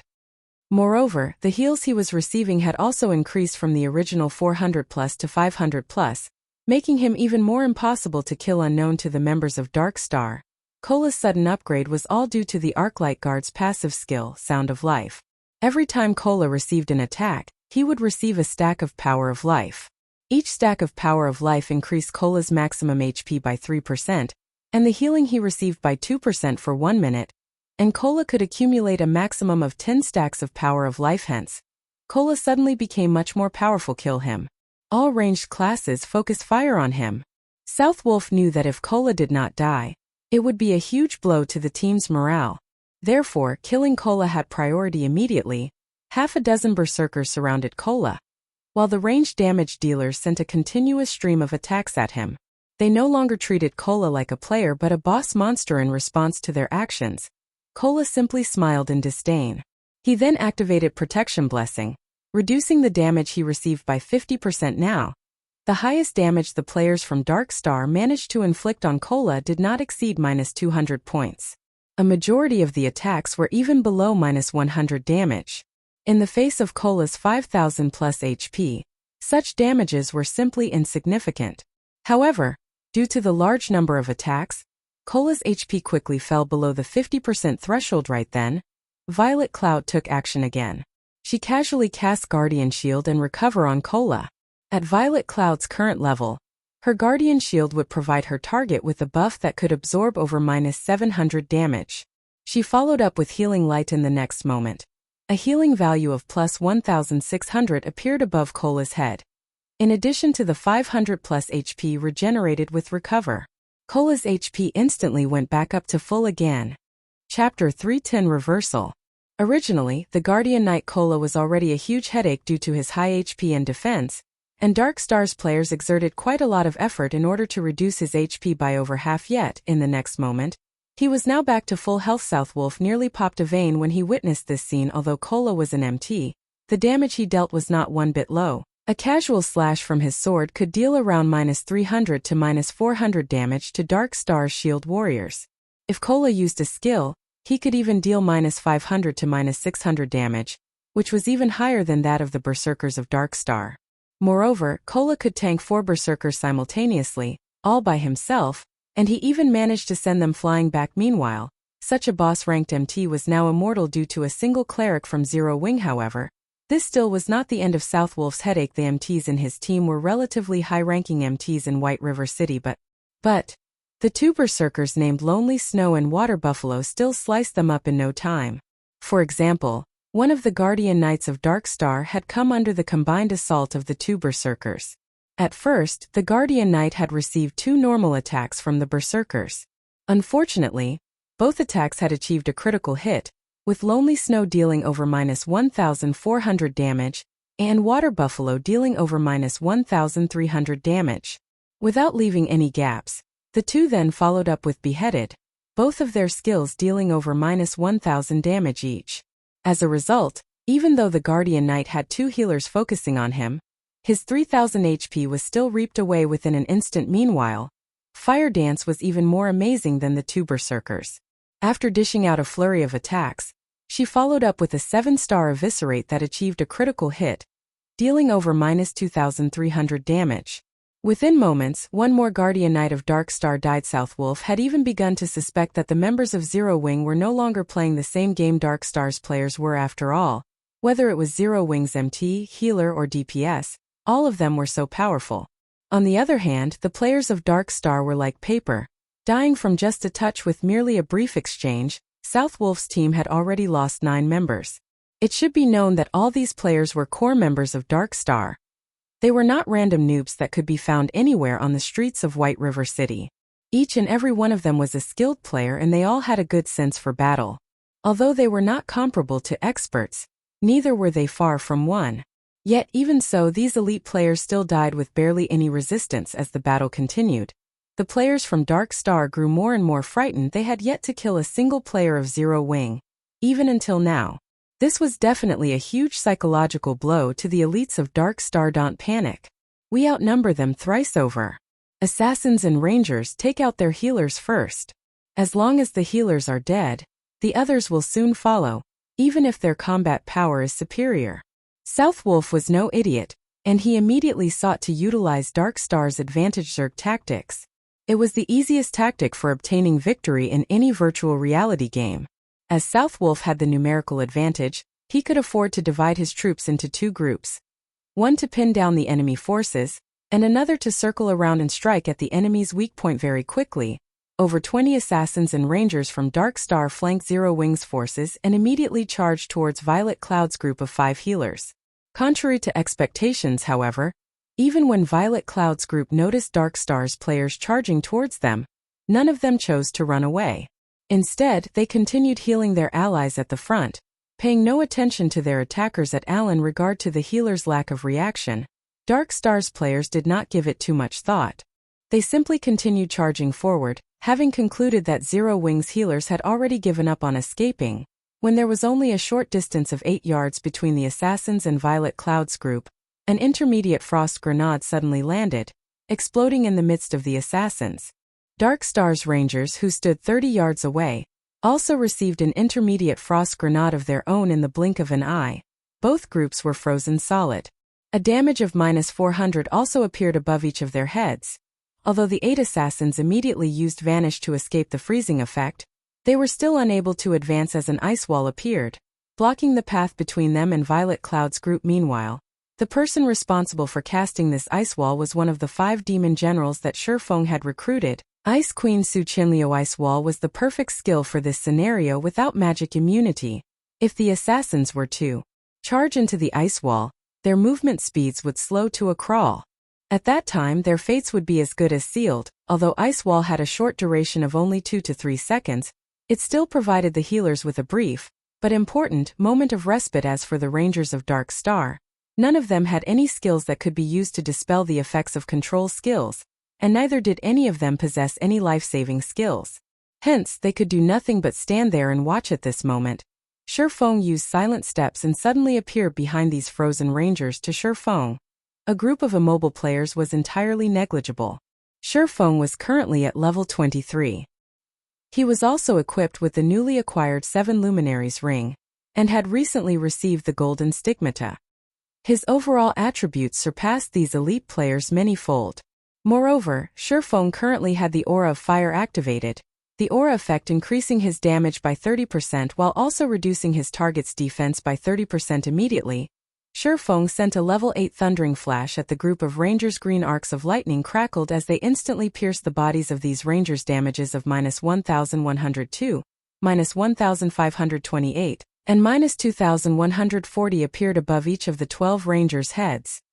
Although none of Feng's attacks had achieved a critical hit, these rangers had only around 2000 HP. Meanwhile, Feng's thundering flash had dealt more than -4700 damage in total, Far surpassing the Rangers' maximum HP, the members of Dark Star saw Feng killing all those Rangers with a single strike each, and every one of the witnesses was completely dumbfounded. Their jaw hanging wide open, South Wolf nearly had his eyes pop out of their own sockets. The 12 Rangers simultaneously collapsed to the ground, their actions in complete unison. In the next moment, piles of weapons and equipment were scattered around their bodies. In this chaotic battlefield, this scene was both striking and shocking. The 12 Rangers were all either level 18 or level 19 players. Most of the equipment they used was also level 15 mysterious iron equipment, and every one of them had more than 2000 HP yet. They were killed off so easily. Moreover, it wasn't just one person that got killed but an entire group. For a moment, South Wolf believed that he was dreaming. He even considered giving one of his subordinates a slap and then asking said subordinate if it hurt, to confirm whether or not this was a dream. As for the assassins of Dark Star, who had been waiting for the ice wall to disappear, after witnessing this unforgettable scene, they had completely forgotten their original task of dealing with Violet Cloud's group of healers. They idly stood there as they watched their ranger companions die, their minds empty of all thought. They then swallowed a big gulp of saliva as they suddenly recalled an important matter. With the number of murders they had committed so far, if they died as well, not only would they lose 2 to 3 levels, they would even lose all the equipment on their bodies. Watching from a distance, Blackie was similarly astonished by the instant deaths of the 12 elite players. However, he had long since grown inured to Feng's horror-inducing feats, so he quickly regained his composure and threw a basic frost grenade at the still-dazed assassins of Dark Star, freezing them once more. This time, none of the assassins could use Vanish to remove the freezing effect on them. Hence, they could only obediently stay frozen, following which, Blackie chanted an incantation and used Hell Flame. One could easily imagine the might of a Hell Flame that was powered by the epic rank staff Mavis's Guard. Damages of over -1000 points immediately appeared above these assassins' heads, and within 3 seconds, all of these assassins turned into ashes, leaving behind a pile of shining weapons and equipment. However, this was still not the end. After Feng had dealt with Dark Star's Rangers, he then cast Firestorm, the activatable skill of the Aura of Fire, at the heart of the battlefield. Firestorm inflicts 500% damage within a range of 10 by 10 yards for 5 seconds, cooldown 5 minutes. In terms of damage, Firestorm did not lose out to Stars of Light by much.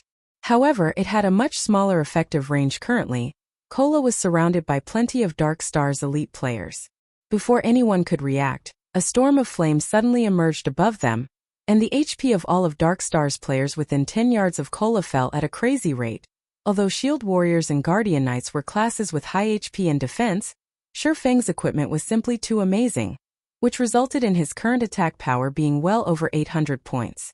With such a high base value, even though the Shield Warriors and Guardian Knights of Dark Star possess plenty of damage reduction items, they still received more than -2000 DPS. As for the other classes, they received more than -3000 DPS even when the Shield Warriors and Guardian Knights activated their life-saving skills, which allowed them to have the damage they received. They still could not avoid death after Firestorm ended. All of Dark Star's players caught within its effective range were reduced to cinders. Only Cola and the other frontline members of Zero Wing remained alive. Dark Star's 40 or so frontline players had died all of a sudden. Zero Wing's side outnumbered Dark Star's Black Flame. "Why are you here?" South Wolf instantly recognized the person responsible for killing the majority of Dark Star's players. At this moment, South Wolf's eyes were filled with incomparable shock as his trembling finger pointed at Feng's crimson-red name. South Wolf failed to understand why Black Flame would appear at this place. He also could not understand why Black Flame was so powerful. Wasn't Black Flame just a forger? Originally, there had been a huge numerical difference between the two sides. However, in the blink of an eye, a strategic change occurred. All because of Black Flame's fleeting blow. Dark Star was no match for Zero Wing, even when Dark Star had the advantage of numbers. Now that the situation was reversed, the end result was obvious. Chapter 311, Absolute Control. Watching up to this point, South Wolf knew that defeat was inevitable, though he was loath to admit it, and his heart was filled with indignation. Currently, his team had fewer than 30 players, and practically all of them were mages and healers. He alone was the only melee class alive. With such a team composition, Dark Star stood absolutely no chance against Zero Wing's core team, which currently consisted of over 30 players. The single sword strike Black Flame had displayed far exceeded South Wolf's imagination. Not only was Black Flame inconceivably fast, his grasp of his skills had also reached perfection, as shown by his single attack's impeccable coverage of all 12 rangers. Such a feat required one to possess excellent control over the skill itself and the angle of attack as well. Southwolf was no fool, and neither was he a greenhorn that had been playing virtual reality games for only 1 or 2 years. As a representative of Underworld, he had met with and recruited lots of gaming experts before. He had also participated in a considerable number of team battles, so his experience in the virtual gaming world was quite plentiful. Naturally, he understood the strategy Black Flame had used since the start of the battle. Black Flame made the Guardian Knights, Shield Warriors, and other plate armor classes charge forward to lure the members of Darkstar into gathering around them. The female cleric Violet Cloud was pivotal to this strategy. Although on the surface her healing ability was only double that of the healers of Darkstar, the effectiveness she displayed during the team battle far surpassed that of 3 or 4 healers combined. Violet Cloud had an excellent grasp of the battle situation. Not only could she keep Cola alive and well, she could also simultaneously stabilize several other players' HP. Throughout the battle, she performed smoothly and calmly. She was definitely not an existence to be trifled with. Originally, Zero Wing already had powerful experts like Fire Dance, the team leader of Zero Wing's core team, and Blackie, the #1 player on White River City's ranking list. Now Southwolf suddenly discovered that Zero Wing possessed not only Fire Dance and Blackie, Cola and Violet Cloud were definitely first-rate experts as well. Everyone else in Zero Wing's core team were also all experts. Meanwhile, Black Flame, who had suddenly appeared, was even more terrifying. The strength he displayed far surpassed that of all those previously mentioned. The scene Southwolf witnessed was like a replay of the god-ranked expert Feng slaying the hundreds of players of Martial Union. Southwolf could not figure out why there were so many experts gathering at a newly established guild like Zero Wing. Even a guild that was newly established by a major corporation could not achieve what Zero Wing had managed in such a short amount of time. Southwolf truly wondered how Black Flame had accomplished such a feat. Although Southwolf was shocked by Black Flame's personal strength and by Blackie, who possessed a strategic level skill that could affect the entire battlefield. Black Flame, you are indeed amazing. However, the entire Silverleaf Forest is already under Darkstar's control. Although your team of 30 or so players can easily defeat an elite team with more than 100 players, do you think you can do the same against 3,000 players? You have simply delayed the time of your demise.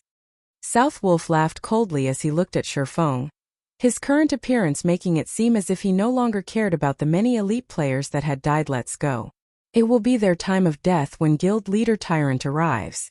Since his team was no match for Zero Wing, Southwolf naturally would not remain in this place and increase his losses. The fact that he had discovered Black Flame, Zero Wing's guild leader, here easily made up for the elite players he lost. After all, Black Flame's death would become a huge blow to Zero Wing's reputation and prestige in White River City. Coming and going as you wish. Do you think the Silverleaf Forest is your house? Feng smiled calmly, his eyes revealing a cold killing intent.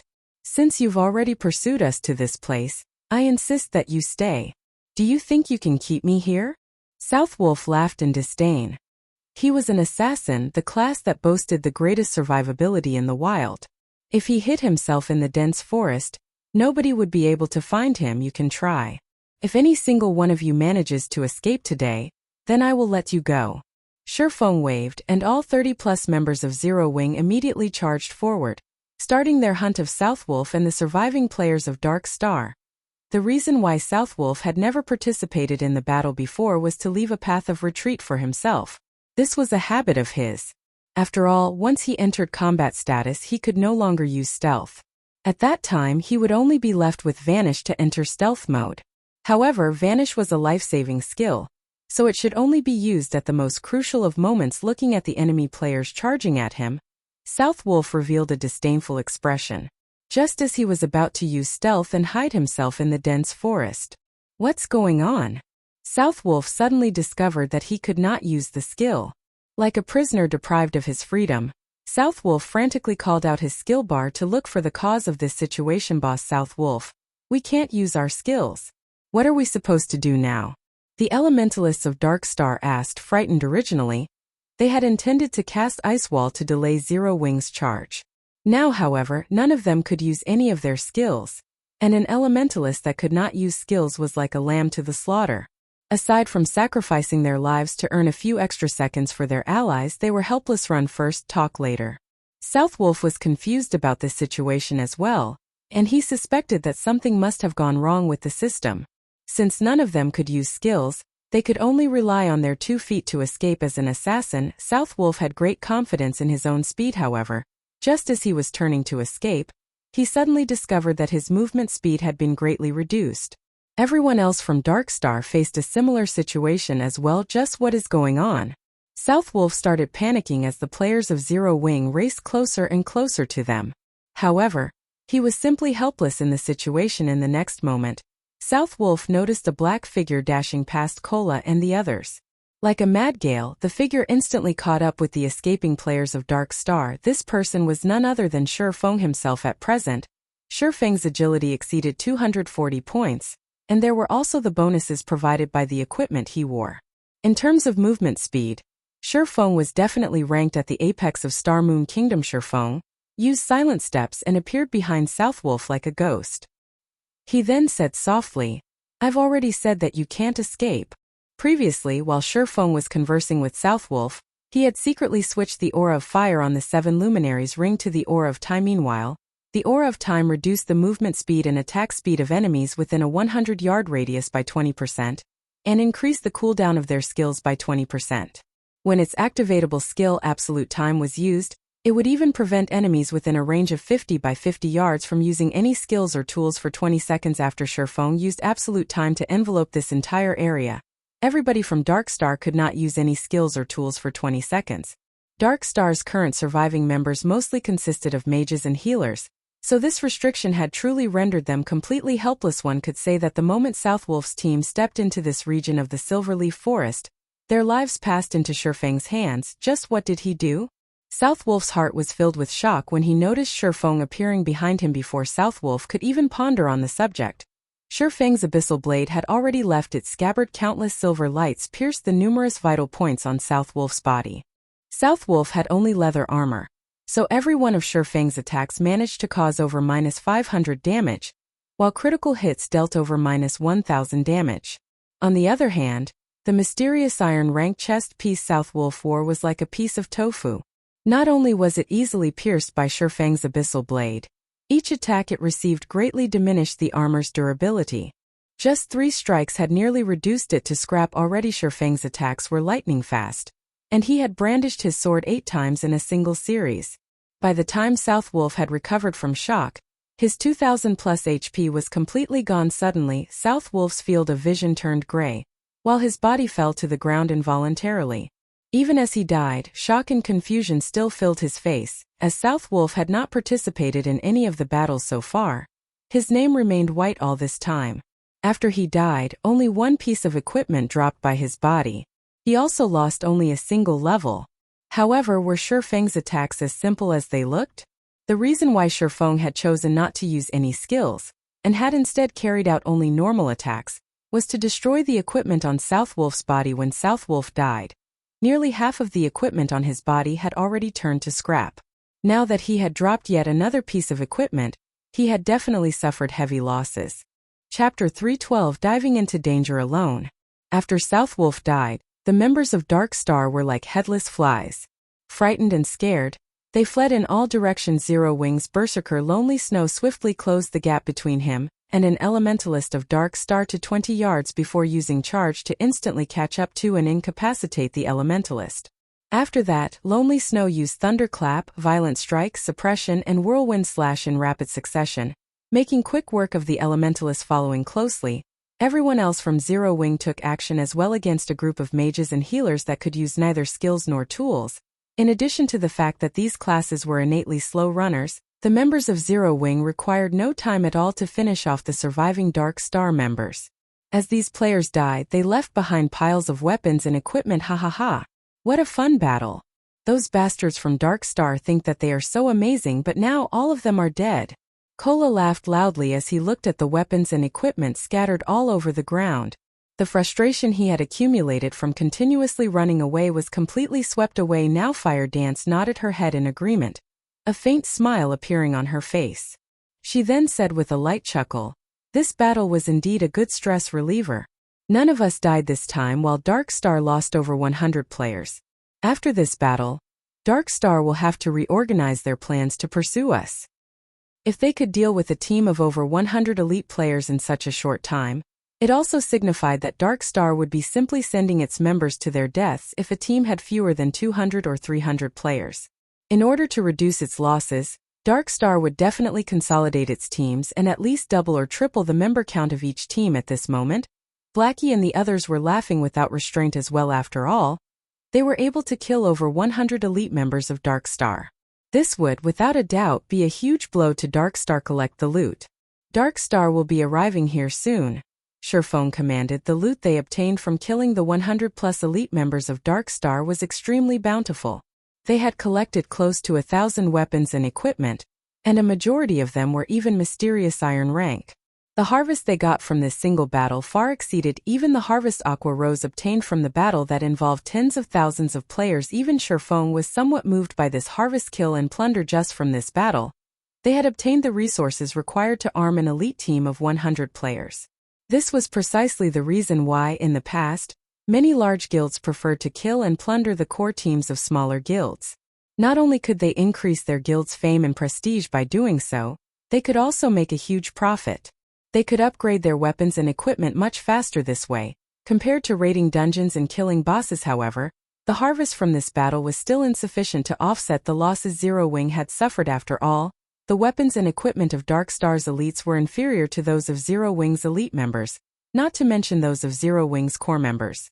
Every core member of Zero Wing possessed quite a few pieces of secret silver ranked weapons and equipment, and some even possessed fine gold and dark gold ranked weapons and equipment. Guild leader, why aren't you leaving? Fire Dance looked curiously at Feng, who had jumped onto a large tree. You guys go first. I'll hold down the fort. Feng was not a lord who would sit comfortably in his throne while his subordinates fought. Since he was already here, naturally he needed to take something away from Dark Star. But, guild leader, this place is too dangerous. You're also not an assassin, Fire Dance said worriedly. You guys have done enough. Let your guild leader handle the rest. Feng waved them off, hurrying Fire Dance and the others to the designated location. Upon hearing Feng's words, everyone from Zero Wing was immediately moved. In God's domain, guild leaders who were willing to brave danger for his fellow guild members were definitely as rare as a phoenix's feather. Not to mention, Feng was currently a famous existence in God's domain. If he were to die, his reputation would be greatly affected. Then, I'll stay behind as well, Blackie said. How could I be left out from such an important matter? Cola stepped forward. Suddenly, everyone else started voicing intentions to remain. All of you, stop making a fuss and leave with me. You all will only be a hindrance to guild leader if you stay behind. Fire Dance could feel the cold killing intent radiating from Feng at this moment. She knew that he could no longer hold himself back. She then raised her head and looked at Feng, saying, Guild leader, you have to be careful. Rest assured, I know my own limits. Feng laughed. He then retrieved a basic stealth scroll from his bag. This scroll allowed players to enter stealth mode. The stealth scroll's effect had a duration of 1 hour, and as long as players did not carry out any attacks during this period of time, the scroll would remain in effect. Shortly after Fire Dance and the others departed, Yulan came hurrying over to this place with a huge team of more than 300 players. Sure enough, all of them died. Yulan sighed softly when she saw the ground littered with corpses. However, she was not surprised by this outcome. Obviously, the ambush before was meant to lure them into a trap. However, Southwolf had been too eager for success, which resulted in a team wipe. As she had expected, revive them, Yulan said to the healers in her team immediately. The 30+ healers in the team started using resurrection skills if players died outside of a dungeon. There were 2 methods for them to revive. The first method was to revive back at the cemetery. However, players were required to wait for half an hour before they could do so. The other method was to have one of the healer classes use a resurrection skill. Players could be revived immediately using this method. However, upon resurrection, players would have to wait another 10 minutes before resurrection skills could be used on them again. A short while later, all 100+ elite players had been revived. Meanwhile, after being resurrected, Southwolf felt fortunate over the fact that he was not a red name. He had only lost 1 piece of equipment and fallen by 1 level after he died. Yet, when he discovered that most of the equipment he wore had been turned to scrap, he nearly went insane. Southwolf had been using level 15 mysterious iron set equipment, which could be obtained only from a level 15 team dungeon. In order to obtain the complete set, Southwolf had expended a huge amount of time and effort. Now, however, all of them were destroyed. Unlike field bosses, team dungeons reset only once every 3 days, and there were only a limited number of level 15 team dungeons within the region of White River City. Gathering the complete set had taken Southwolf 2 cycles. If he wished to obtain the set once again, he would have to wait through another 2 cycles. At this moment, Lone Tyrant arrived at the scene. He then asked, "Southwolf, what happened here? How did all of you die?" Southwolf was someone from Underworld, so he did not particularly care how many players from Darkstar had died. He cared more about himself instead.